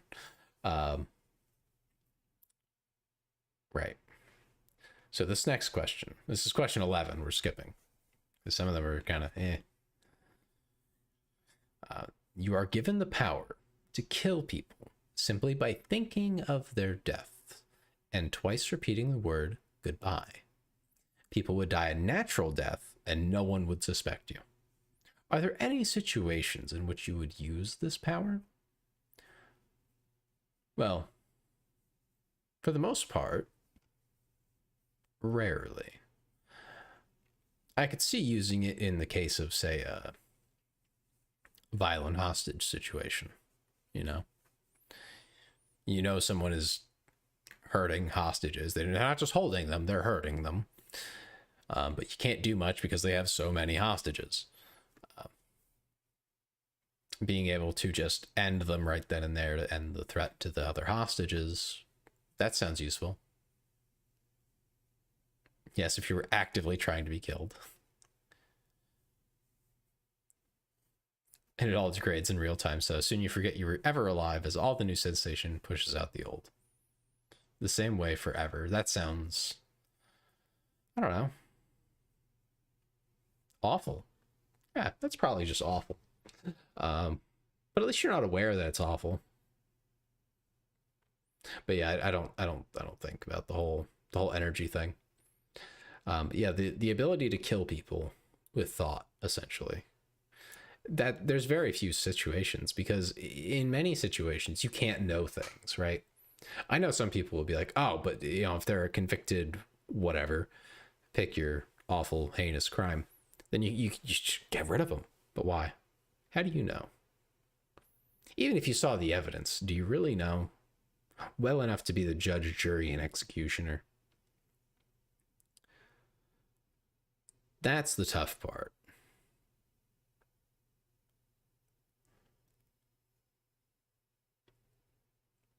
For the first 6 months, you're aware. Oh, I don't like that. No, that's awful. Yeah, I don't think I would use the power to kill like that. The whole point of the justice system is the will of the people. To usurp that is just morally wrong. You know, unless you know for some reason, somehow, which is nearly impossible. Sounds like I'm gaslighting. The thing is, you can have two different people look at all the same evidence. You can watch an entire court case from start to finish, and two different people will come to two different conclusions. Often, even when the evidence is pretty clear. Whether that person who disagrees with what the evidence is pretty clear on is, you know, being genuine, who knows? Yeah, Death Note with no Oblivion Clause, basically, yeah. You don't have to write anything, you don't have to, there's no evidence. Yeah,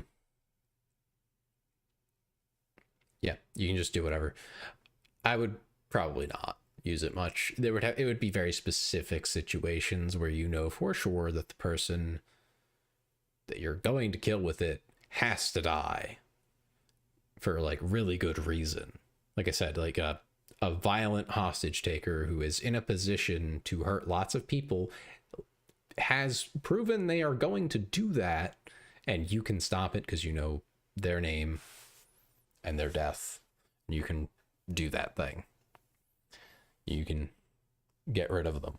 That sounds like one of few instances where it is justified, because ideally, you know, you would physically stop them, but like realistically, not happening.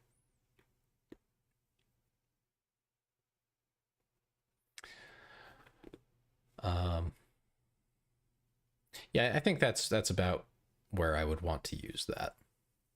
Keep an eye out for things like that, though.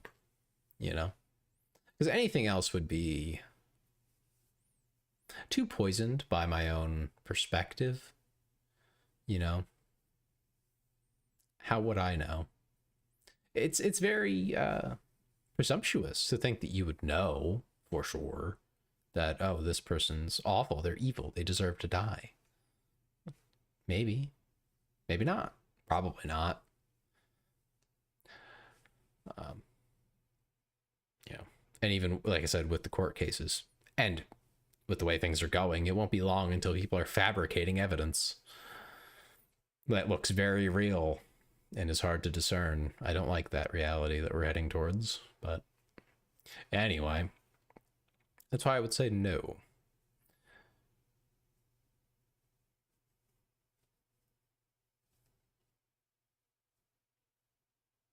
All right.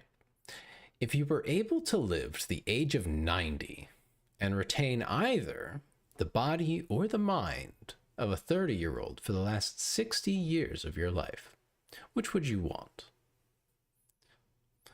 I think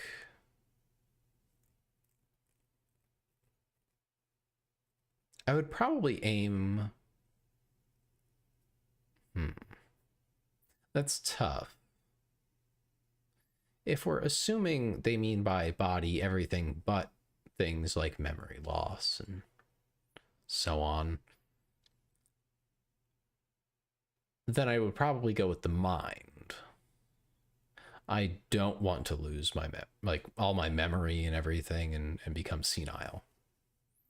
You know, to go crazy, become brain dead essentially, but slowly.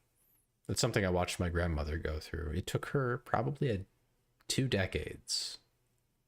Yeah, mind or it doesn't matter. You won't know.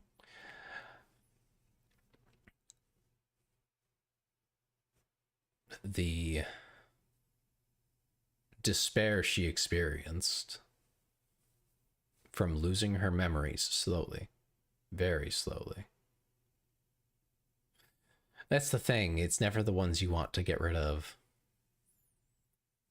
It's never the ones you want to get rid of that go. And you start to go crazy. It's not just you forget things. You start to see things. You start to hear things. You know, one time I went down to talk with my grandma about something. I think it was to tell her dinner was ready. Went to go get her. Um, and she asked me if I had seen The Man. Is this the depression cast? I'm sorry. This is my life has been a bit rough. What can I tell you? I have funny stories, just not as many. If I had seen the man in the backyard, no, I hadn't seen a man in the backyard. There was no man in the backyard. And she later explained that the delivery man had come by. Oh, okay. Then another time she had told one of my parents that, don't mind him. That's just the radio man. He's fixing the radio. She didn't even have a radio. I don't know what radio that man was fixing, but he definitely wasn't there. But it's probably a piece of a memory of hers just brought forward in time. Like she remembers that happening, and now it's just replaying itself like it's happening here. She wasn't freaked out by it. It's whatever. But, when she started to realize that she was seeing things, I should have been a mind goblin. What do you mean? I think that took a huge toll on her emotionally, for obvious reasons. You want to be able to trust what you're seeing and hearing and thinking. She started having trouble talking, speaking clearly, getting the words out. She knew what she wanted to say. It was just hard to make her mouth do the thing. So that must be so frustrating.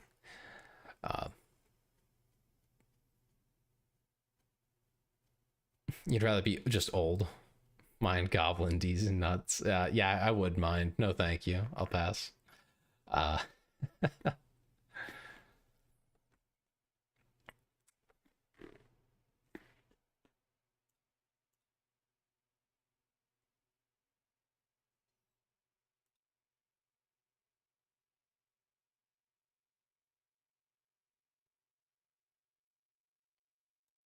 Okay.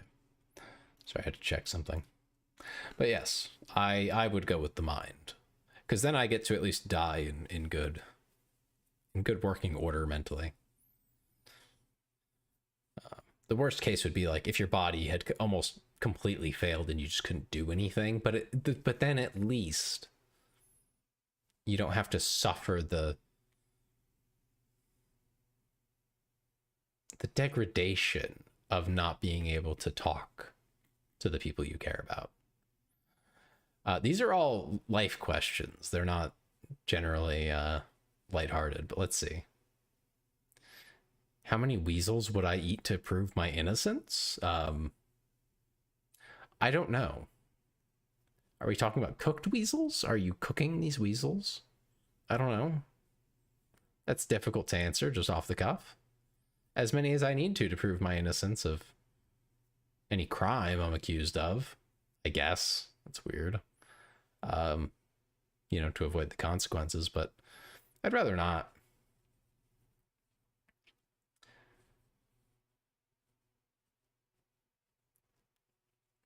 Let's see.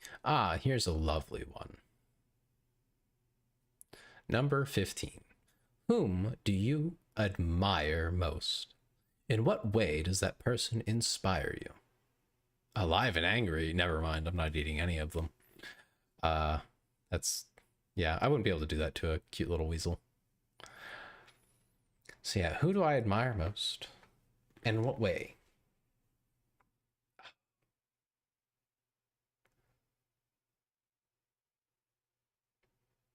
That's a difficult one.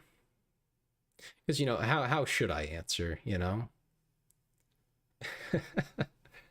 As a VTuber, I should probably give an answer like Mayoshi, but I don't want to do that. I don't think that's my answer. Taking this one real. I think it's my father. And I'll explain why in a second.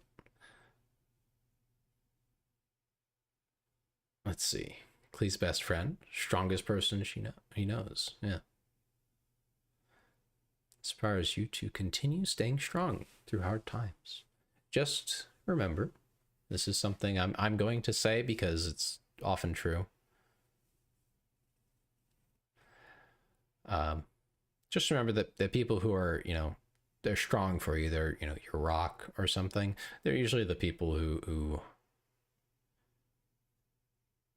are having a pretty rough go of it. Even if they tell you when they're having a tough time, they're probably not just letting it all out there. At least that's my own experience as being the rock of my family, where I don't really get to like cry or anything. At least with family. At least I didn't until not too long ago. It was basically, got to be strong for them because I'm the only one who's holding it together. So just throwing that out there. Probably not the case with your best friend, but just keep that in mind. What was it? Yeah, my father being the person I admire most, and it's his kindness and generosity specifically. I have never seen him take action in anger that wasn't righteous, let's say, on behalf of another. It wasn't because someone upset him or someone did something to him. He would take injustices and turn the other cheek, but to do something to someone else that didn't deserve it, that didn't earn it, that would upset him. But largely, anything else, he was always as kind as he could be. He wouldn't say a mean thing to anyone that didn't, really try their hardest to earn it. And that was just honesty at that point. It wasn't cruelty. And he's gone out of his way more than anyone else I've known, really, except maybe my mother, to help people that they have nothing to do with. They're not close friends. They don't get anything out of it. They don't, ask for anything in return. There's no expectation except to be kind about it, in return, at least be appreciative, but nothing else, And those are things that I try to, have in my life, to try and give to others. I'm just very socially awkward. So I find it very hard to just be like, oh, you need help, neighbor, or, to someone I've hardly spoken to. If I saw them really struggling, of course I would. But, if it's something minor, I might just be like, yeah, okay. Because I just don't want to deal with the social interaction. It's way too much friction for me to overcome. But I'm working on that, trying. Your best friend, your mom, your grandpa. Yeah, it's going to be a lot of people, but you're supposed to pick the most, But he's always been a good person to everybody, all the time. And keeps things positive, He works hard. And, he bitches about work, as everybody does. But not to an excess, And he tries to, lift people up, despite all that he has to put up with himself. So, yeah, definitely my father. Let's see. What else is there here for questions?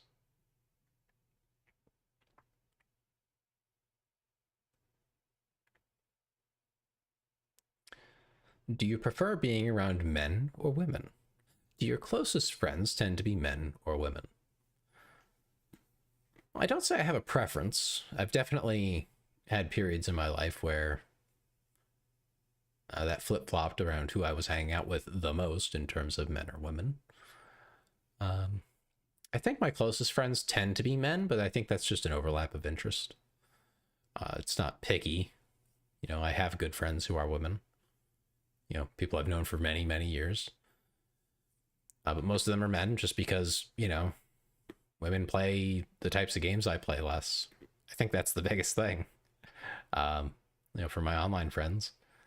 It's like, well, if they're not playing, hardcore survival games and, getting super sweaty in MMOs or things like that. If they're not doing that type of stuff, the stuff that I do, I just don't run into them as much.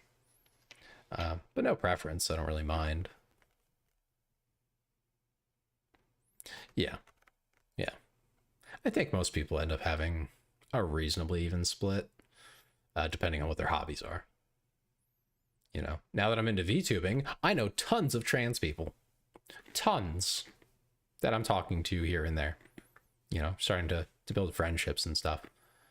A lot more LGBT people in general. And I don't, whatever, I don't care. They're just people. They're all just people. And that's about all I'm concerned with. No Xenos here. No literal aliens. At least none that are hostile, anyway.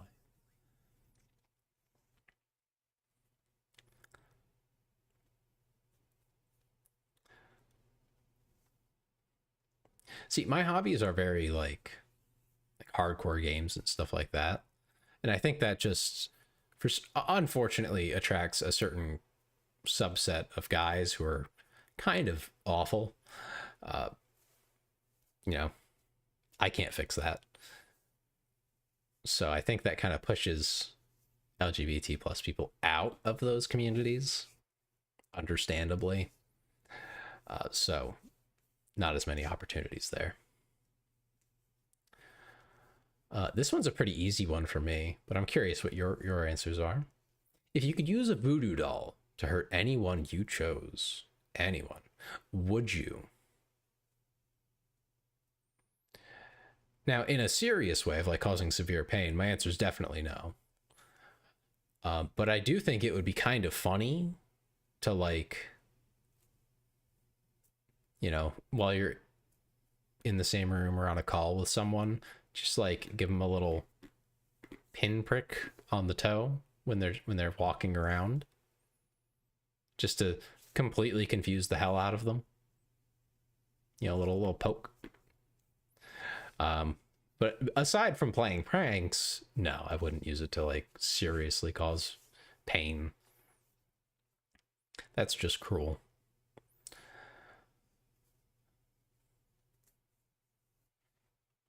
I think that's probably an easy one for most people. Yeah, like you know, pranking people is one thing.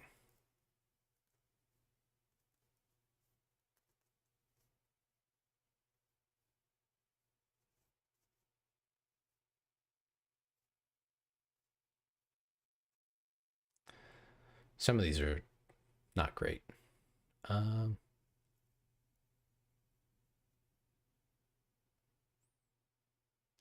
ah, I like the answer to this one, so I'm going to read it. It's a quick one. What is your most treasured memory? The one you don't want to lose. The one that you would like to hold on to the most. You know, the one you just can't let go of. It's very important to you, deeply important. You know, something that you would hope that no matter what happens to you, you'd remember that one.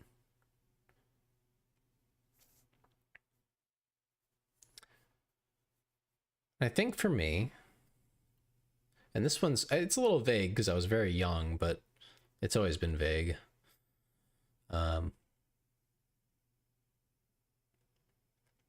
Is sitting in the truck with my father, listening to American Pie on CD by Don McLean. I have shilled that song a little bit before, but I'll shill it again. And this is why I like it. Waiting for the bus early in the morning on a chilly morning. It was very chilly out. I forget if it was winter or not, but there was a reason he had stayed in the truck with me there instead of just dropping me off with the other kids. And just hanging out with him. You know, I don't even know what we were talking about, but it's just, for some reason, sitting in the truck with him, that song just stuck in my head. Always has.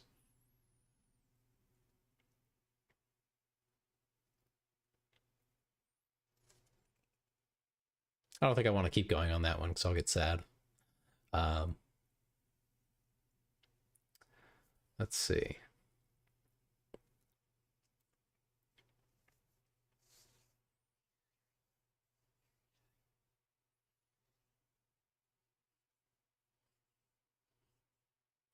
your friends and you live really far away.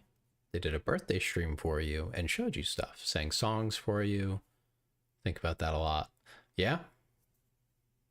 Yeah, no, I can see why that would be. I have a... Thankfully, I had mentioned to my sister at one point that I would be VTubing. I did not tell her what my handle would be or anything like that.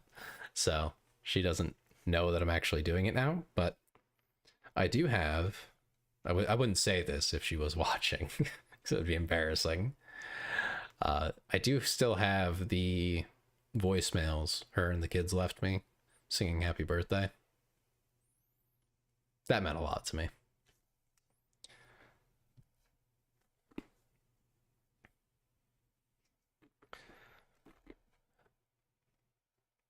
Let's see.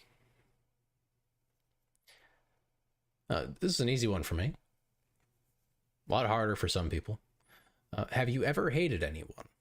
If so, why and for how long?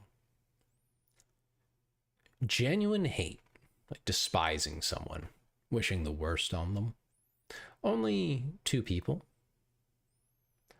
And to avoid ending up in tears today, so I'm talking about a lot of emotional things, just going to say they committed a murder.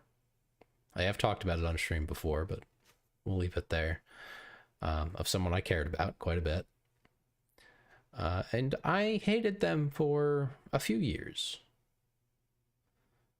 Once I knew that they had been sent to jail for life for what they had done, I don't know if it was life per se, but it was a sentence equivalent to life. They weren't getting out. They probably didn't survive, let's be real. What they did was far too heinous. I think that's the only person. Welcome. Oh, hello.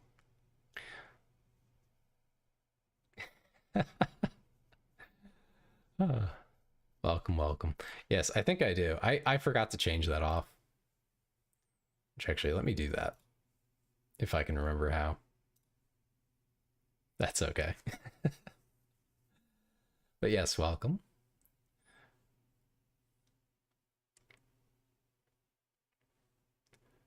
How are you guys doing? A raid? Oh no. Shit. Here we go again. Welcome, everybody.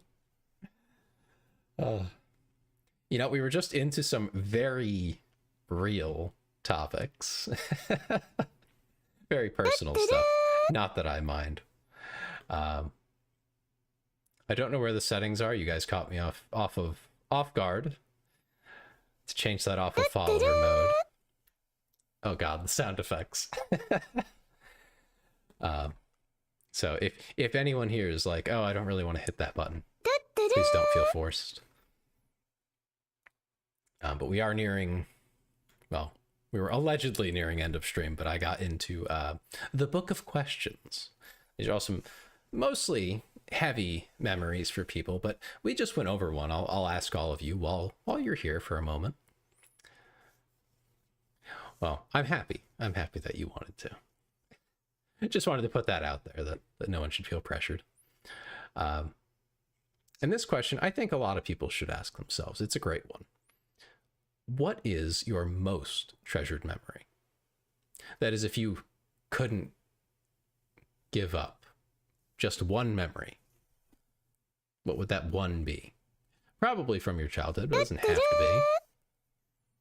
Yes. Let's see. I'll go over the list here as well. Yes. Thank you for the raid, Queen. Much appreciated. Oh, I can just type it in chat? That's awesome. Thank you.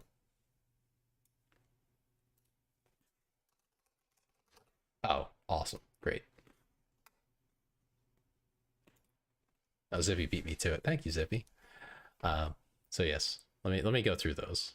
Thank you for the follow, Armored Horns, as well as Penny, Shuby, Lithos Love, and Clay Sweets. Yes, that was the question. Your most treasured memory. Obviously, you don't have to say it if you don't want to. Definitely no pressure there. That might be very personal. Thank you. Thank you. Appreciate it greatly. Queen's so nice.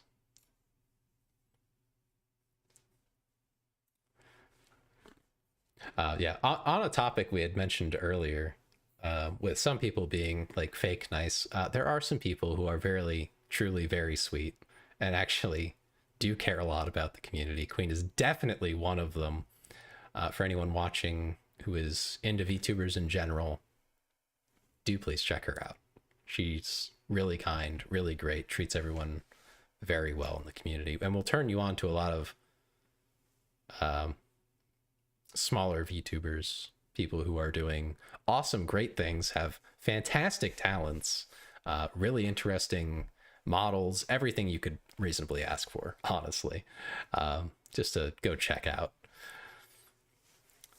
But yeah, anyway, that question was probably my favorite so far, most treasured memory. My answer for it was sitting in the truck with my father when I was, maybe 7 or 8. I don't remember what we were talking about, but we were listening to American Pie by Don McLean, which is one of his favorite songs. And I wish I could remember what we were chatting about, but it's a very important memory for me of him. Not that I've lost him or anything, but I look up to him quite a bit. Earlier we were playing the trading card game simulator, or the trading card game Card Shop Simulator specifically. But now I felt like going through these questions. I saw I think it was Lindy Beige. I think he answers these occasionally in his usual very interesting format. He's always has something interesting to say. I think he usually ruminates on these. But we've just been running through a few of the interesting ones. So let's see, we'll find another one. Let's see.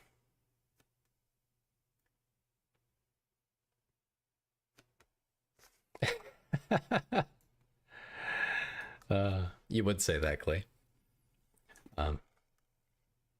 Yes, and I'll also add, this is a stream where I do focus quite a bit on interacting with chat. And wait, Zippy, I don't pay you. I wish I could. We'll work that out eventually. Maybe one day.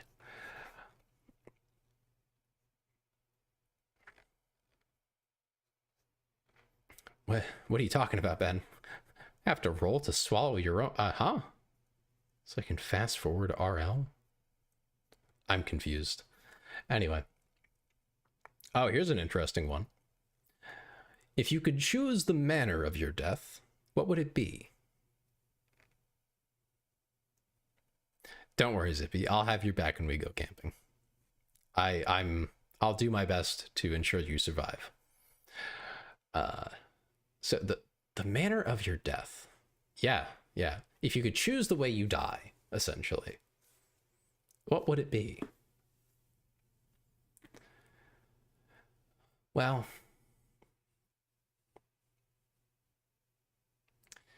yes, I would go for old age, but very specifically,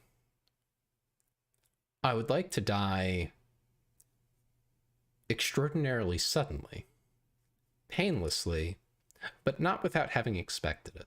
So, in old age, when you're getting a bit frail, a bit tired, not really into life anymore, kind of getting sick of it. Somewhere in that moment, in your sleep. That would probably be my choice. After, I've gotten my will sorted out and all those things. Yeah, without feeling any pain.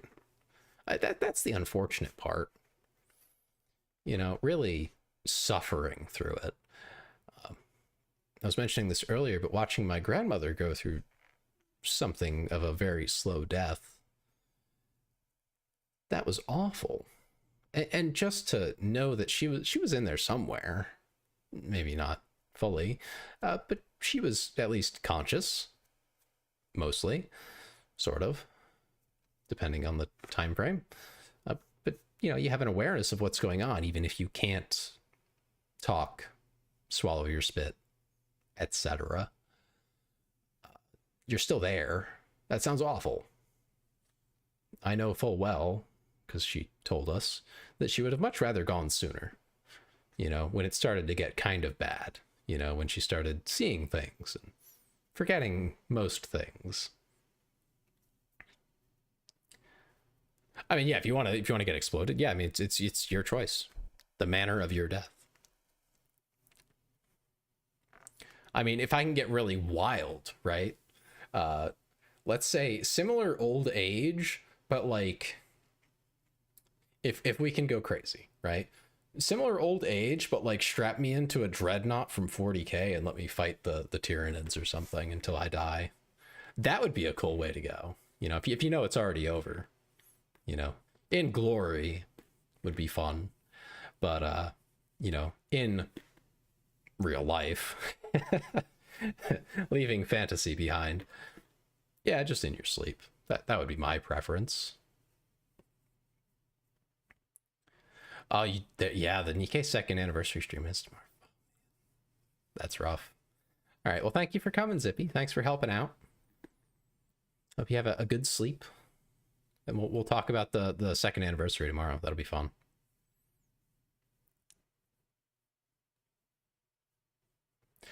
Oh, that's...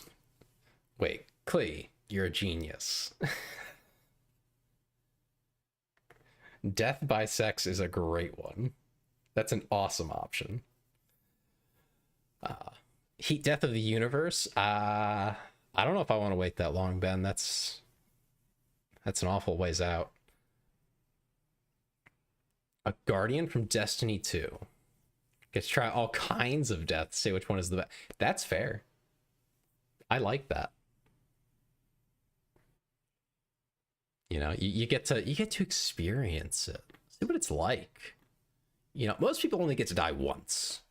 You get to die as much as you want. Although it doesn't sound very fun, it's quite the experience. And at a certain point, after long enough, maybe dying a new way is exciting. Oh, that's a little dark. Oh, this is a great one. Because the answer is also very far back. Yeah, being immortal doesn't sound too fun. I'd want to be able to opt out. You know, that's my thing. I would love to be immortal with opt-out option.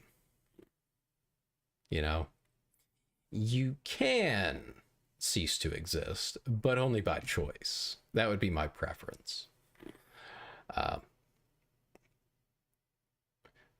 this one's a really lighthearted one. I like this. I think Lindy Page recently answered this one. I'm going to shill him a little bit because he's the reason I'm doing these. He makes great history content. If your ghost dies and you're no longer immortal, exactly. Yeah. Yeah, so D2 doesn't have that problem. You can resolve that. But yes, next question is, when did you last sing to yourself? To someone else? I can answer the first one pretty firmly. I think it was yesterday. I sang in the car. I do that quite often. Just for fun. But to someone else, I don't know that I've ever sang to someone else. I'm trying to think if I have. Oh, I think I did in high school. I think I did, to one of my girlfriends at the time. That was quite a while ago now, it feels like. Probably about 10 years ago. Yeah, I think most people do sing to themselves, at least a little bit. And I think singing to your kitten sounds as singing to yourself. Just, I think. You know, because your kitten isn't going to go, oh, shut up, you sound awful. I would hope not, anyway. Yeah, singing is only conducted alone or to annoy others. That's roughly where I'm at. I could probably be a good singer if I cared to do all the practice and stuff, but no. Klee, I dare you to try it. Go ahead, sing to the pizza delivery man. See what happens. Have I seen the Llamas with Hats epilogue? No. I have not. I'm not even sure what Llamas with Hats is. I probably saw it as a kid, though, if it's the animated thing you're thinking of. Or I'm thinking of, rather.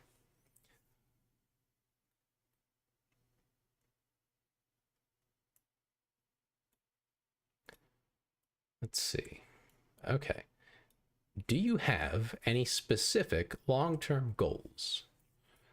What is one, and how do you plan on reaching it? Yes, I do have long-term goals, a fair few. One is to grow as a streamer considerably. I'd like to be in the double digits of viewers at some point within the next year or so, if I can. Yeah, go ahead and ask a question. That's fine. My plan for reaching it is to just keep working at it. I don't really have a plan per se, you know, kind of playing it by ear since I started. Oh, that one. Carl, what happened to this man? Oh my, he definitely wasn't stabbed 37 times in the chest. Yeah, long-term be happy, how to, IDK. Yeah, I mean, that's kind of the big one, right? But yeah, no, I would rather, if I could, turn VTubing into a career, if possible. I wouldn't want to go corporate, because that just sounds awful. That defeats the point. I'm in corporate right now. I don't want to be there. I don't want to deal with corporate people. So yeah, just, you know, being myself, putting myself out there. That's the hardest part for me is not the streams itself, but all the social media and things like that. Oh, here's a great one.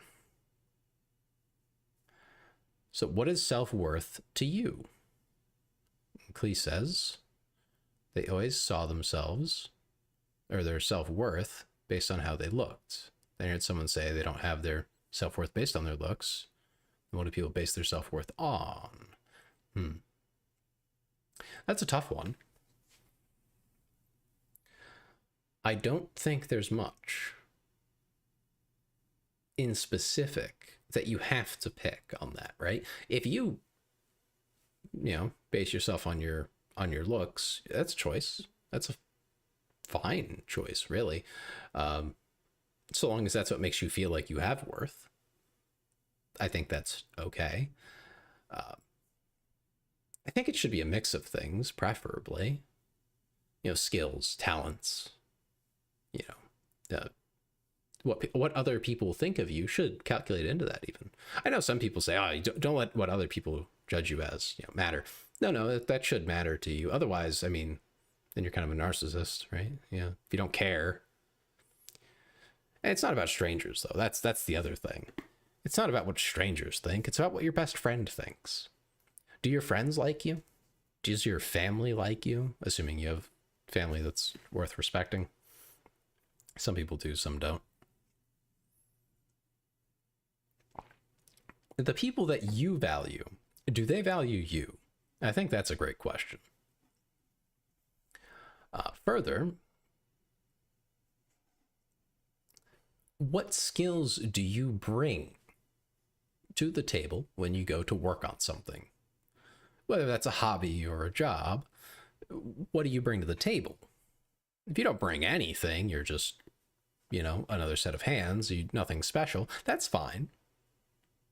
There might be more to it than you think, though, at that point. Do you show up? That's step one. And it's a very important one. A lot of people don't even do that one. You know, there's lots of things that you can find value in. You know, even if you're not very good at your job, if you're punctual and you hit your deadlines, maybe narrowly, it might be tough. It might give you trouble, but if you still hit them, if you're still doing the job, that's fine. What's wrong with that? Nothing, as far as I can tell. It doesn't have to be anything crazy. Hi, Cleto. I'm okay. We're going through the book of questions. Not all of them. And Clee just asked one himself, And I believe that was, yes, what is self-worth to you? And I was essentially saying that it's a lot of things: talents, skills, what other people that I care about think of me, and so on.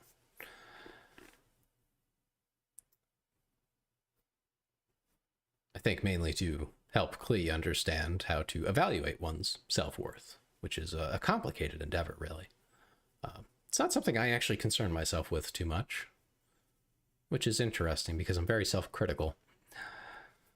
But how are you, Kalito? Let's see, I'll find another question here.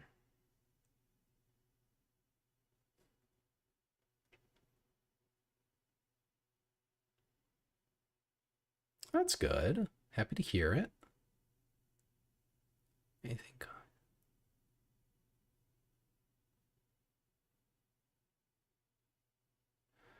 Ah. Yeah, that one gets a little too dark. It's interesting, but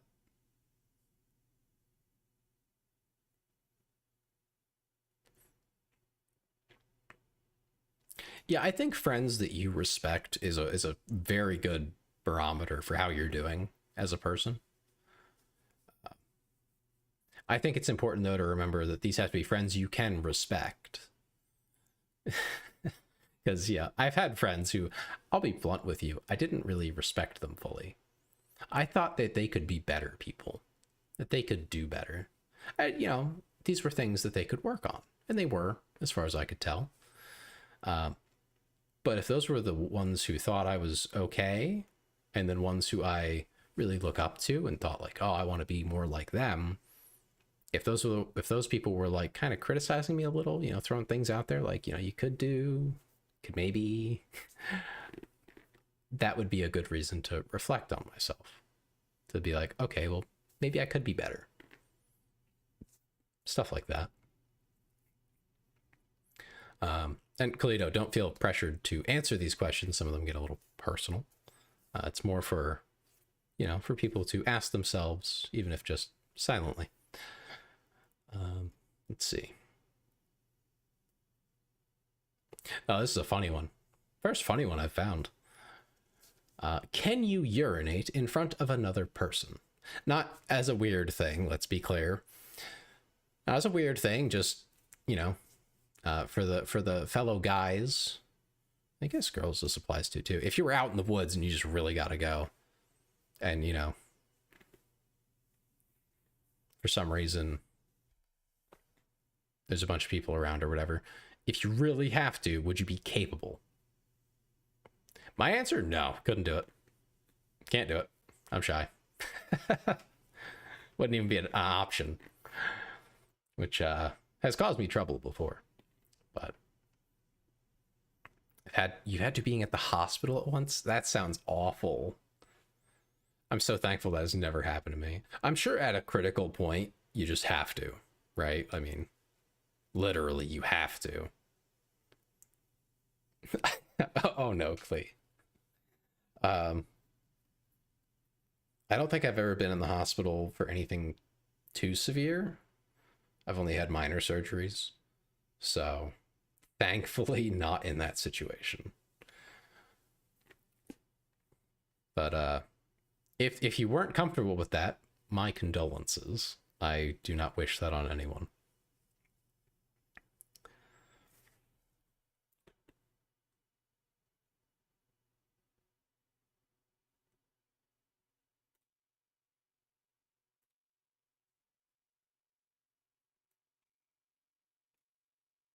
Let's see.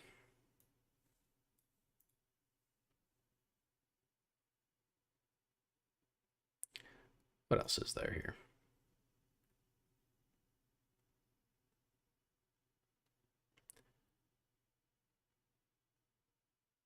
Oh, this is one that some people are going to have trouble with. Just answering it is difficult. And I think we'll make this the final one. I do need to, it's been about 5 hours. I do need to go to bed at some point. When you tell a story, do you often exaggerate or embellish it? If so, why? My answer is not intentionally. Sometimes I under and over exaggerate a little bit because I don't remember. My memory is just kind of awful. So it's more of just a, what do I remember? What is coming to mind? And I try to correct it as I go, because sometimes you get halfway through the story and you're like, oh, actually that was slightly different. And I'll go back and correct it. I'm very big on telling the true story as much as I can. I wouldn't count forgetting things, just filling in the blanks kind of roughly with what you kind of remember as BSing.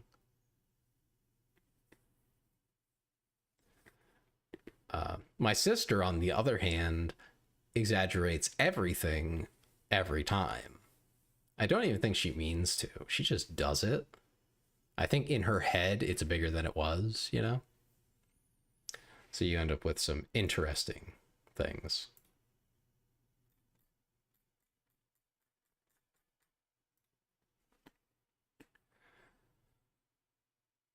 Yes, any other questions that people have that I could answer as well before we head off?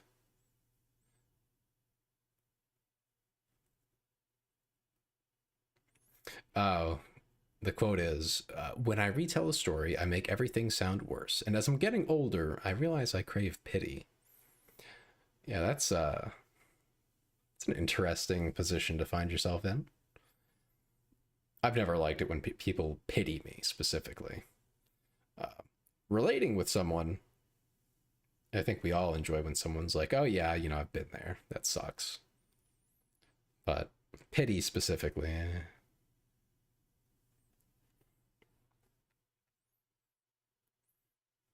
mean, that's probably not the worst. You probably don't exaggerate it to the extent that it causes problems. I think that's where the line really needs to be drawn, is if you exaggerate to the extent that now you're, maybe stirring up drama, maybe don't do that. But yes, I think we're about done. I'm tired and need to go to bed. Yeah, being pitied does feel weird. It really does. At least when you're not used to it.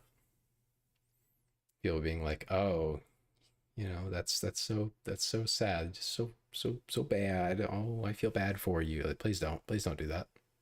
Do anything but that. Thank you.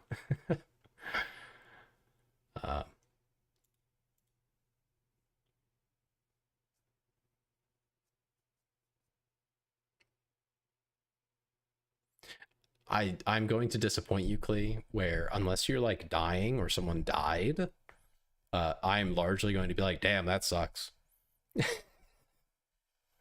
But that's just me.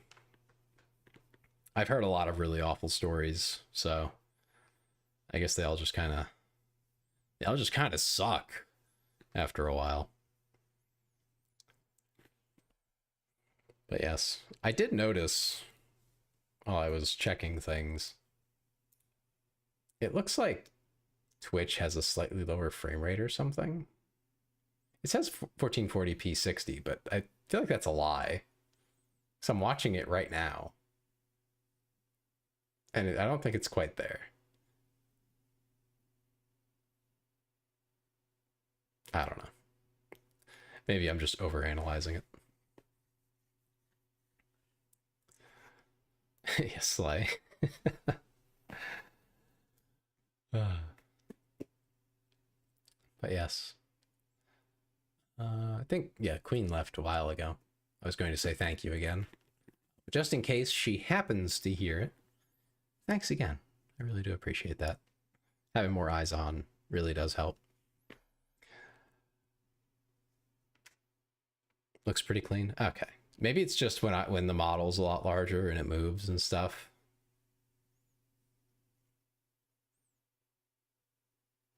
Maybe it's just my browser. Because now I'm looking at it again and it looks fine. I think my browser was just dying. That's weird. Anyway. Thank you for that confirmation, Clay. Appreciate it. Yeah, they were good questions. I'm going to bookmark that and we'll come back to it every now and again. You know, when I feel like I have some time, want to spend some quality time with the viewers.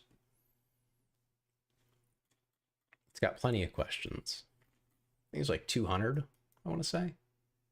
I don't know. Yeah, 200 exactly. So we'll just tuck that in our back pocket. Not sure what we're doing tomorrow. Should be same time though, 7 to 10. The 10 is approximate as we're going near midnight. I'll have to look at what games are out there. I'd like to do something horror, but a lot of the good horror games right now are multiplayer. So that might be difficult. Maybe we can just try solo Phasmo. You know, I'm crazy. Why not, right? Maybe we can do something like that. That sounds fun. All right. So I think we'll call it there. If anyone has any questions for me, now would be the time. Be quick though. Card game was fun. That's good. Yes, Clee. What's your question? What's up?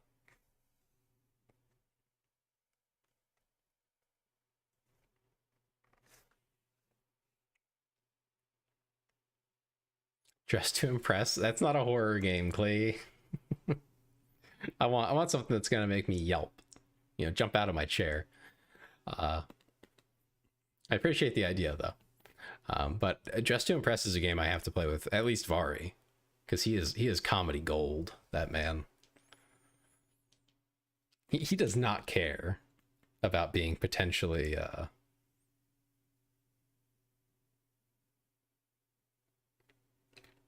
Alien Isolation. That would actually make me terrified.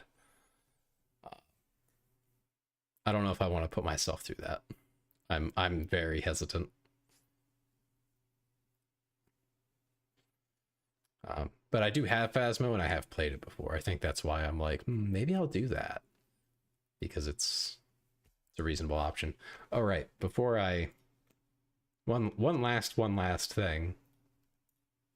I think I forgot to pin this, so I'll just drop it in the chat. I do have a Discord. It's a little rough around the edges right now. Phas in VR and solo. Oh no. I can't do VR. I don't have all the equipment to do the tracking and stuff. That's a great idea though. Maybe I could just, no, because then I'd lose eye tracking. I quite like it. Yeah, that would be difficult. Maybe one day. But I could just do normal Phasmo. I'm terrified of horror games, mind you. They get me good. So I would definitely be getting got in Phasmo. Yeah, anyway, Discord link is there. It's a little rough, but at least it has stream alerts and stuff, and I make sure to put stuff out there. All my emojis are on there too, so you can, if you have Nitro, you can use them wherever you want. I'm gonna work on that tomorrow. I want to flesh out the server and get it more put together. But otherwise, thank you all for coming. I appreciate it more than I can properly explain. But thank you. I will hopefully see you all again tomorrow, or perhaps Tuesday. I'm on Blue Sky. The Discord is there. I have already played Dead Space, tragically. That's a great idea. I love it. I just played it recently, though. So, unfortunately, it wouldn't be very scary for me. I regret playing some games now that I'm streaming. It's like, would have been great content. But yes, anyway. Blue Sky is where I'm most active for social. Discord, obviously. Feel free to DM me on either of those. I don't mind. Beyond that, have a good night. I hope you sleep well. I hope you don't have any, what was that? Sleep paralysis demons. We were talking about that earlier. Hope you don't have any of that. And I will see you all next time.